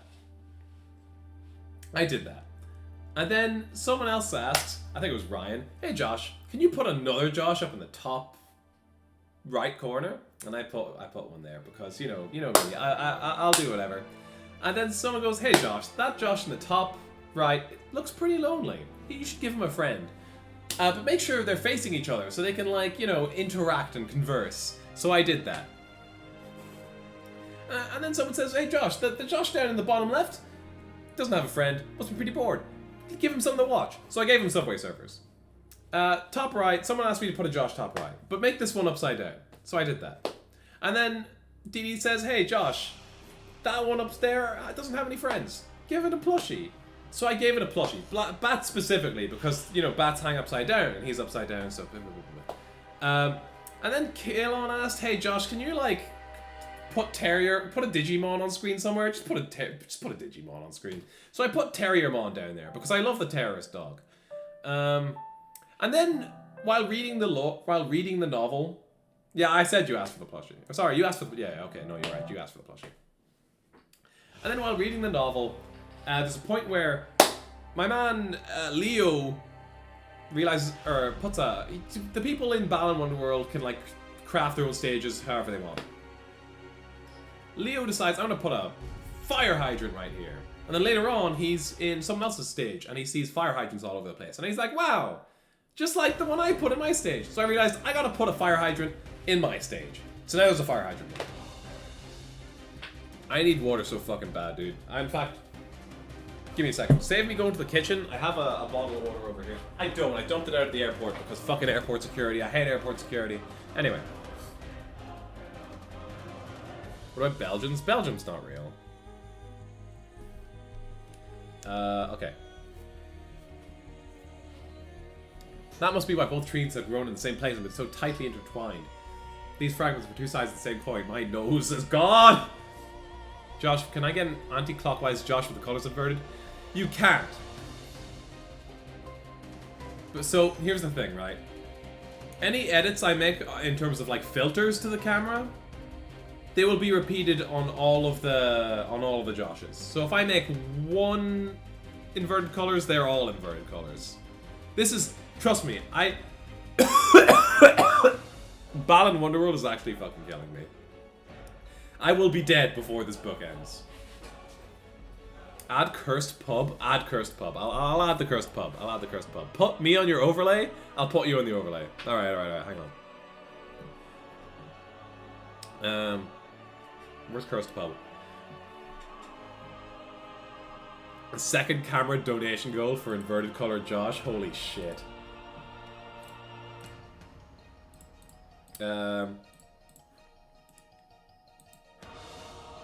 Okay, where am I going? I'm dying. I need you to understand that I'm fucking dying right now. Where am I going? Streaming.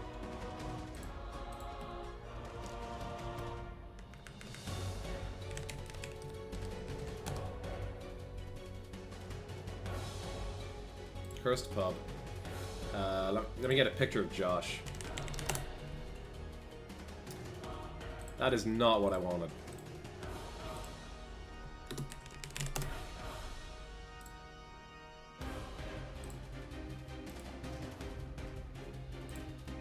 And then I put this one, Josh. Alright. I open OBS. Hope you feel better. I'm not even, like, sick. I'm literally just... I've been talking so much from reading this stupid fucking novel that my throat is fucking killing me. Gotta grab some food. I'll be excited to see the creatures. Or excited to see the updated overlay. Take it easy, Dan. Enjoy your food. Can I go beside Josh in the overlay? I use my Twitter cover photo. Yep. I guess you can. Alright, give me a second.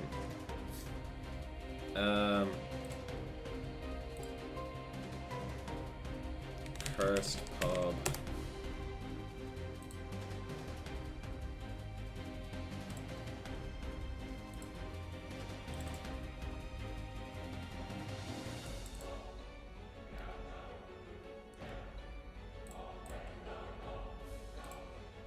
Alright. Can I, like...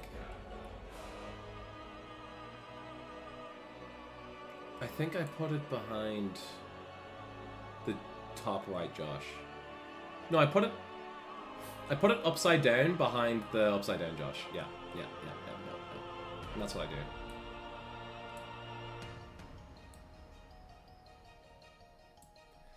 Right, where is it?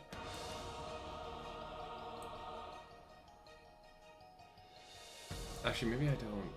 Yeah. Oh, no, don't do that. What did I just do? Where the fuck is the pub? Sound like a typical Irishman.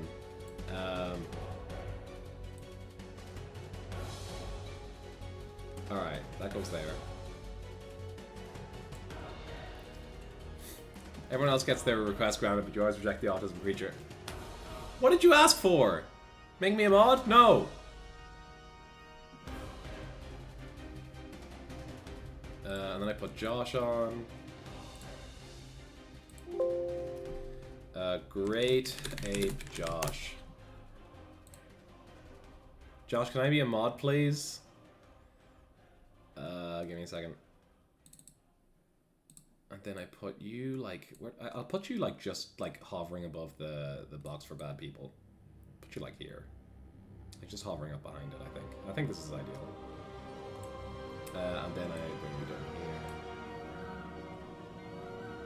here. Yeah, that'll do. Can I can put... Yeah. Alright. And then I have to get Morris. Don't you fucking dare. Don't you fucking dare what?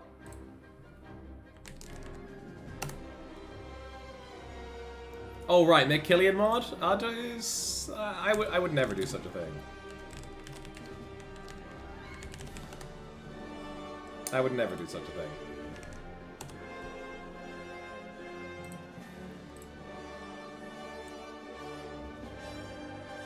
Alright, and then I reduce that, and I put... Why is it saving to a fucking 3D objects folder? What are you talking about?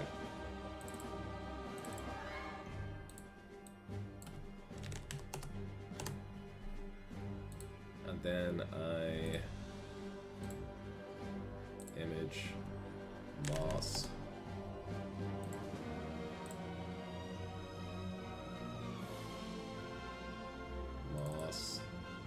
Yep.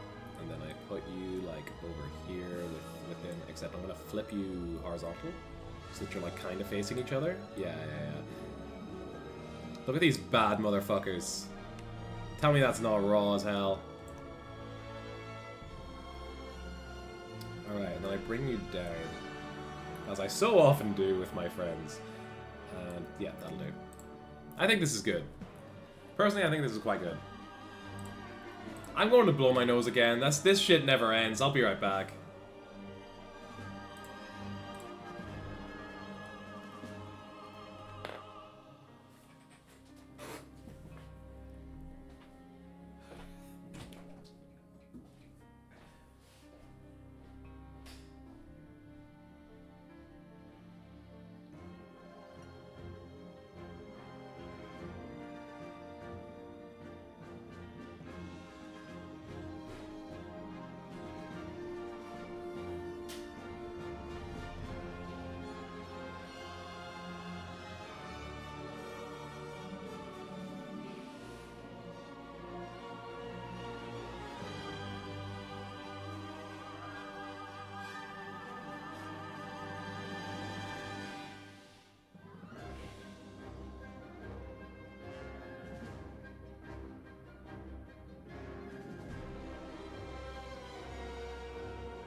That is so fucked up. How Dee Dee, like, Tractor came to Dee Dee to be like, hey, listen, you don't need to be a mod. Mods are cops, and you know what? I can't even say that's that far from wrong.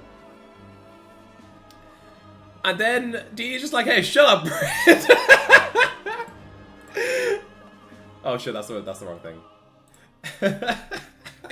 Imagine, I cannot imagine doing that to someone.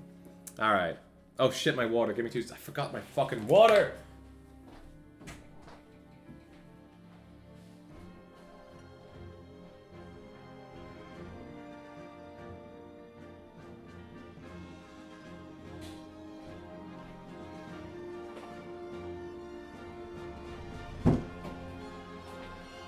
All right.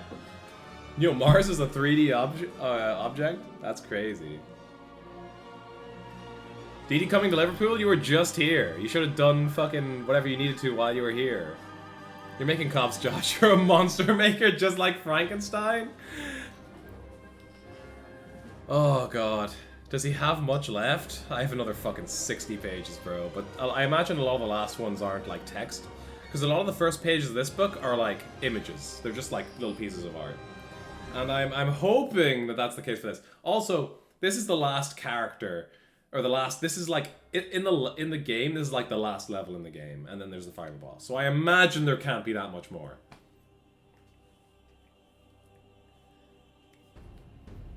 I hope. See, I say there's only 60 pages left. The last 4 hours have been me reading 60 pages, basically. 70 pages. 70 pages, 70 pages. But you know, it's... I guess I don't have 70, I don't have 60 pages left. It's like 50. You can do it. I'm doing it. I'm not fucking ending stream until I finish this godforsaken novel.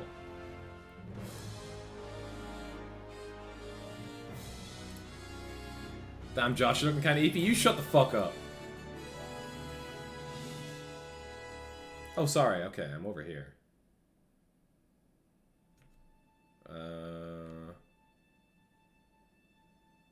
Wait, the fucking presentation of the... Oh, because I had F11. Faith.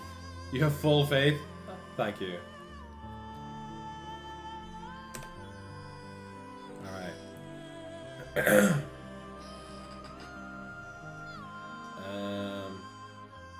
He rolled his head over. The fragments were two sides of the same coin, but out of all the fragments he had collected so far, something told him that one Lady of the Midnight Sun had thrown away with the most important part. And that was enough for him to get a sense of just how powerful she really was. Plus, she hadn't set any traps or anything on her stage. That must mean she had enough confidence to take out Leo all on her own, in whatever monstrous form she had turned into. He shuddered a little at the thought, but Lady of the Midnight Sun's illusion still stood, silent and expressionless, pointing. So that's where I'll find her, huh? Leo delved through the stage. It got chillier and chillier the further he went. Just when he thought he couldn't bear any longer, something other than the cold made him freeze. Out of the ice appeared the monster that had once been Lady of the Midnight Sun. She looks like Leo's breath hitched in his throat. She looks like death itself.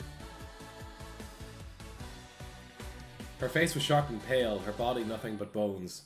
Leo knew better to think she was as frail as she looked. Her slender fingers crooked in a sinuous movement that seemed to beckon to the afterlife. He couldn't comprehend this creature having come from Lady of the Midnight Sun. The tiny spark of beauty he had found in the other monsters was utterly absent from her. The monster, the Grim Creeper? Are you fucking serious? Alright. Hurled a ring of ice right at him. Leo barely dodged in time. The ice only grazed him, but it left a huge gash where it had brushed against his costume. The edges were sharper than the sharpest sword, and it wasn't the ice rings he had to worry about. It wasn't just the ice rings he had to worry about. Lady of the Midnight Sun was dead set on protecting her stage, so she was throwing everything she had at him. Deadly icicles hurtled down out of the sky, threatening to skewer him if he made one wrong move. He took every care not to. Knock it off already, Leo yelled, even though he knew it was pointless. She couldn't understand him. The way Grim Creeper fought was on a totally different level from the other monsters. She was throwing it back? Real? And she's a skeleton? Mars, let me tell you, this monster was made for you. He has work cut out for him, dodging around the blade-edged rings and icicles as he tried to find Lance's mark. He finally spotted it encased in her ribs. Hey-oh! But finding it didn't do him much good now that she was ramping up her attacks. There was ice everywhere. It did not matter how quick on his feet he was if he couldn't keep his footing on the slippery ground. She was going to drive him into a corner. I'm gonna lose! But then he remembered the Tims, the way they had rammed into the heart trees from time and time again. They never gave up, so I won't either. He pressed onward, closing the gap between him and the Grim Creeper no matter how many times the ice slashed him. Just as he felt his consciousness beginning to slip away, he saw Lance's mark appear right in front of him. He scraped the last of his strength and hurled the heart fragments towards it. Anguish warped the Grim Creeper's faces as she sank slowly to her knees and turned back into the Lady of the Midnight Sun. Father, Mother, she mumbled without sparing a glance for Leo, her erstwhile foe. Tears slipped down her cheeks. Why did you get rid of the part of you that loves people and the part of you that can accept love from others? Lady of the Midnight Sun snapped her head up, glaring at him. Why are you trying to destroy my stage? This is the only place I can forget about my parents, and you're trying to take that away. What? He said, rattled by her accusing tone. Do you hate them? Your mom and dad? Bro was bad at this. She gave a violent shake of her head. No, I love them. Loved, I should say. And they loved me. They loved me so much that they would stay up all night and all day to take care of me when I got sick. They loved me so much that they were happier than I was when I won my piano competition. They loved me so much that they took one bite of the first meal I ever cooked and told me it was the most delicious thing they'd eaten in their whole lives. Then why do you want to forget about them? They wanted to get me something special for Christmas. They left me at home so it would be a surprise. I remember waving at them as they drove off. It wasn't much longer after I got the call. There'd been an accident. I want to forget that in the real world they're never coming home. How old is she in this? Because in the game, she was an adult, right? The game ends and she has a child, right? Of course the French is into necromancy. Jesus Christ.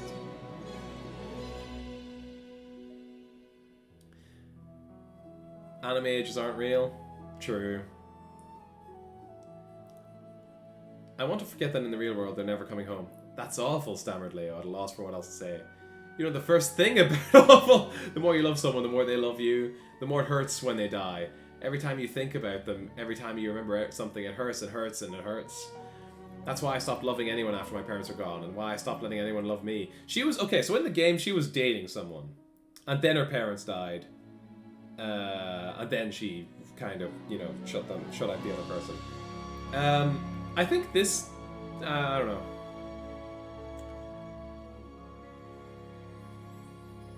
I didn't want to be hurt anymore. I want to forget about anyone I loved and anyone who loved me and just stay here alone in my stage. Sobbing, gasping for breath, Lady of the Midnight Sun crumpled to her knees, seeming to have exhausted herself shouting. Leo blinked and saw Balan standing beside her. He took off his top hat again, and this time Leo got a better look at his face. His usual grin was gone, and he beheld Lady of the Midnight Sun with an intensely sorrowful gaze. Balan crouched beside her, resting a gentle hand on her shoulder. For a while he did not move or say anything. When he finally spoke, it was like he had to wring each word out of the fabric of his being. I wish I could say your suffering's done, but I fear it's only just begun. There's no fast way through this, no shortcut to take, though I hope you'll weather the distance for your parents' sake. They wouldn't want to see you in pain, to see you through life and love down the drain. With that, Balan Leo left Lady of the Midnight Sun to her thoughts and stepped off through the snow. A long silence stretched between them as they walked. Then Balan said, "Tell me, Leo, if you're so inclined, whatever is it that's on your mind?" I was thinking about what you said back there, about her parents, wondering what they would want for her. Ah yes, care to venture a guess? I think they'd want her to love and to be loved, and to be happy and to laugh a lot. That made Balan smile. You know, little one, that sounds about right, he patted Leo encouragingly on the back. But to make that happen, there's still Lance to fight. Wherever he is. Without a word, Balan lifted a finger. Leo looked to where he's pointing and saw Fighter's illusion. Fighter Emma has got you covered. The way to Lance's stronghold it seems she's discovered. She's quite good at pathfinding, you know. After all, it was she who led you to the stage full of snow. But Fighter had a long ragged tear in her costume. No, the battle shouldn't have started yet, cried Balan. Quickly now, Leo, Emma. Quickly now, Leo.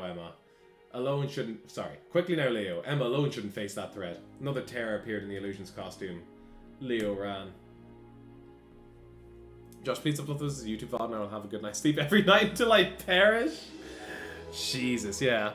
You can't date someone without loving them. It's not you can date someone without loving them. It's not I mean, you need to date someone before you start loving them, I think.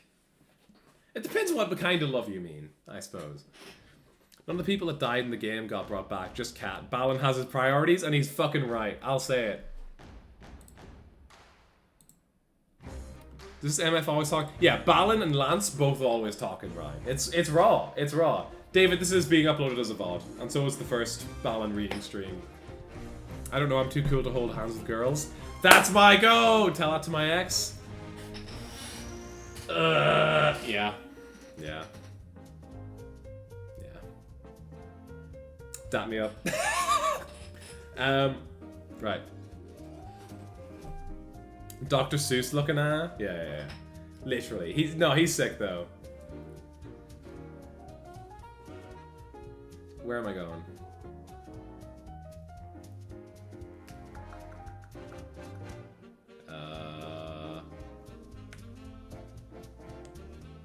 Yeah, Leo ran. He didn't know how long he ran. He didn't notice when everything had become shrouded in darkness, nor when Balan and the Thames had disappeared from his side. From somewhere up ahead, he could feel pulses of immense power. Guess I'm the only one Lance wants to see. I love this track, by the way. This is the credits theme, I think. It's really good. Side note, the Lorax is unbelievable. Only watched it last month. I know literally nothing about that movie, aside from, like, the Tumblr sexy man that's in it.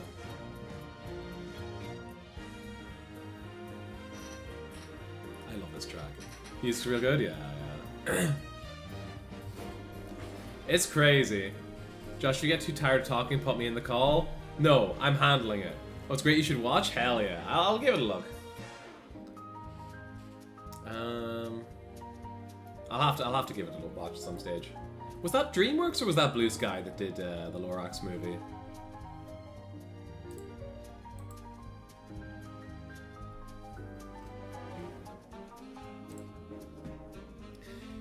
He kept walking. Suddenly a tidal wave of Nagati swelled up around him, whirlpooling closer and closer. Get out of my way! Though he had barely whispered the command, he saw a shudder ripple through the Nagati. Leo knew somehow that even though there were thousands of them and only one of him, they wouldn't dare touch him now. He stepped forward, the wall of Nagati drew back, parting into a path. At the end of the path he found Lance glowing with the dark luminescence of negativity, and at his feet, her costume torn to shreds, lay Fighter Emma. They rushed to her at once. Sorry, she said, drawing short, shallow breaths as she looked up at him. I tried, but I couldn't beat him. Why, Leo shouted Lance. You didn't have to hurt her. She is Balan's ally, and therefore my enemy.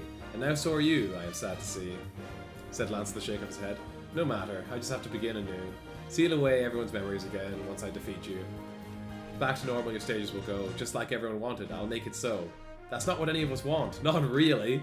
Not really, you say. Is that so? Then I suppose what is real, you think you know. Yeah, I do. Slowly Lance began to rise into the air, stroking the tentacle protruding from his back. And suddenly there were 5 of them.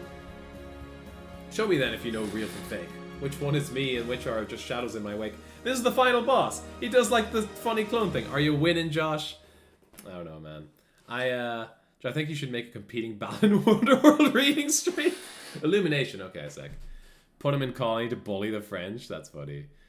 I think I'm winning. We're on the final boss, I think. There's still like another 50 pages, but like I think this is the final boss. So the first several pages of this book were just illustrations. So I'm hoping the back end of this book will also just be illustrations, so it'll be a lot shorter. This game has 2.3k followers. 2.3k followers on Twitch, and Josh is the only stream for it. Yeah. Okay, we're out of Balan Wonderworld music. I have to do something about that. We're not out of Balan Wonderworld music. Okay.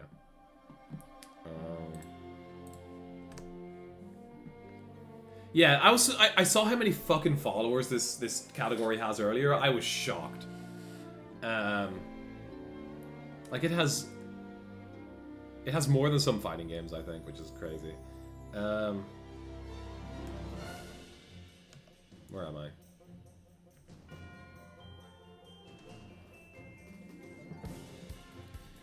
Yeah, show me that if you know real from fake.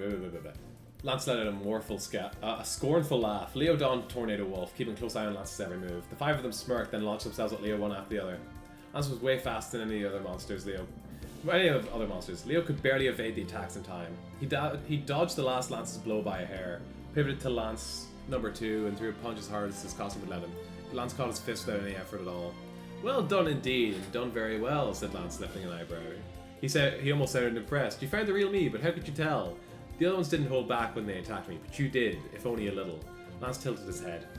How curious that I acted so meek. It was not my intention, but I suppose my heart is still weak. That won't do. That won't do at all. He closed his eyes.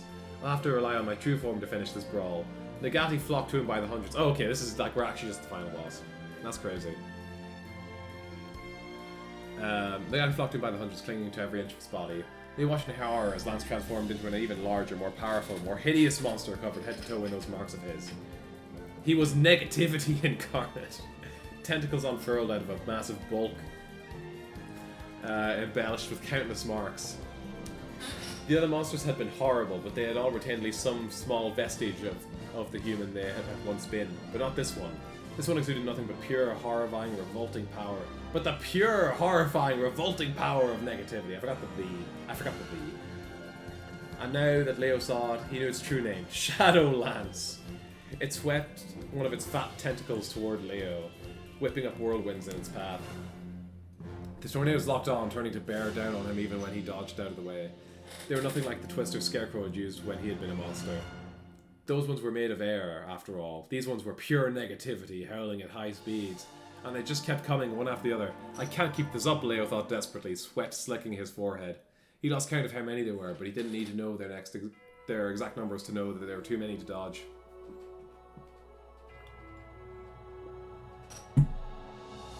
Yes, I better go on the offensive then. Steeling himself, Leo lunged towards Shadowlance, striking a blow at one of his marks. As soon as his fist connected, a blast of negative power burst from the mark and disintegrated his costume.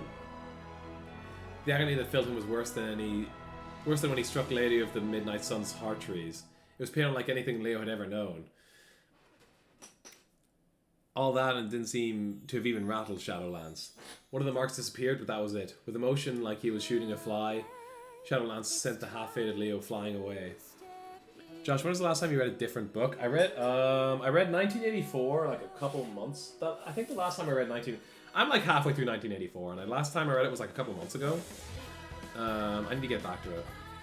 But before that, I finished Dracula. It was this year. I finished Dracula this year. Dracula's fucking baller, by the way. She ballin' on my wonder till I land. That's wrong. It's actually she whirled, yeah. She ballin' on my wonder till I'm whirled. Josh, read Blood Meridian? What is that? Oh, so very similar books. That's cool, yeah. Yeah. Where am I? Lola gave a groan as he struggled to his feet. Shadowlance watched him with a cold stare. His legs threatening to give out from under him, Leo changed into Chrono Bunny, hoping against hope the costume's clock-stopping ability would help him. Thank goodness, it worked. He sprang at Shadowlance, but the monster only looked frozen in time, and batted Leo away before he could react. You think you could best me with that little trick? Here in my stage, you have no more power than a fly or a tick. When did you start reading Dracula again? Don't worry about it, man. That doesn't matter. Doesn't matter. It's irrelevant. Yeah, I started Dracula in like 2019, and then didn't finish it until this year. Hee-hoo. 4 years in the making, baby. Actually, no, I didn't start it in 2019. I started Animal Farm 2019. I think finished it during the pandemic, and then started Dracula. When did I start Dracula? I bought Dracula in 2019. When did I start Dracula? Probably like 2021. Probably like 2021.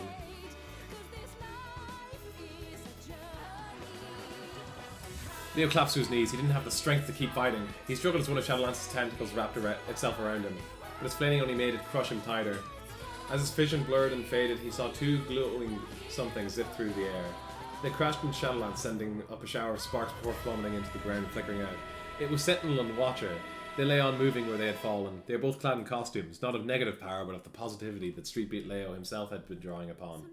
But their costumes were now shredded and scorched from where they had collided with Lance's marks. Sorry, we're late. Oh, sorry. Leo knew the pain Sentinel must be in, but the firefighter still managed a bashful smile.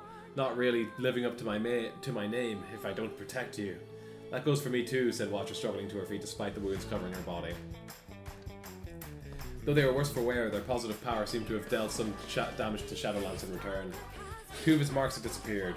Two more glowing somethings crashed into the monster. You pay for what you turned Clock Tower Kid into, growled the first, pensive Pyrrha. The second, Clock Tower Kid, nodded empathetically. He's not the only one ready to kick your butt, and any enemy of Pensive is an enemy of mine. Every time they call the fucking clown Pensive, I'm so happy. I'm in my happy place. Light after light hurled into Shadowlands, staggering the monster back. Sorry I hemmed and hawed for so long, said Scarecrow. I couldn't give up on my dream after all, said Skygazer. Me either, said Seagazer. A life without the ocean is no life at all. They flew at Shadowlands, their costume shivering with positive power. I know...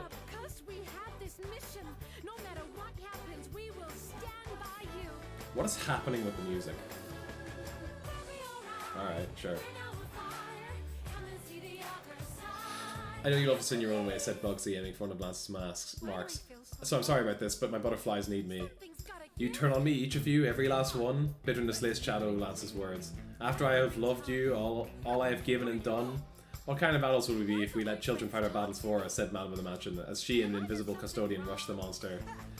One after another, Lance's marks vanished. I faced more formidable foes. Checkered King. That's so fucking funny coming from Checkered King, given that he was literally complaining earlier about how he was losing chess to fucking children and shit. Checkered King landed a punch with a staggering Shadowlance showed him an opening. The monster fell to its knees at last, but there were still two marks left. Hold on, water. Fucking hell. My throat is going to be so fucked tomorrow. You don't understand.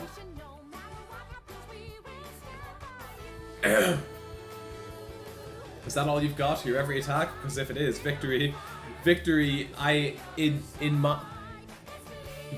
in mine, and I'll have you back. What does that mean? Alright. Lance lifted his hand, but a blinding light flashed through the air and crashed into him. It was Lady in the Midnight Sun. She fell without a word, fainting with a sad smile on her face. Leo looked at each of his wounded friends scattered across the ground around him.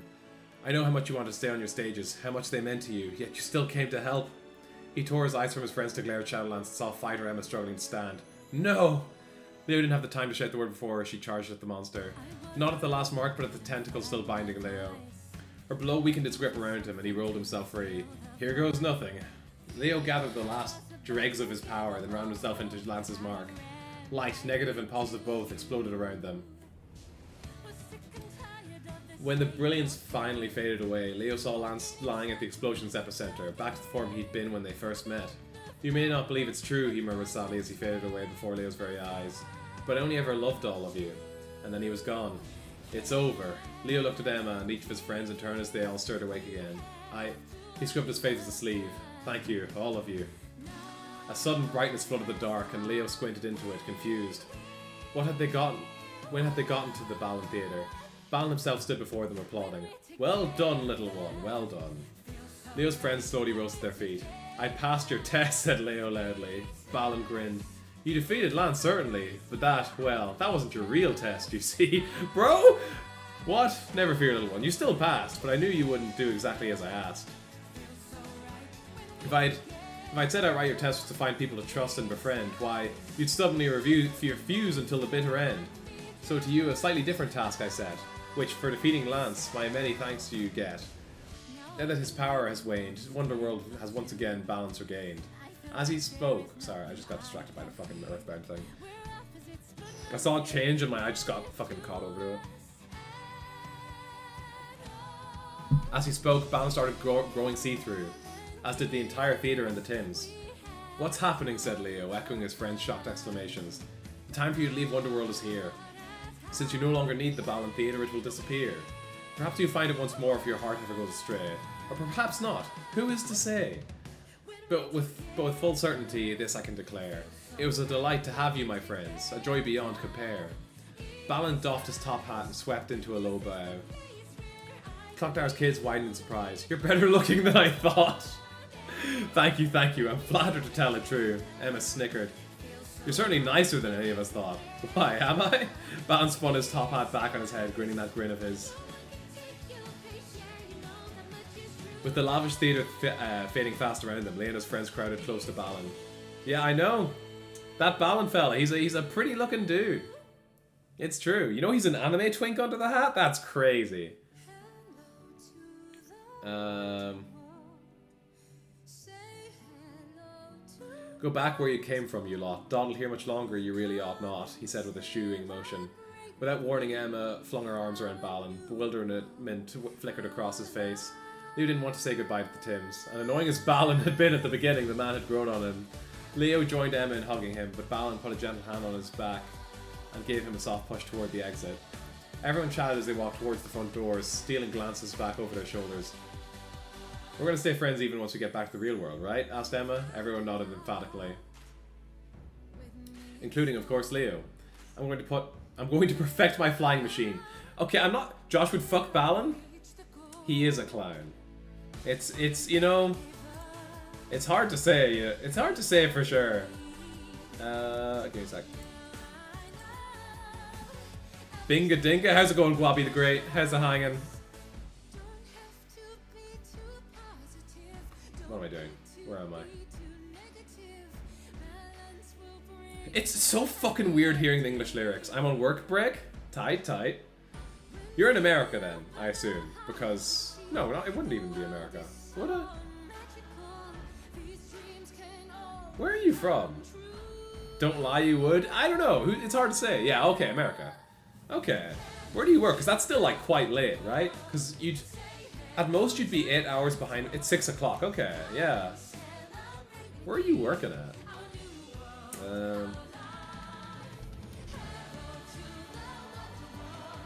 Delhi. Ah, okay, fair. Yeah. I think we had this conversation before, and I was like, listen, you gotta introduce chicken fillet rolls to the people of America. They're suffering over there, and they don't even know. Yeah, I think we've been through this before, yeah.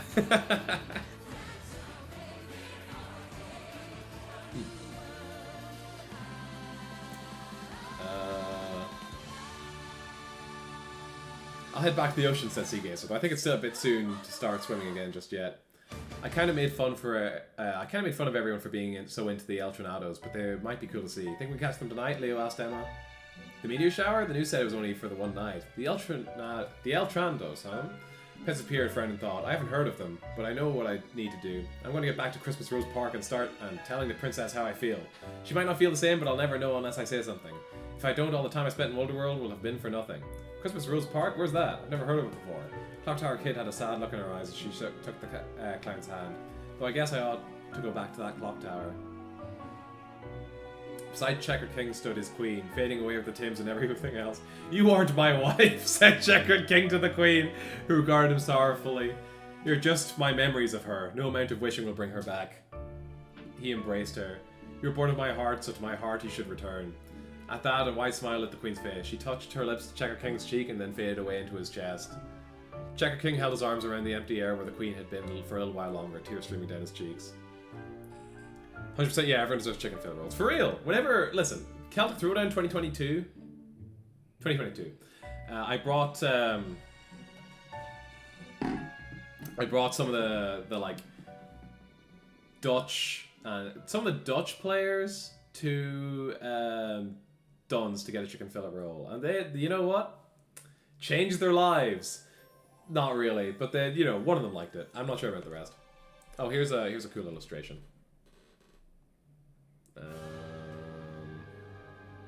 Where the fuck is the Earthbound filter? There we go. Yeah, that's them all fucking leaving Wonderworld. That's cute. I'm finishing the book. I'm finishing the book.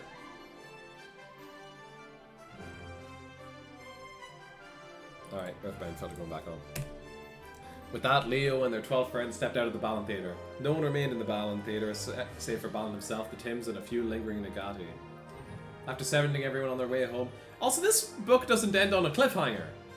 This book doesn't end on a cliffhanger like the game does. That's crazy. Sick art? Yeah, there's a lot of really cool art in this book. The game ends on a cliffhanger, by the way. Kind of, vaguely. So basically, at the end of the game, everyone still leaves Balan Wonderworld, but when you defeat Lance initially, he like reverts back to a pure form of himself, a non-negative version of himself. And then he gets tackled through a portal by some Nagati, and you're like, oh.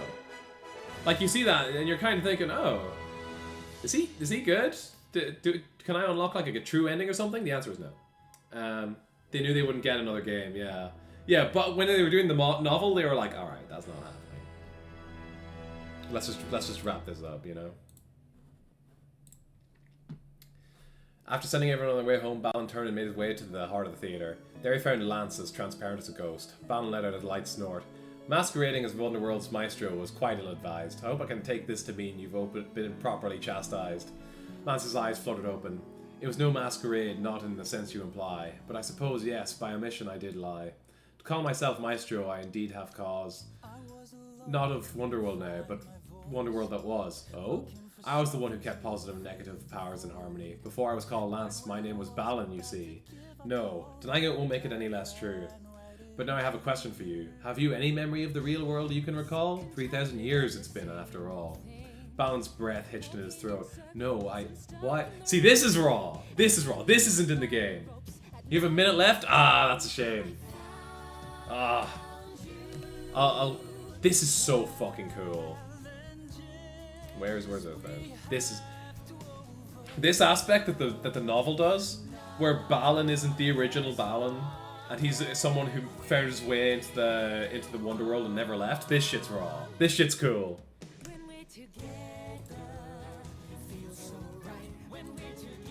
How is there still more OST going? Whatever.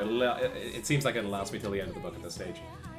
Before you became Balan, it was my part to play, but I grew too close to the humans that to their sorrow and sadness fell prey. Balan no longer, but Lance I became, and negativity began laying upon Wonderworld its claim. To save, there was only one thing I could do, and that was to create a new Balan, you. Oh, okay, he's alright. A faint smile played across Lance's lips. But now you're falling in love with them too. Be careful, Balan, or Lance they'll soon call you. Never, shouted Balan. That won't happen. Ever. Honestly, with enough self-deception. Oh, honestly, enough with the self-deception. You normally take everyone's memories when they leave, so why this time did you make an exception? Why? Because Balan took a flustered step back. And what is that running down your cheek? Don't tell me your eyes have started to leak. Balan jerked a hand up to his face. When he pulled his fingers back, they were wet with tears. Face it, you don't stand a chance. It's only a matter of time until you become Lance. I don't. I won't. Slowly Lance got to his feet. A small, sad smile playing across his features. That's what I said too, he muttered. But it was too late for me, and it's too late for you. Balan gave a furious shake of his head. I swear on my top hat, I will not end up like that. Lance wandered slowly away into Wonderworld, his weakened Nagati stumbling after him. Do you hear me? Balan shouted after his retreating form. I refuse to share your destiny. It's raw! It's raw! It's suddenly raw. It's peak. Alright. Hello? Alright.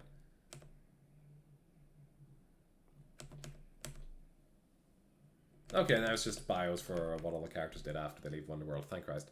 I love that becoming Lance is like the worst thing that can happen to someone. Yes, correct. Because then you're a being who feeds off other people's negative emotions. Balan Wonderworld is killing me.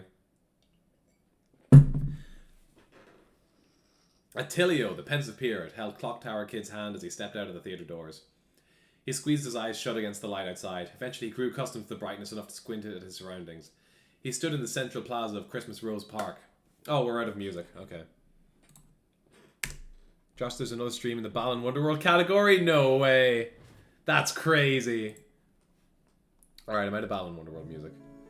Oh, I'm not out of Balan Wonderworld music. We got one more.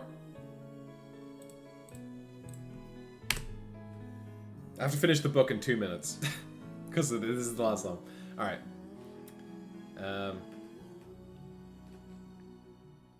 The Balan Theatre was nowhere to be seen. Where is everyone? He could have sworn he exited the theatre with all his friends right beside him, but they were gone. Even Clock Tower Kid, whose hand he was holding tight.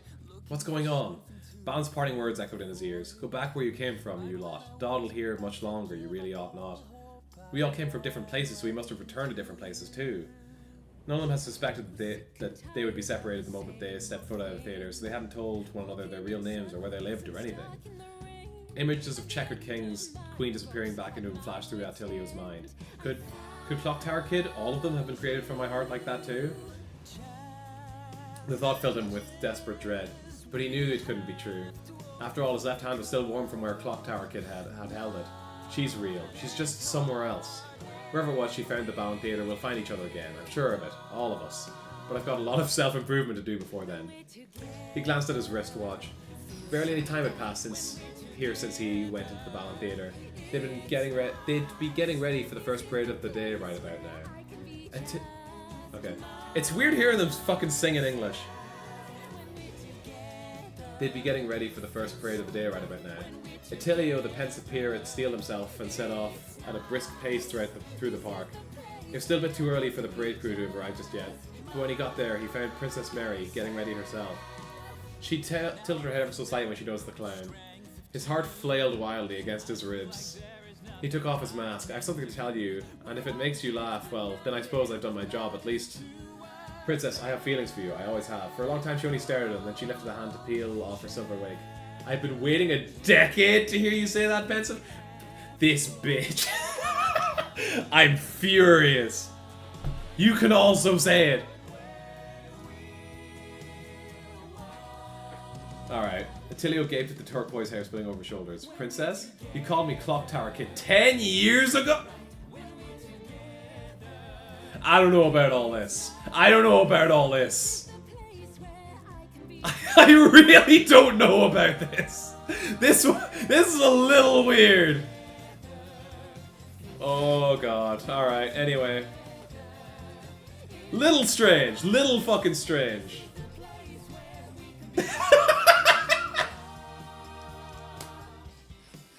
Yeah.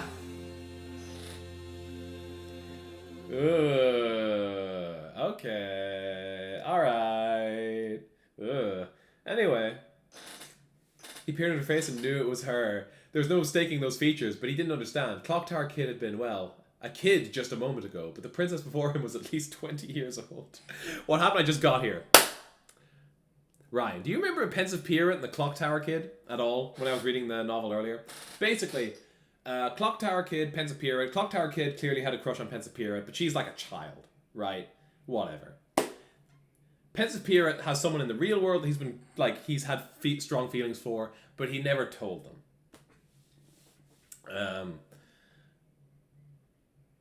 So it turns out, whenever Pensapira, otherwise known as Attilio Cacinci, I don't fucking know, Caccini, he leaves Balan Wonderworld. They all leave Balan Wonderworld at the same time. He finds, we've all been separated by place, right?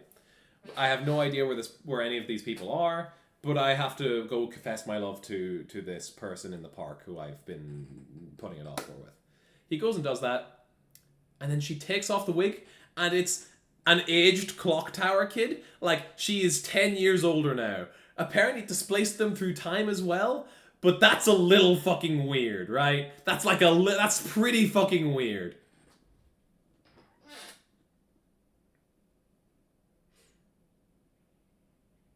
Like, he confesses her love for her, and she goes, "I've been waiting a decade to hear you say that." She takes off the wig. Oh, I don't know, man. It's a little odd. It's a little strange. I want to move on. There's your chance for Ryan's GG lore. Ryan, Guilty Gear lore.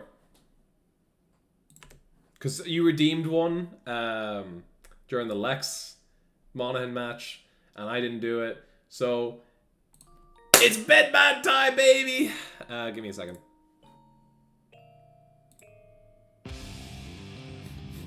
Alright, Guilty Gear lore! Guilty Gear lore! Did you know that Anji Mito keeps taking Abba's estrogen, and that's why his tits are so big? Didi doesn't have Guilty Gear lore. That's not the Guilty Gear lore.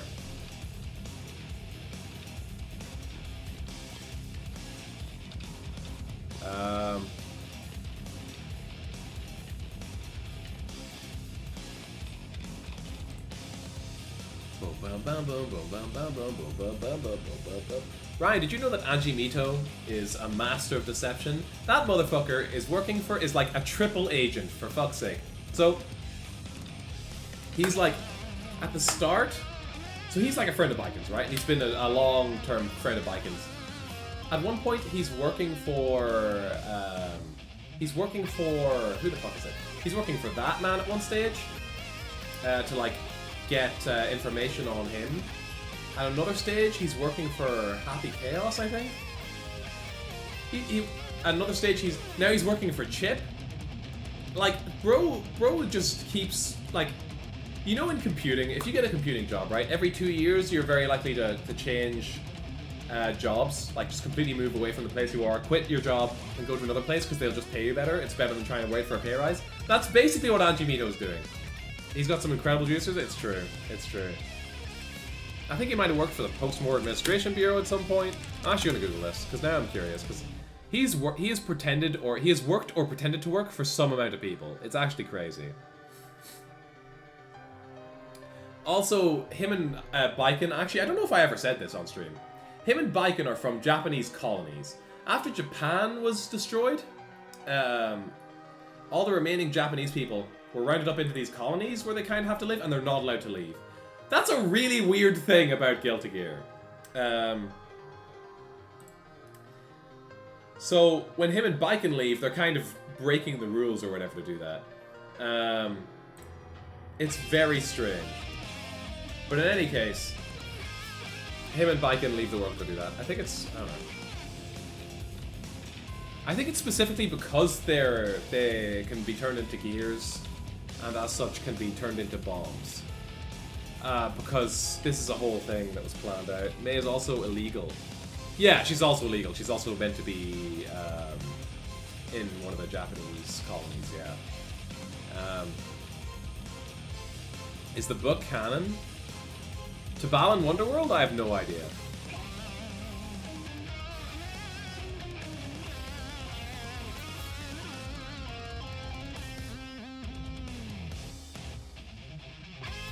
Anyway, yeah.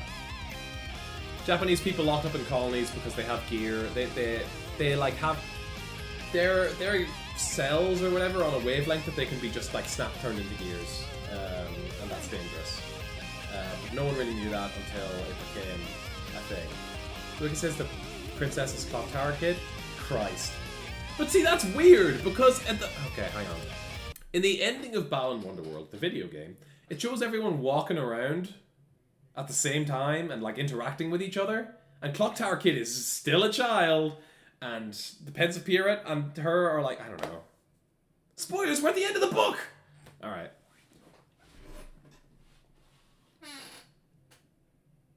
If you're worried about spoilers at this stage, I don't know what to tell you.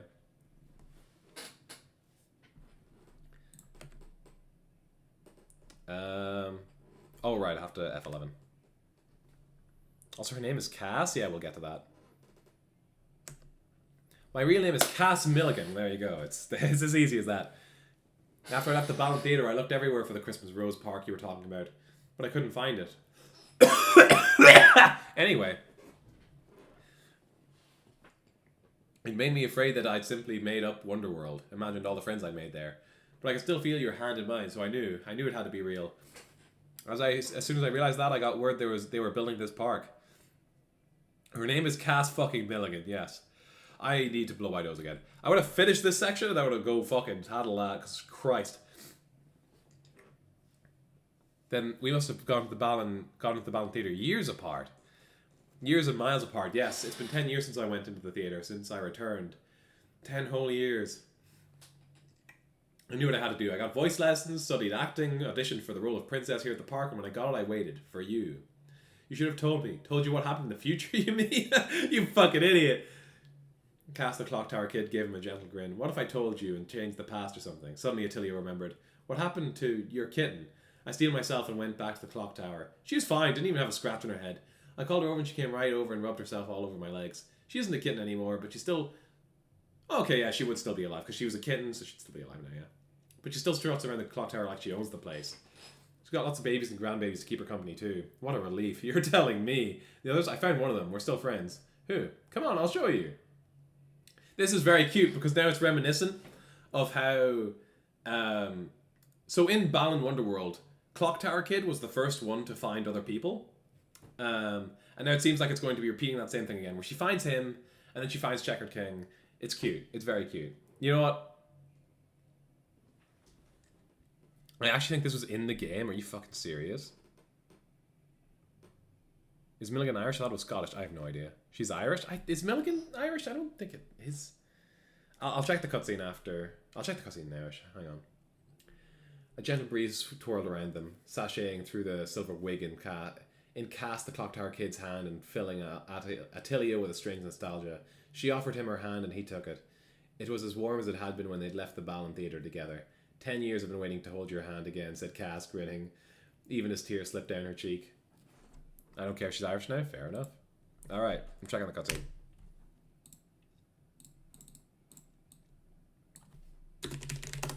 I'm getting rid of the Earthbound filter as well. I'm also... Actually, you know what? I'm not, because I'm going back to here to watch it. Not this one. Jesus Christ. Where's Uppies? Where's the Uppies? There's Uppies. Alright.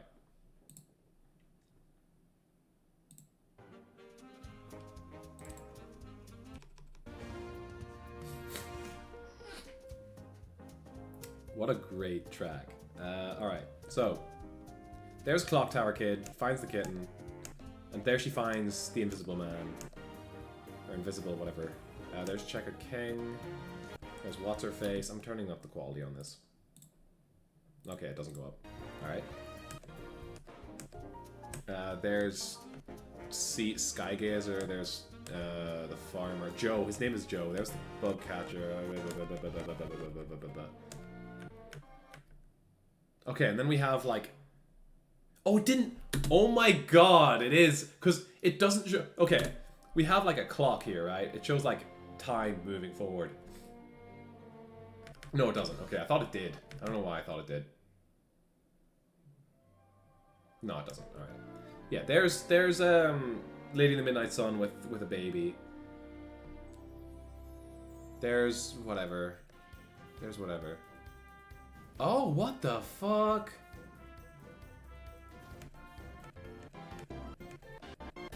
That's crazy. That's fucking wild. It is the same character! She has the fucking eyelashes! Oh my god. That is insane.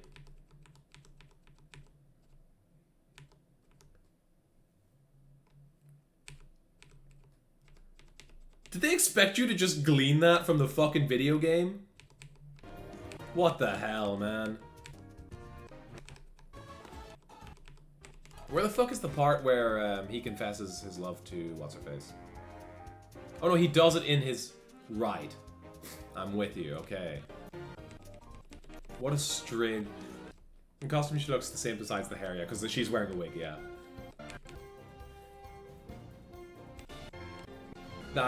That's insane. Alright. I'm getting up the Balan Wonderworld.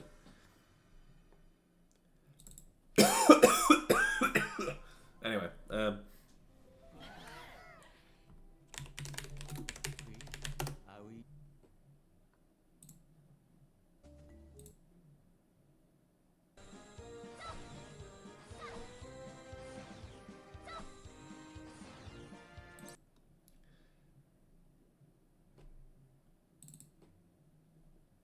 this is I can't believe I cannot fucking believe this.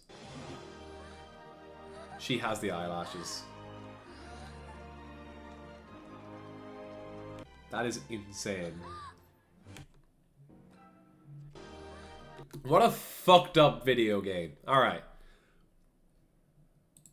Wild. Alright.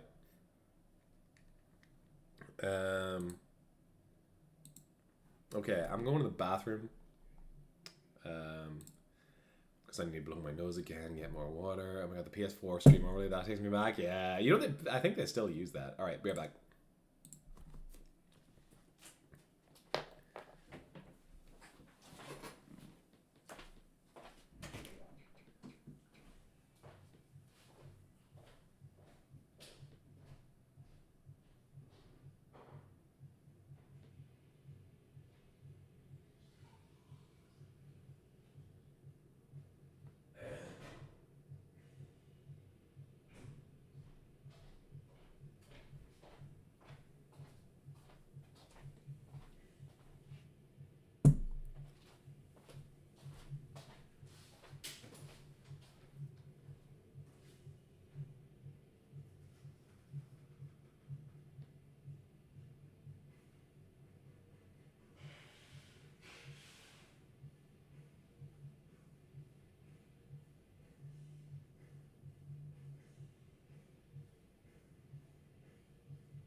I think we should overthrow the mods. I'd like to see you fucking try.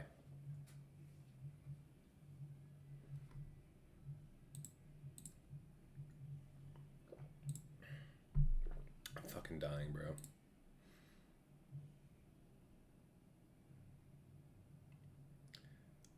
That is...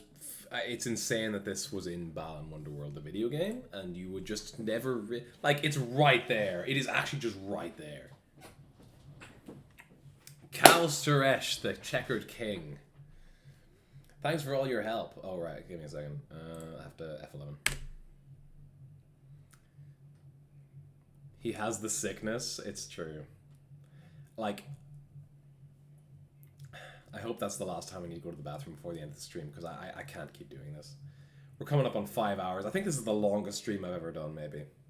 It's fucking Balan Wonderworld, the novel. Thanks for all your help. You've improved quite a bit since our last lesson, said Kal Suresh, the Checkered King with a smile. At this rate, you'll be champion in no time. You think so? The child's eyes glittered in wonder. Depends on how hard you work for it, but the most important thing you can do is stay passionate. Never forget how much you love playing. Kal was a chess champion himself once. For a time, they said he was unbeatable. It got to his head, made him lose sight of himself. You can stop at any time? I'm almost done. The world of chess is a vicious one. Man, shut up. And no one can reign supreme forever. The next generations of players rose up and snatched Kal's throne out from under him. He couldn't seem to win a single game, even against younger, less experienced opponents. Reclaiming his former glory became an obsession that eclipsed all else in his life.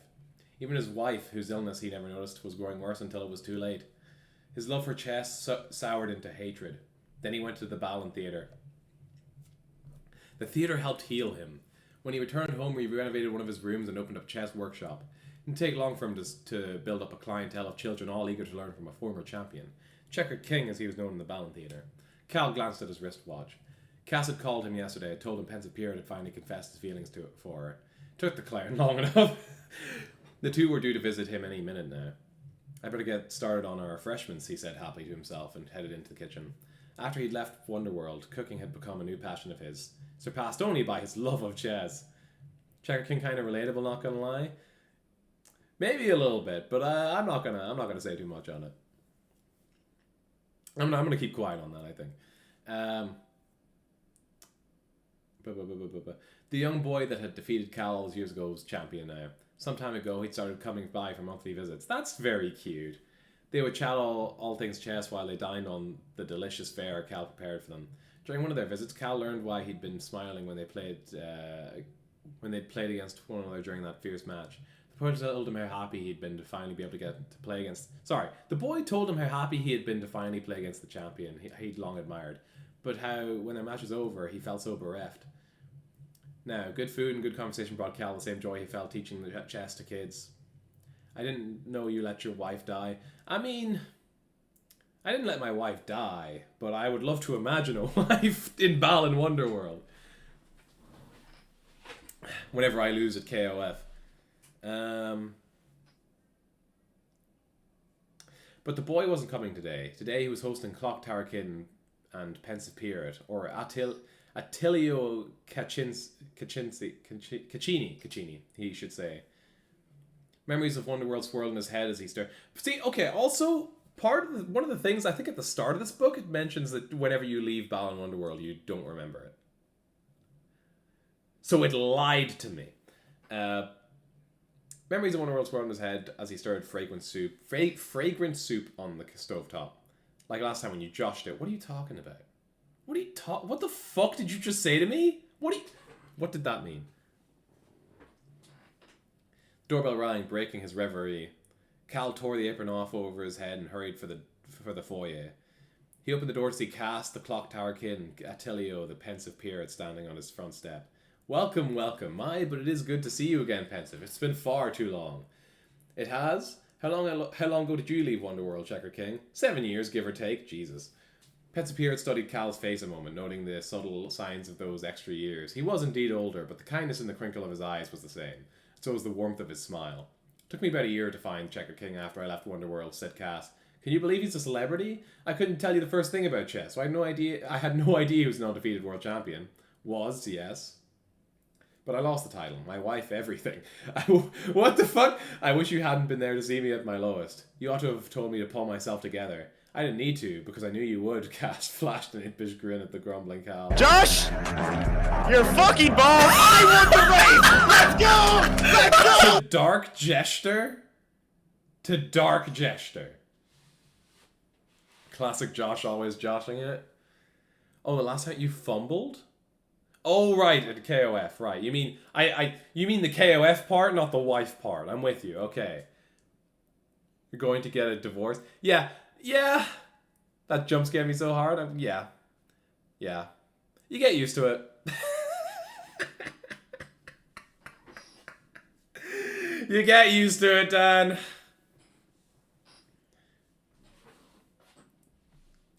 Get a divorce? No, his wife died, Dee Dee. Oh, God. Fuck me.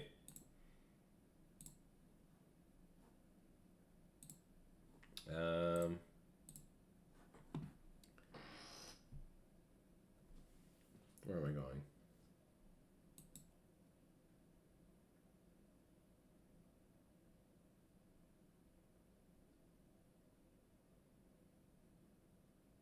But hey, something smells divine. What treat have you got in store for us today? I never knew you liked to cook. Cal smiled at Attilio.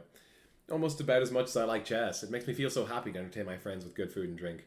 His face fell a little bit, but I'm afraid the cheese I ordered for our appetizer hasn't arrived yet. What kind of cheese is it? Imported from the south. Hardly anyone's heard of it, but when I found it, I just knew it would go perfectly with what I was planning for today. But as he spoke, the bell chimed again. He opened the door to see a courier holding a big wooden crate.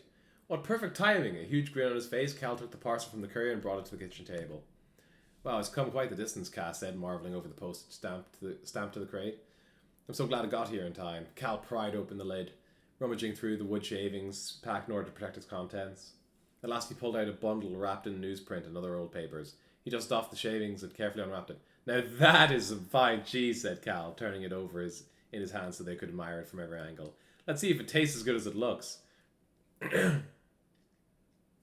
As he went to fetch a cutting board, Cal felt as though a breeze wafted about him. Odd considering they were inside. Do you feel that? It sure brings me back, he murmured. But as soon as he tried to sniff the scent again, it vanished. The paper had been bound to the cheese fluttered in the wind. Cal, Cass pointed the paper. It looked like some kind of poster. Same thing? Alright, okay. No? Not really? I don't think divorce and widowing are the same things. I don't think that's the case. Cal flattened the crumpled print. He couldn't read the foreign words, but judging from the images, it was a poster advertising some sort of art show. Cass pointed to one of the paintings that seemed to be featured in the gallery. This just looks like my stage in Wonderworld, she said. Looking closer, she could see Cass herself was in the painting, as she would have looked when she was a child. Then they saw the artist's photograph. It's Madam of the Mansion. Cal stared wide-eyed. Add the crumple. Why are there so many typos in this fucking book, bro? What the hell? It's gone. Wide-eyed add the crumpled poster in his hands, holding it out so Attilio could peer more closely at it. I studied this language a bit. No specific language. You'll fail as a husband either way. That's so fucked up. That's such a fucked up thing to say to me. I feel like they're really trying to plug the game here. Honestly, not really. This actually just feels like a resolution to the plot. I'm trying to decide if reading the book is a better experience than playing the game. I'm thinking about it.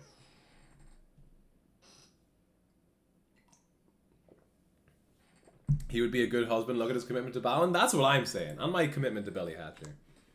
Oh, just like them talking about the stages? Oh, when they say stage. Okay, so when they say stage, they mean like a theatrical stage. Each character in Balan Wonderworld has like a stage that they kind of control and manifest parts on. I guess they're thinking the book too, yeah. Each character has a stage, and it's kind of where they reside in the Wonderworld. It's a whole thing. It makes sense. I mean, you don't have the soundtrack for the book. What are you fucking talking about, man? Speaking of soundtrack, I'm getting up the soundtrack again. I'm putting on just like the last section of the soundtrack again. Can I just give me the fucking... No, don't open the fucking... Alright.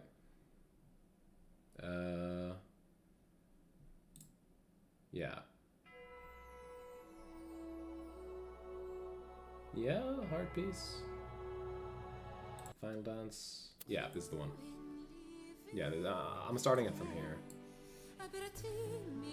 As if for the experience they mean, I think. Like, very... The book is very game. Yeah, it's like alarmingly game to the point that it's complete dog shit. But I think that's more an error in their writing rather than just trying to plug the game. Like, the book is a supplemental piece to the game rather than vice versa. Like, you're not reading this unless you've played Balan Wonderworld, right? Right.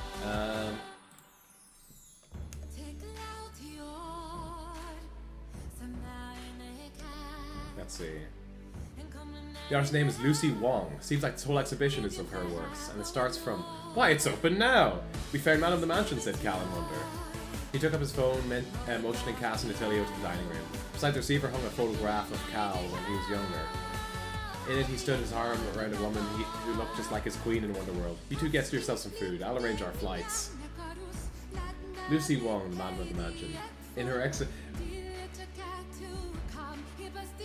I wonder who came out of the Wonderworld like first. I have to assume it was Cal, the clockwork or the clock tower kid. Because I'm thinking like, whenever she would have come out of Wonderworld, Leo and Emma were probably like 2 years old. They were probably babies. That's just a funny thing to think about. But it would have been funny if the first person to come out of Wonderworld did it before Leo and Emma were even born. In her exhibition hall, Lucy Wong, the Man of the Mansion, spun a paintbrush absentmindedly through her fingers. 12 paintings hung in the gallery. Is this fucking song? I think that might be too loud. Alright.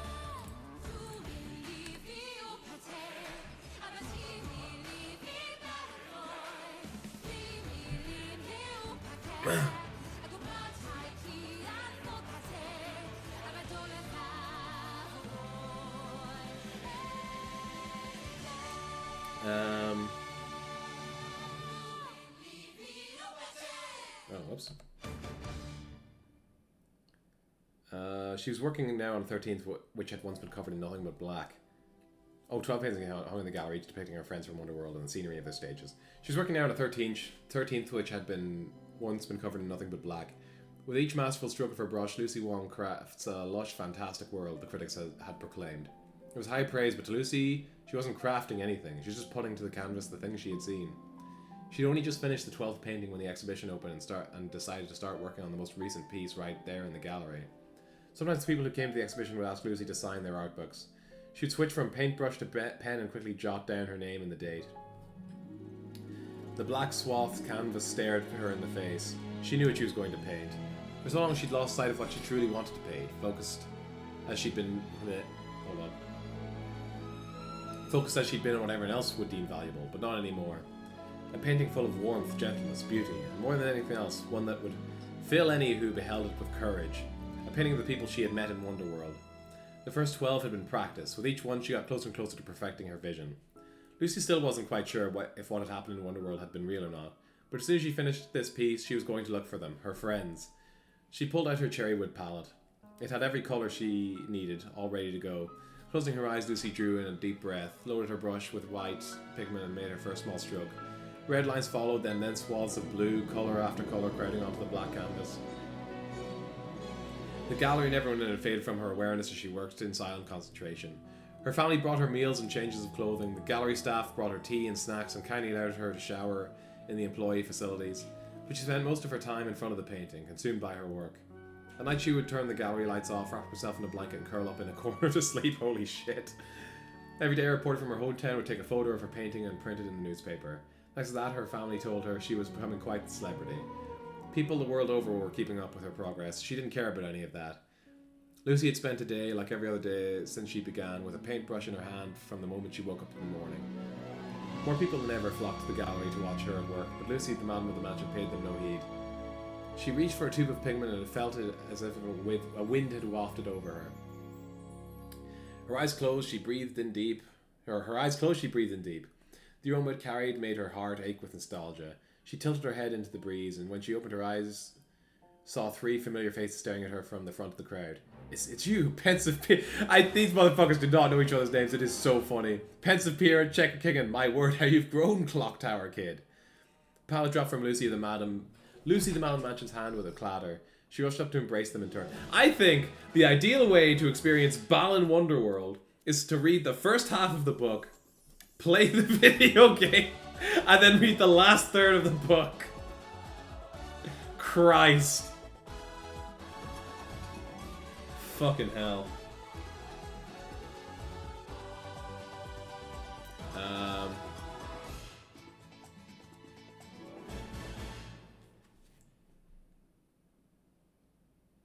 Yeah, the pallet dropped from with a clatter. She rushed up to embrace each of them in turn. It was real, Wonderworld, all of it. Clock Tower Kid, who'd smiled as Lucy planted kiss after kiss upon her cheeks, grew suddenly bashful. Hello, she stammered out awkwardly. In college, your language I studied. A little I can speak it. Lucy the Madam Mansion gazed at Pensive Pierre in surprise. Whatever do you mean, my language? We the vast seas crossed from another country came, Checker King beamed. This country cheese wrapped around we saw you. He held out the wrinkled exhibition closer to Lucy. Oh, she said, a lost word for words. There hadn't been a language barrier when they'd been in Wonderworld. Then again, Lucy couldn't actually recall what language they'd been speaking in that place, herself included. Good night and good luck. Thanks for dropping by, Tractor. Take it easy. I'm finishing it tonight. It's a beautiful thing. 20 more pages, I assume. And then the rest will probably just be illustrations.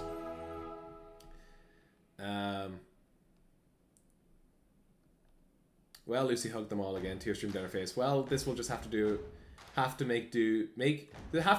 sorry. It's a little late. I'm kind of tired. Well, this will just have to do to make you understand how pleased I am to see all of you darlings.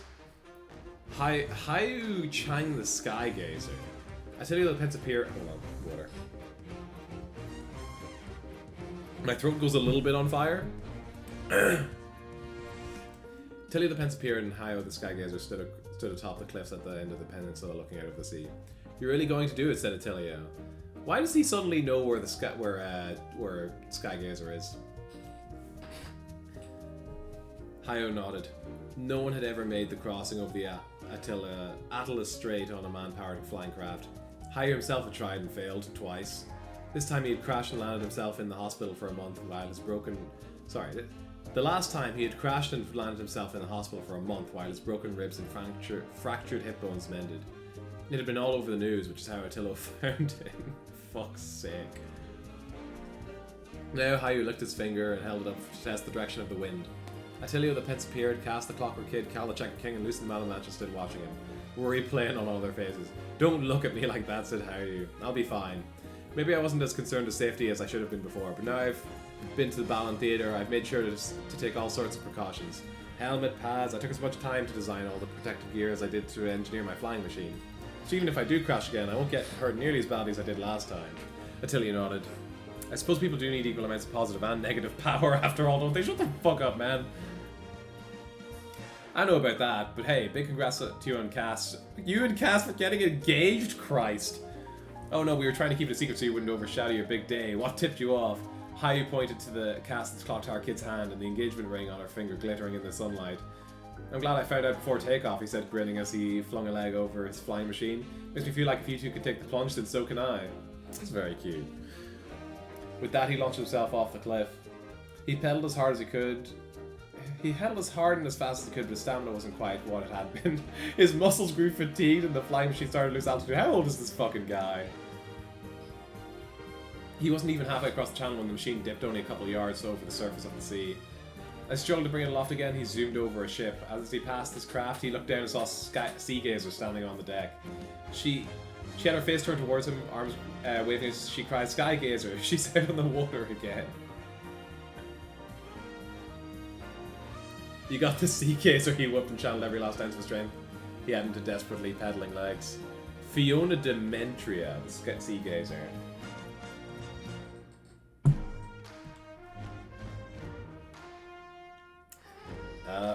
Fuck me. Fiona Demetria, the sea gazer, snug in her diving suit, boarded the ship. Her heart thudded wildly in her chest as her terror flooded back to her, as overwhelming and suffocating as the ocean had been. Dolphins played in the water around her craft, their curiosity piqued. She recognized the one that had grabbed her regulator the last time she'd been on a dive. Its head was bobbing in the waves, seeming to beckon her to join them. It's not your fault, but I still can't bring myself to forgive you. I don't think I'm ready yet. Disappointment swelling inside her, Fiona the sea gazer spat the regulator out of her mouth. Today a no-go too, said the captain, with eyes crinkling kindly. Sorry, I keep making you take me out for nothing. Be patient with yourself. It takes time to recover from what you went through. The captain started the engine again and squinted into the sky. What the? You see that? Fiona looked up at what the captain was pointing to. A man-powered flying machine. Is that? She stared hard at the machine, squinting to make out its pilot. It's him, Skygazer. Then that channel he always talked about flying over. It was this one, Attila. But as she watched, the flying machine started sinking lower and lower into the sky. Skygazer, she shouted, and saw recognition light on his face as he turned to look at her. Come on, Skygazer, she knew... Yeah, come on, Skygazer. She knew that she... my brain is falling apart. It is actually ending. She knew that he had heard her cheering for him when... Hold on. She knew that he heard her when he saw the flying machine start to ascend. She wasn't sure, but she thought he could hear him shout a faint, "You got the sea gazer," in return. Every so often, the flying machine dipped and stumbled. Fiona held her breath until she saw it land safely on the opposite cliffs. "Captain," she shouted, "stop the boat." The captain cut the engines. Fiona sea gazer took a long, deep breath and fitted the regulator back onto her mouth. Dolphins chattering and... Can't hold on much longer. But see, the next line is, "I will never let go." So, you know... It's... With the dolphins chattering invitation to come play in her ears, Fiona dove into the sea. Sana Hudson, Watcher of the Woods. The Lazuli bird chicks were growing up. Sana Hudson, the Watcher of the Woods.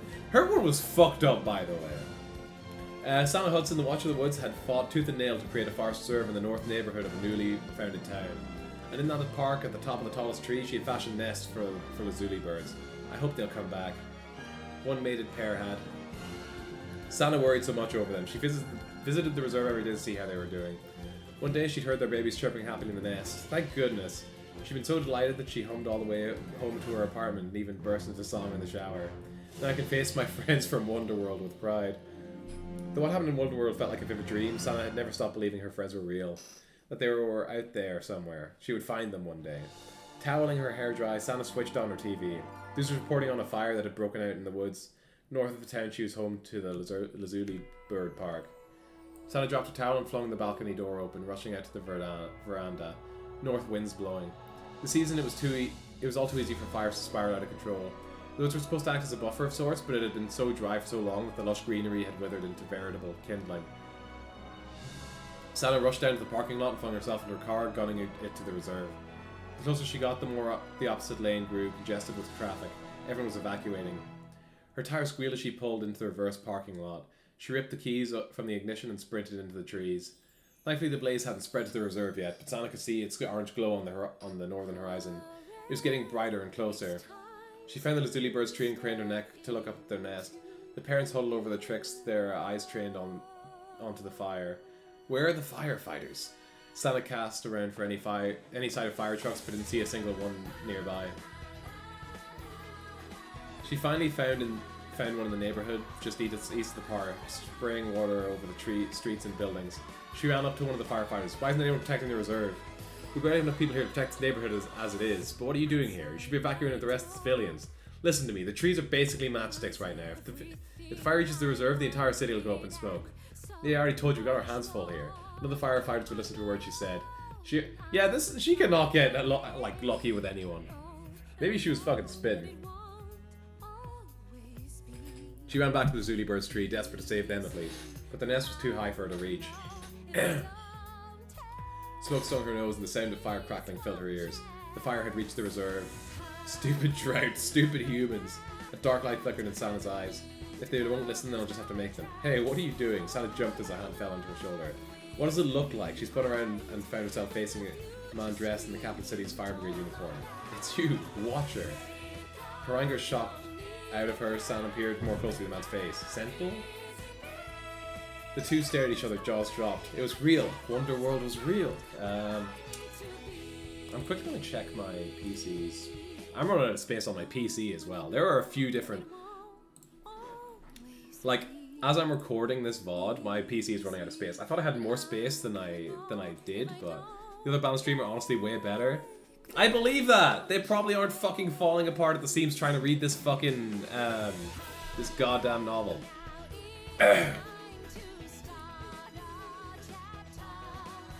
Oh god. Ace Glover, Sentinel City?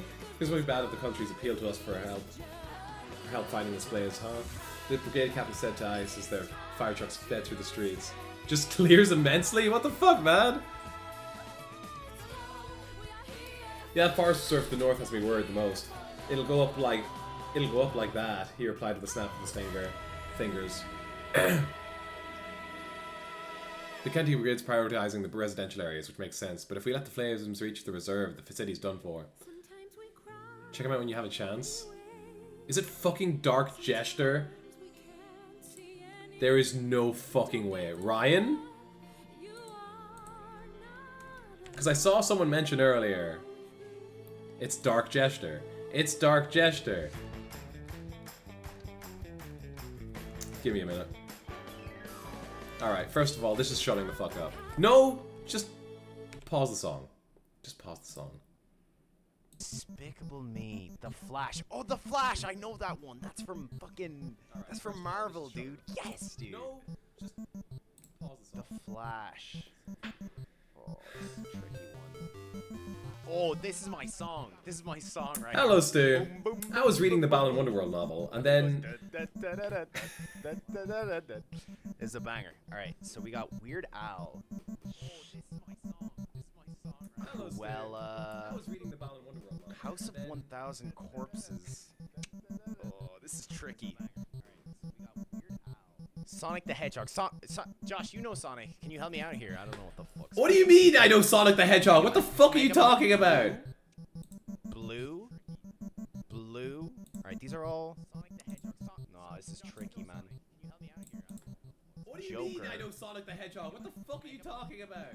Oh, this is so tricky. I can't even read the fucking Cine 2 Nerdle thing. Like, the resolution is not high enough. Dude, fucking tune. Oh my god. The breakdancing Mario goes insanely hard. This is so good. This is so good. Not high enough. Yeah, man. The breakdancing Mario goes insanely hard. Oh, fuck yes. Try and check other Balan streamer? I'm losing my I mind. don't know what these movies are. Check other Balan stream? Wait, no way. Hold on. There's another Balan stream? Try and check other Balan. I'm trying to practice Luncheon Kingdom and Super Mario Odyssey to get more consistent, and only getting less. Ooh, that's unfortunate. Stop nitpicking, Josh. You're just jealous of how I cool. thought you went live, Dave. I am jealous of how cool the stream is. It is insanely cool. I can't beat this. Tab up, though. Okay, I'm going back to reading Balan because I'm running out of hard drive space. So this guy on the left here, this Josh fella, fucking sucks. But this Gesture guy on the right here kind of goes crazy. I don't know. Might be the next XQC.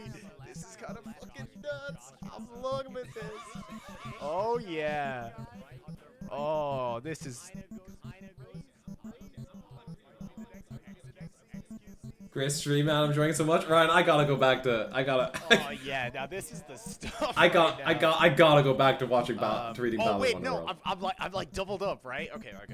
Josh, you're fucking bald. I want the rings. Let's go.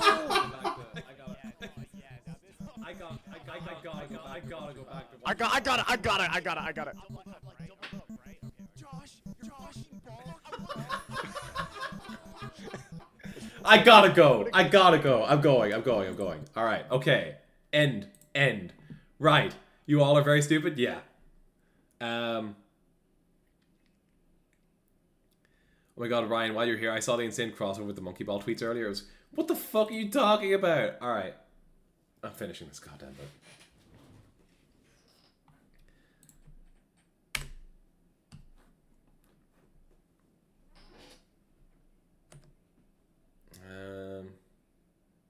Let's burn it around the park, make sure that doesn't happen. Understood. Ice the Sentinel of City nodded. He glanced through his partner's pale face. Thoughts of the wonder... Oh, right. Fuck, I forgot about Balan.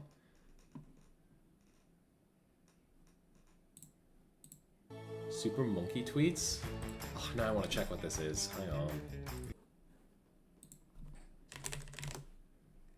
This fucking X shit is so doggers. Anyway. Ryan, what's your fucking... There.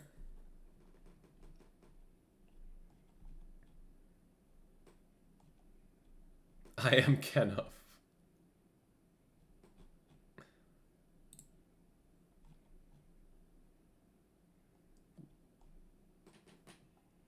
They replied to you? Oh, shit. You're so real for that. Thank you, Super Monkey Tweets. You're welcome to... Who the fuck is running this account? Who's running this account? Are you running this fucking account? As if they knew me. Ryan. Ryan. Who the fuck runs this account? It's not you. There's no way it's you.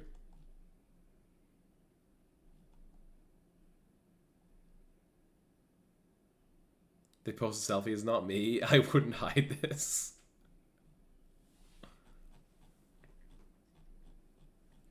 They posted selfies. Oh. Do I know this? I don't know this person. I think I don't know this person.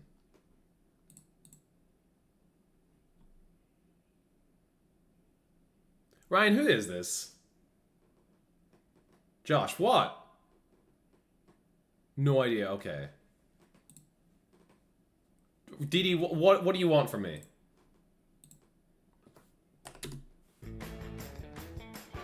All right, Balan Wonderworld.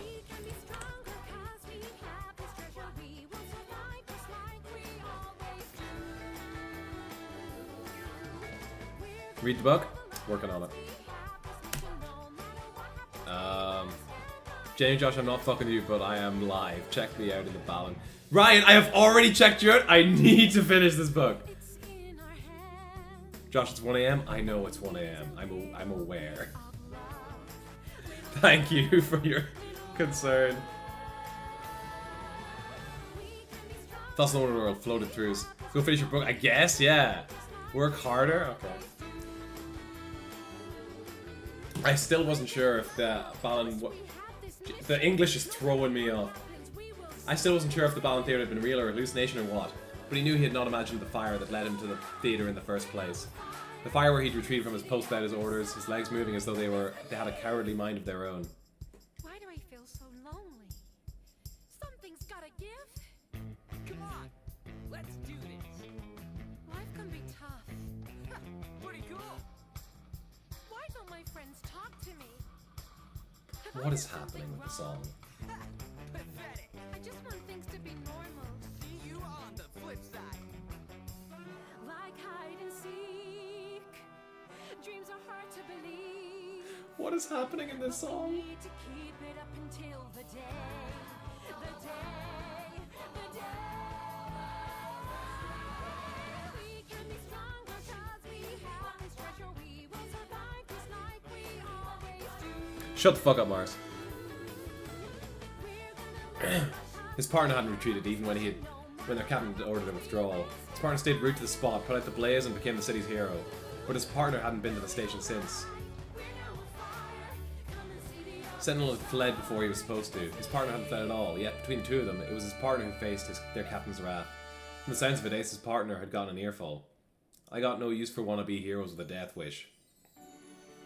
The captain had purportedly scolded. What good are you to the brigade if you go out in a blaze of glory? Firefighters aren't fireproof, and if you can't get that through your head, then get out. But the captain hadn't spared 2 words for Ice in his too early retreat. To make matters worse, Ice's partner had developed a terrible fear of fire after nearly getting engulfed by it, and hadn't been able to come to work. Until yesterday when he'd come back after nearly a week's absence. The captain had only nodded at him without a word. Ice had wondered if maybe his partner had been to the Balan Theatre too, but only got a puzzled look in response when asked. Imagine!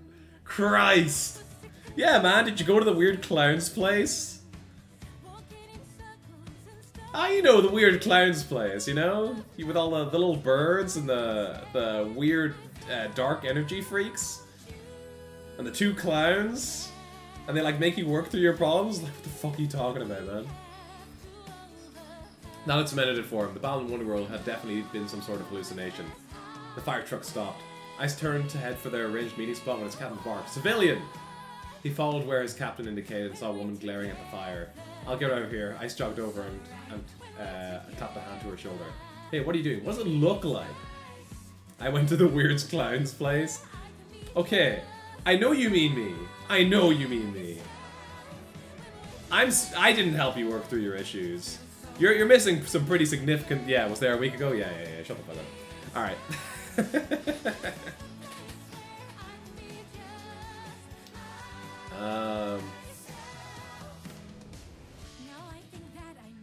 She flung around to face him, and Ice Sentinel of the city felt shock course through his veins. It's you, Watcher.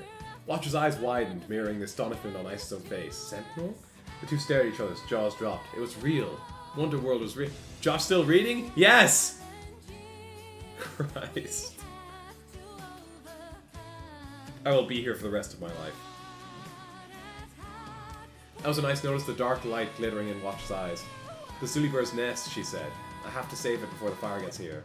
Ice craned his neck and followed to gaze at the topmost branches of the giant tree, where he could see two birds huddled in their nest, staring at the oncoming flames. There was a brief ruffle of unkempt feathers between them, he guessed was one of their chicks. The firefighters are refusing to do anything to protect the reserve. I know, the county brigade called us in for backup to help with the neighborhood. But we had a look at the situation and realized we'd better protect the town. We had a look at the situation and realized we'd better serve the town, protecting the reserve. This place is a tinderbox. You're saying we can save them? Maybe. Hey, partner! Ice called to the man running up behind him. I'm going to take point. Can you stamp out any sparks that might flare up behind me? You got it. It's extremely hard to focus mid-speed run with the dark jester fiasco going on. Good. That's insanely funny. This fucker keeps getting distracted? Yeah, I do a little bit.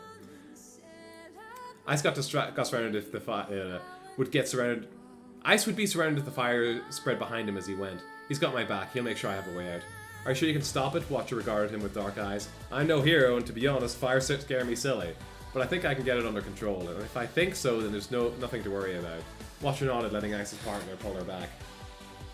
Ice squared his shoulders, keeping his eye on the flames as he slowly made his advance, smothering fire bit by bit. As he passed the giant tree, he looked up at the lazuli birds, still huddled in their nest, still gazing at the flames around them. Don't worry, I'll put out this fire and that dark light in Watcher's eyes both, he promised, hoisting the fire hose high. She's here to protect you, so I gotta protect her. Yuri Brand? Yuri Brand. She stared and stared at the chrysalids. I don't know what a chrysalid is, but I know how to pronounce it. I guess that's neat. The boys long ago lost interest in checking on the caterpillar cases once they'd morphed into their pupal stage. But Yuri Brand checked on them every day. That morning, Yuri's eyes went wide as she stepped into her classroom. The pupae had all emerged. That meant they were butterflies now, and they were beautiful, each and every one of them. Yuri gazed at them in delight as her classmates filtered into the room. They noticed something different about Bugsy Yuri's demeanor right away and came to crowd around the case, gasping in shock. Sorry, Yuri Brand is ruining my life. Can I get a Yowie Brand? It's like Pupa, yeah. Yes, I would like one Yuri Brand cigarettes, please. Yeah.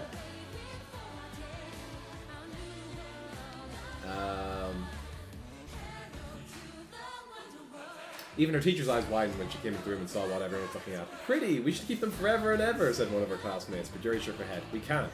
They'll die if we don't release them right now. But I want to look at them more. I told you, we have to let them go. Lantern fritillaries are used to living in high altitudes. If you don't get them to the mountains right away, they won't be strong enough to survive. Well, we didn't find them in the mountains. We found them here, said the boy who had brought caterpillars into class. Remember that super windy day in the spring, she said? I think their mom probably got blown down from the mountains. The mugwort hardly grows around here at all, but she must have found some and laid her eggs there. Now, do you get why we have to let them go? But, muttered the boy, none of them seemed convinced. Here's an idea, intervened their teacher. Yuri, why don't you teach us all about the butterflies for first period, and then we can let them go after that. Wait, if the mugwort doesn't grow around here, how did you always have someone to bring it in, Yuri? I spent hours and hours looking for it, just like their mom must have spent hours and hours finding a safe place for them to hatch. They spent the next hour listening to Yuri talk about the butterflies. Then, during the break, they all filed out into the schoolyard. And the classmates opened the lid of the case. Would you not take them up to the mountains first? The butterflies seemed confused at first, but they spread their wings and fluttered out of the case at once. As one. Wow, Yuri gasped, chasing after the fritillaries as they flew away. But they're heading in the complete opposite direction of the mountains. Yeah, okay. Yeah. You're going the wrong way, she shouted after them. The mountains are over there! At that moment, Yuri felt a soft breeze play on her face. For some reason, it made her feel instantly nostalgic. Why does it remind me of Balan? Why does it smell like Lance? Yuri shook her head. They aren't real. It was just a dream. But as she watched the butterflies all turned into the wood and let it carry them towards the mountain, Yuri breathed a sigh of relief. That's it. Fly home. Home to the mountains. She ran after the butterflies to make sure they made it all right. There really was something oddly familiar about that wind. Jose Gallard! Jose Gallard! The Scarecrow. Oh wow, his is really short. Today, what do you think Lance smells like? I think he probably smells like piss. But like your own piss, so you're like familiar with it. You know, you're acquainted with the smell. Today, like most days, Jose Gallard, the Scarecrow, worked on his farm. After the storm that had destroyed his crop of corn, Jose had just been about ready to throw in the towel and give up on rebuilding. Then he visited the Balan Theatre. Sensible as he was, Joe knew that the Balan Theatre couldn't possibly be real. The more he thought about it, the more he was convinced it was just a vivid hallucination he had cooked up to comfort himself at his lowest point. Besides, Jose... whatever. I just spit out... I blew like a piece of lint across the... Anyway. Besides, Jose had more important things to worry about, namely restoring his farm to its former glory. Day in and day out, he worked until he felt like he couldn't work anymore. But it had all been worth it, because he'd harvested a bumper crop for the past 2 years. He'd even managed to repay all the money he borrowed from the bank to rebuild, and save enough money to send his son to college. Let's go! Lately, now that he was finally able to take a bit of time off, Jose found himself reminiscing about Wonderworld. He missed something awful. It was just a dream, a hallucination. A breeze drifted past him, carrying a fragrance that smelled achingly familiar. A butterfly that had been floating in its wake alighted on Jose's shoulder. He turned to spot a young girl who seemed to be chasing after butterflies. I know you. The girl hesitated. Scarecrow? Bugsy. Words failed them both. They could only stand staring at one another's shocked face. So Bugsy seems to have come like straight out of Balan Wonderworld, gone straight back to the butterflies. Jose has been here for 2 years. Jose has been out for 2 years. It's the time thing of it that's like kinda... Bruce Stone, the Invisible Custodian. He woke to find garbage littering the streets. Again. Okay, so I listened to the entire Balan Wonderworld soundtrack earlier, and I keep hearing things that I do not recognize. But Bruce the Invisible... Vanilla, I know nothing about Lance. Fair, fair. I'll show you a picture of Lance.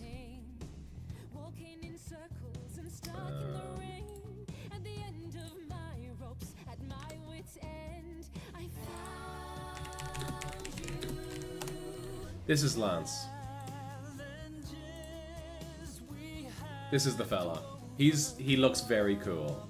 I like him a lot. He also looks like this when he's in his good boy form. Oh my fucking god! Anyway. Oh, he is cool, yeah. Looks like your man from FF7. Which one? Oh, fucking, what's his name? Vincent?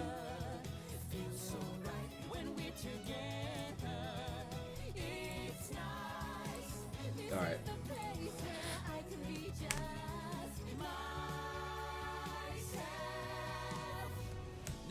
Josh, which body pillow do you prefer between Lance and Balance?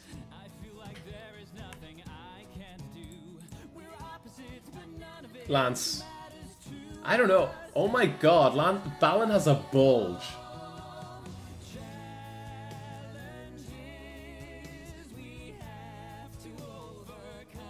Balan has a fucking bulge.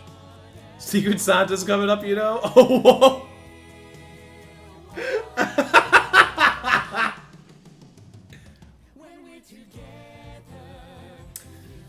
Josh, what's up, Dee Dee? How's it hanging? I'm literally holding Dee Dee hostage right now from bed. That's insanely funny. Anyway, alright. But Bruce the Invisible Custodian had been to Balan Wonderworld and back. That little trash couldn't get his spirits down anymore. Still doing the Minecraft runs? Well, I hope Mario. Yeah! We've got a couple speedrunners in here. That's crazy. Where's Cairo? Fucking motherfuckers at ESA. I streamed today because he was, he wanted this stream today and he simply didn't have the time. That's crazy. Anyway, it's unfortunate. It's just how it is.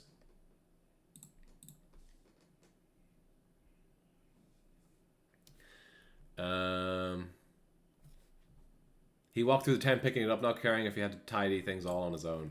He knew Wonderworld was nothing more than a dream, something his subconscious had concocted to try and cheer him up. Things that had happened there were too strange and outrageous to possibly be real. Still, he had woken from that dream with fresh conviction that cleaning up the trash was the right thing to do, regardless of what anyone else chose to do about it. Once he'd felt so... Give me a second, the fucking songs have stopped playing, because... Oh, it's just over. Christ, okay, whatever. I'm finishing it with no music. I've got like 10 pages left.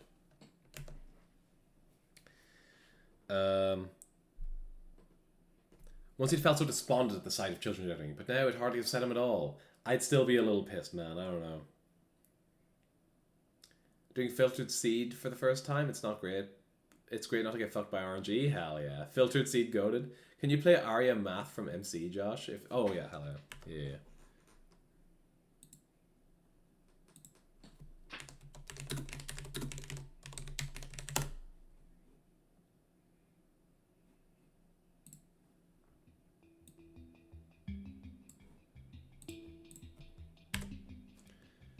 I was doing lunch in Kingdom ILs and consistently playing like 5 10s off my gold with a bunch of mistakes, so I'm satisfied with the consist again. Hell yeah.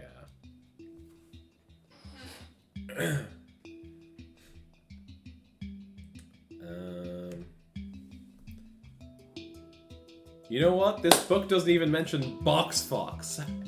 L.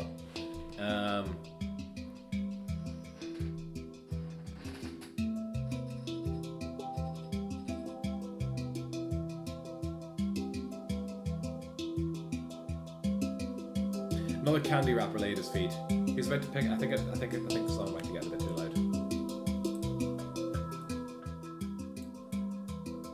All right. Maybe down a bit more. Okay, all right.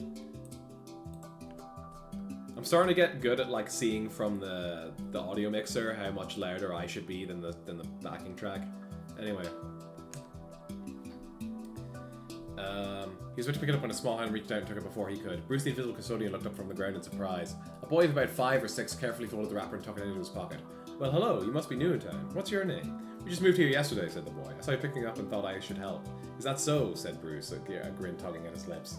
The two of them combed the neighborhood together until they picked up every scrap of refuse in sight. As the sun sank low on the horizon, Bruce turned to the boy. You better head home before your parents start worrying. But the boy shrugged. It's okay, no one's home to worry with my mom in hospital. Oh, gasped Bruce. She isn't sick, is she? Nope, said the boy with a shake of his head. She's having my little sister? No! There is no way that is fucking Clockwork Kid's kid. Or Clock Tower Kid's kid. They'll be home tomorrow, they said. Bruce felt the tension in his chest ease. Something told him the little girl would go up to follow in her big brother's kind footsteps. Look how clean this place is now, he said, taking in a long, satisfied breath. Looks just like my stage in Wonderworld. You know about Wonderworld? The boy gave him a curious look. My mom's always telling me stories about that place. In shock, Bruce peered more closely at the boy. There's familiarity in his little round face. Oh, this is Lady of the Midnight Sun's kid. Okay.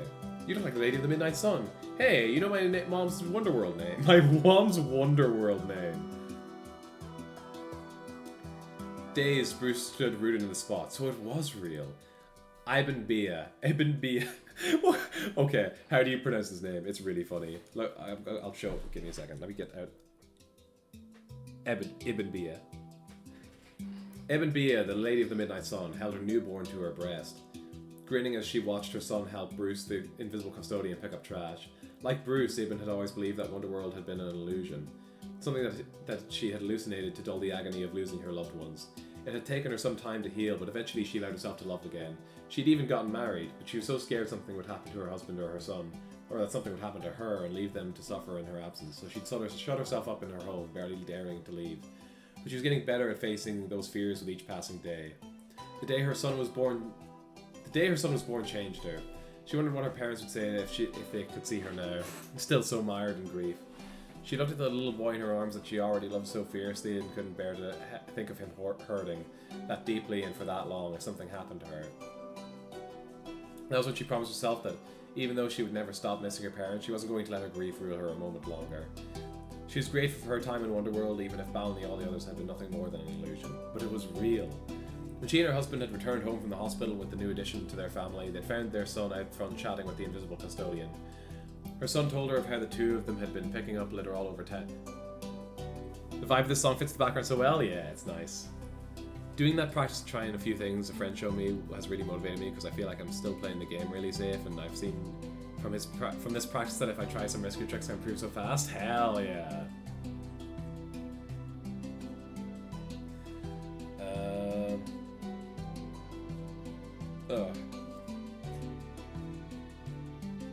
So right now I'm just gonna get my small PB I want for a milestone and really grind some new things. Fuck yeah. Fuck yeah. Oh god, we're coming up on 6 hours. Ugh. Her son told her about how the two of them were picking up litter all over town. Some of the other children had made fun of them as they worked, but eventually one, then another, and then even more of them had joined in to help. The best part was that the more townspeople saw them cleaning up the streets, the fewer and fewer of them littered in the first place. Lately, even the adults had started helping Bruce pick up litter. With everyone pitching in, it wasn't long until their town sparkled and shone, not a scrap of garbage in sight. Bruce didn't have a family of his own, but he soon came to care for Aben's son as his own grandchild. He doted on her daughter too. She's bound to be beautiful inside and out, he'd say, with you for a mother. Her son would be getting out of school any minute now, though he would probably stay out until sundown with his friends picking up litter around town. You know something? Eben looked down at her daughter asleep in her crib and smiled. You've got the best big brother in the world. This is very cute.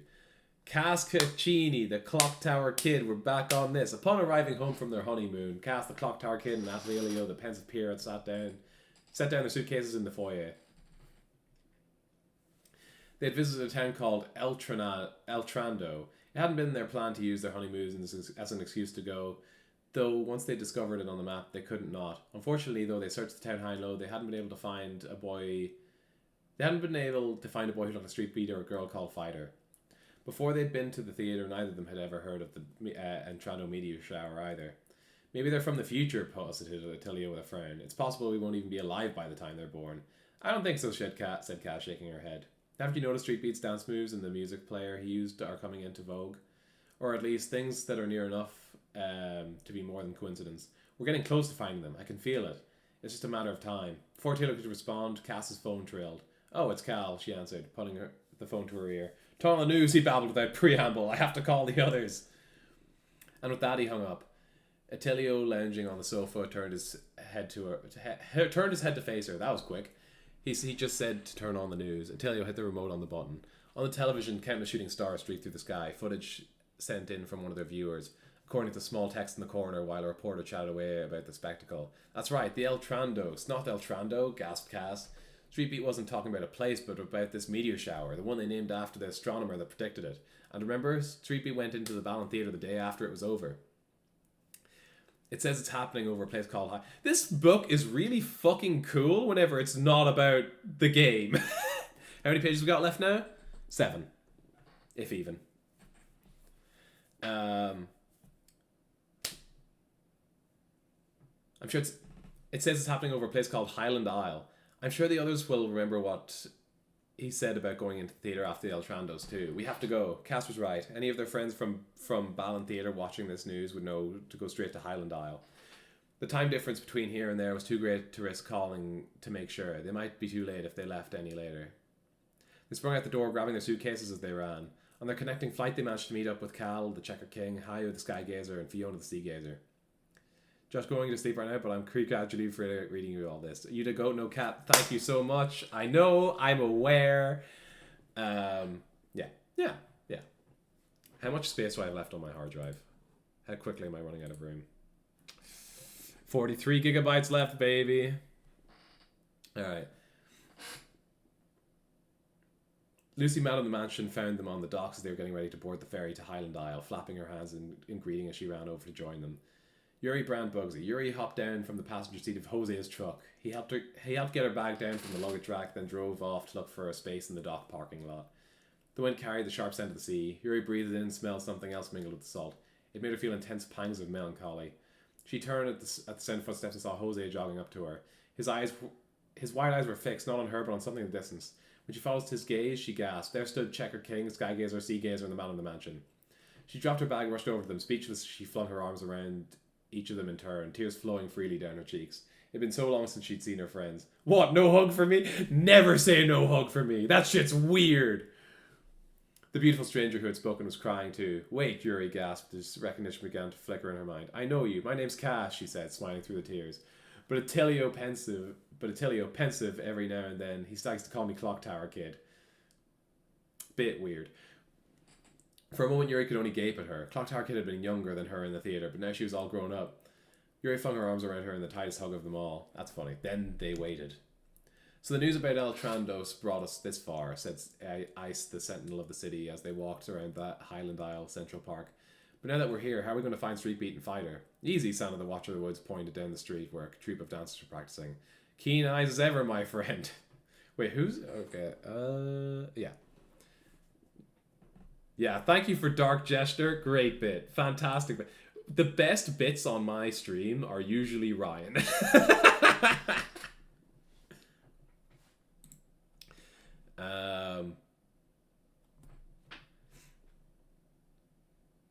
Here on a question. Who would you say is the best dancer in town? The best, the boys, that is. One of the kids tilted his head and thought, Leo, hands down. Not that he ever dances with us, though. That's him! Sentinel's eyes glittered. Can you point in his direction? Sure. The boy lifted an eyebrow at Ice's eagerness. He lives in the apartments on the edge of town. Santa the Watcher withdrew a pad of paper from her pocket. That would make a fire segment of a YouTube video, Josh. Also YouTube short. Maybe. I probably should, yeah. I'm bad at knowing what to put in YouTube videos. Also, I take so long editing YouTube videos. And I'm realizing it is not worth putting the fucking text in. I went to Dublin recently, and Keith was like, Josh, you do not need to put all the fucking text in. It does not add enough. It does not add to the thing. And I'm like, I'm not sure I agree, but I'm gonna take that as an excuse to stop doing it. Thank you for giving me permission.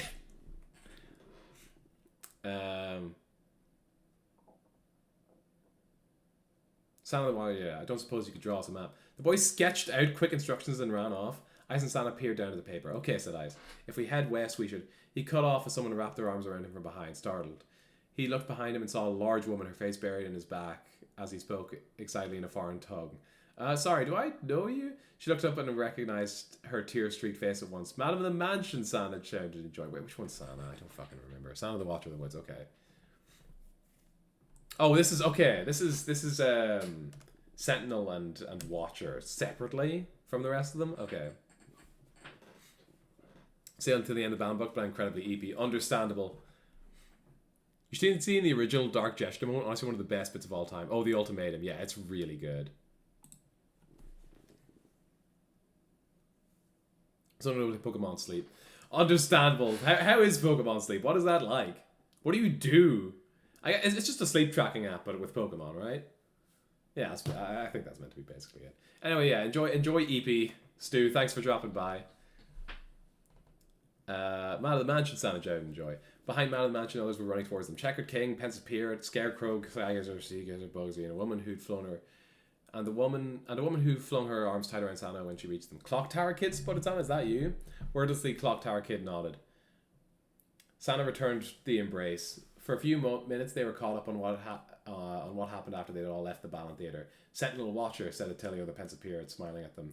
I'm so glad to see you're doing well. There's a light in your eyes that wasn't there before. Santa felt her cheeks flush at his words. I almost relapsed, I suppose you could call it, but Ice helped me out. More importantly, yeah, she did almost relapse. Not gonna lie, first night or two I had it running, I felt like I sleep nervously because of it, but now I just vibe. Hell yeah. Where am I going?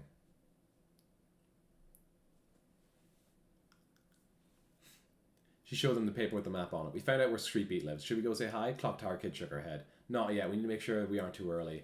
He and Fighter might not have been to the Balan Theatre yet. Ah, good call. Plus, I bet Invisible Custodian and the Lady of the Midnight Sun are coming too. I think we should wait for them and then we can all go together. But what if those two haven't been to the theatre already? Asked Clock Tower Kid. Ice grinned. Oh, they'll be here. I saw the puzzled looks on their faces when Street Beat mentioned El Tornados when we were leaving. They'll definitely remember. Wait.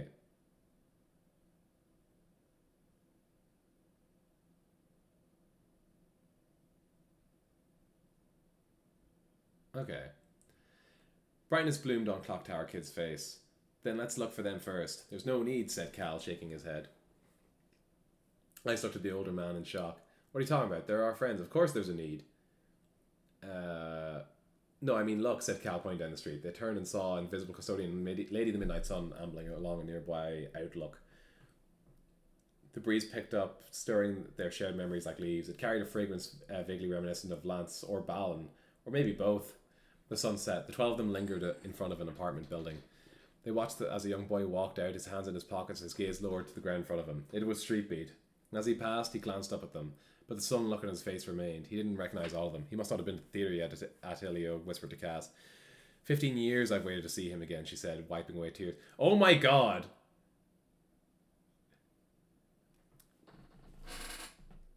The Clock Tower kid comes out of Balan Wonderworld, and, like, Leo hasn't even been born yet. Fuck yeah, that's crazy. Alright. 15 years I've waited to see him again, she said, wiping away tears for the upteenth time that day. He was always this kind of scary big brother figure in my head, but looking at him now, I can't believe what a cute little kid he is. Come on, let's see where he's going. They followed Street Beat, watching him pause, watched him turn... They followed Street Beat, watched him pause, watched him turn down an alley as if some invisible force drew him onward. They exchanged glances with one another, then crept down the alley after the two. Look, at the end of the alley, resplendent and glowing, sat the Balan Theatre. 15 years had passed since Cass the Clock Tower kid had last seen it. 6 for Jose the Scarecrow.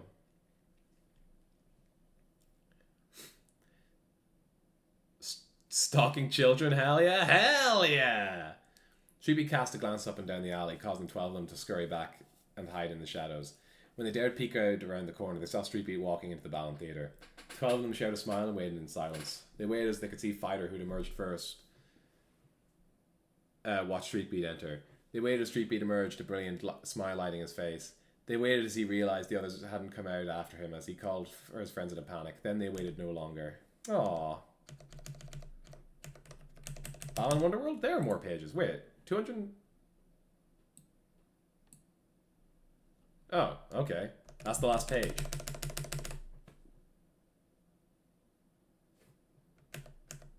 That's the last page. That's it. GG's. We done? We're done. Let me just quickly get rid of the Earthbound filter.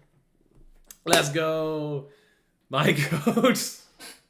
It's that easy. Soshi Kawasaki was born in Ehime Prefecture in 1961, graduated from Kyoto University's Graduate School of Science with a degree in zoology. He has worked for game companies including Sega, Enterprise, and Naruto. Josh! Jesus! You're fucking boss! I want the race! Let's go! Let's go! Thank you, Dan Christ. Night, I want to go EP. Good night, Dee Dee. Prediction result is, of course. Of course. It's so simple. Hello, Clock, and I didn't... How's it going? Fucking hell. Studio novel Long Arms 1/21st, blah, blah, blah, blah. I'm not reading all that. Okay. Balan Wonderworld's done. Christ. No problem. Very fun stream. Fuck, I'm sweating, dude. I don't know why I'm sweating. Right. Real quick. I'm just gonna... But please bear in mind, we are still in Yuji Naka's prison cell. So here's the fucked up thing, right? Yuji Naka didn't actually go to jail. He's serving a suspended sentence. Which basically means for 4 years he has to do like a probation, and if he breaks that probation, then he goes to jail for 2 years. But this prison cell will always be waiting for him. I hope he keeps that in mind. Alright, really quickly, I'm gonna check if there's anyone I know live.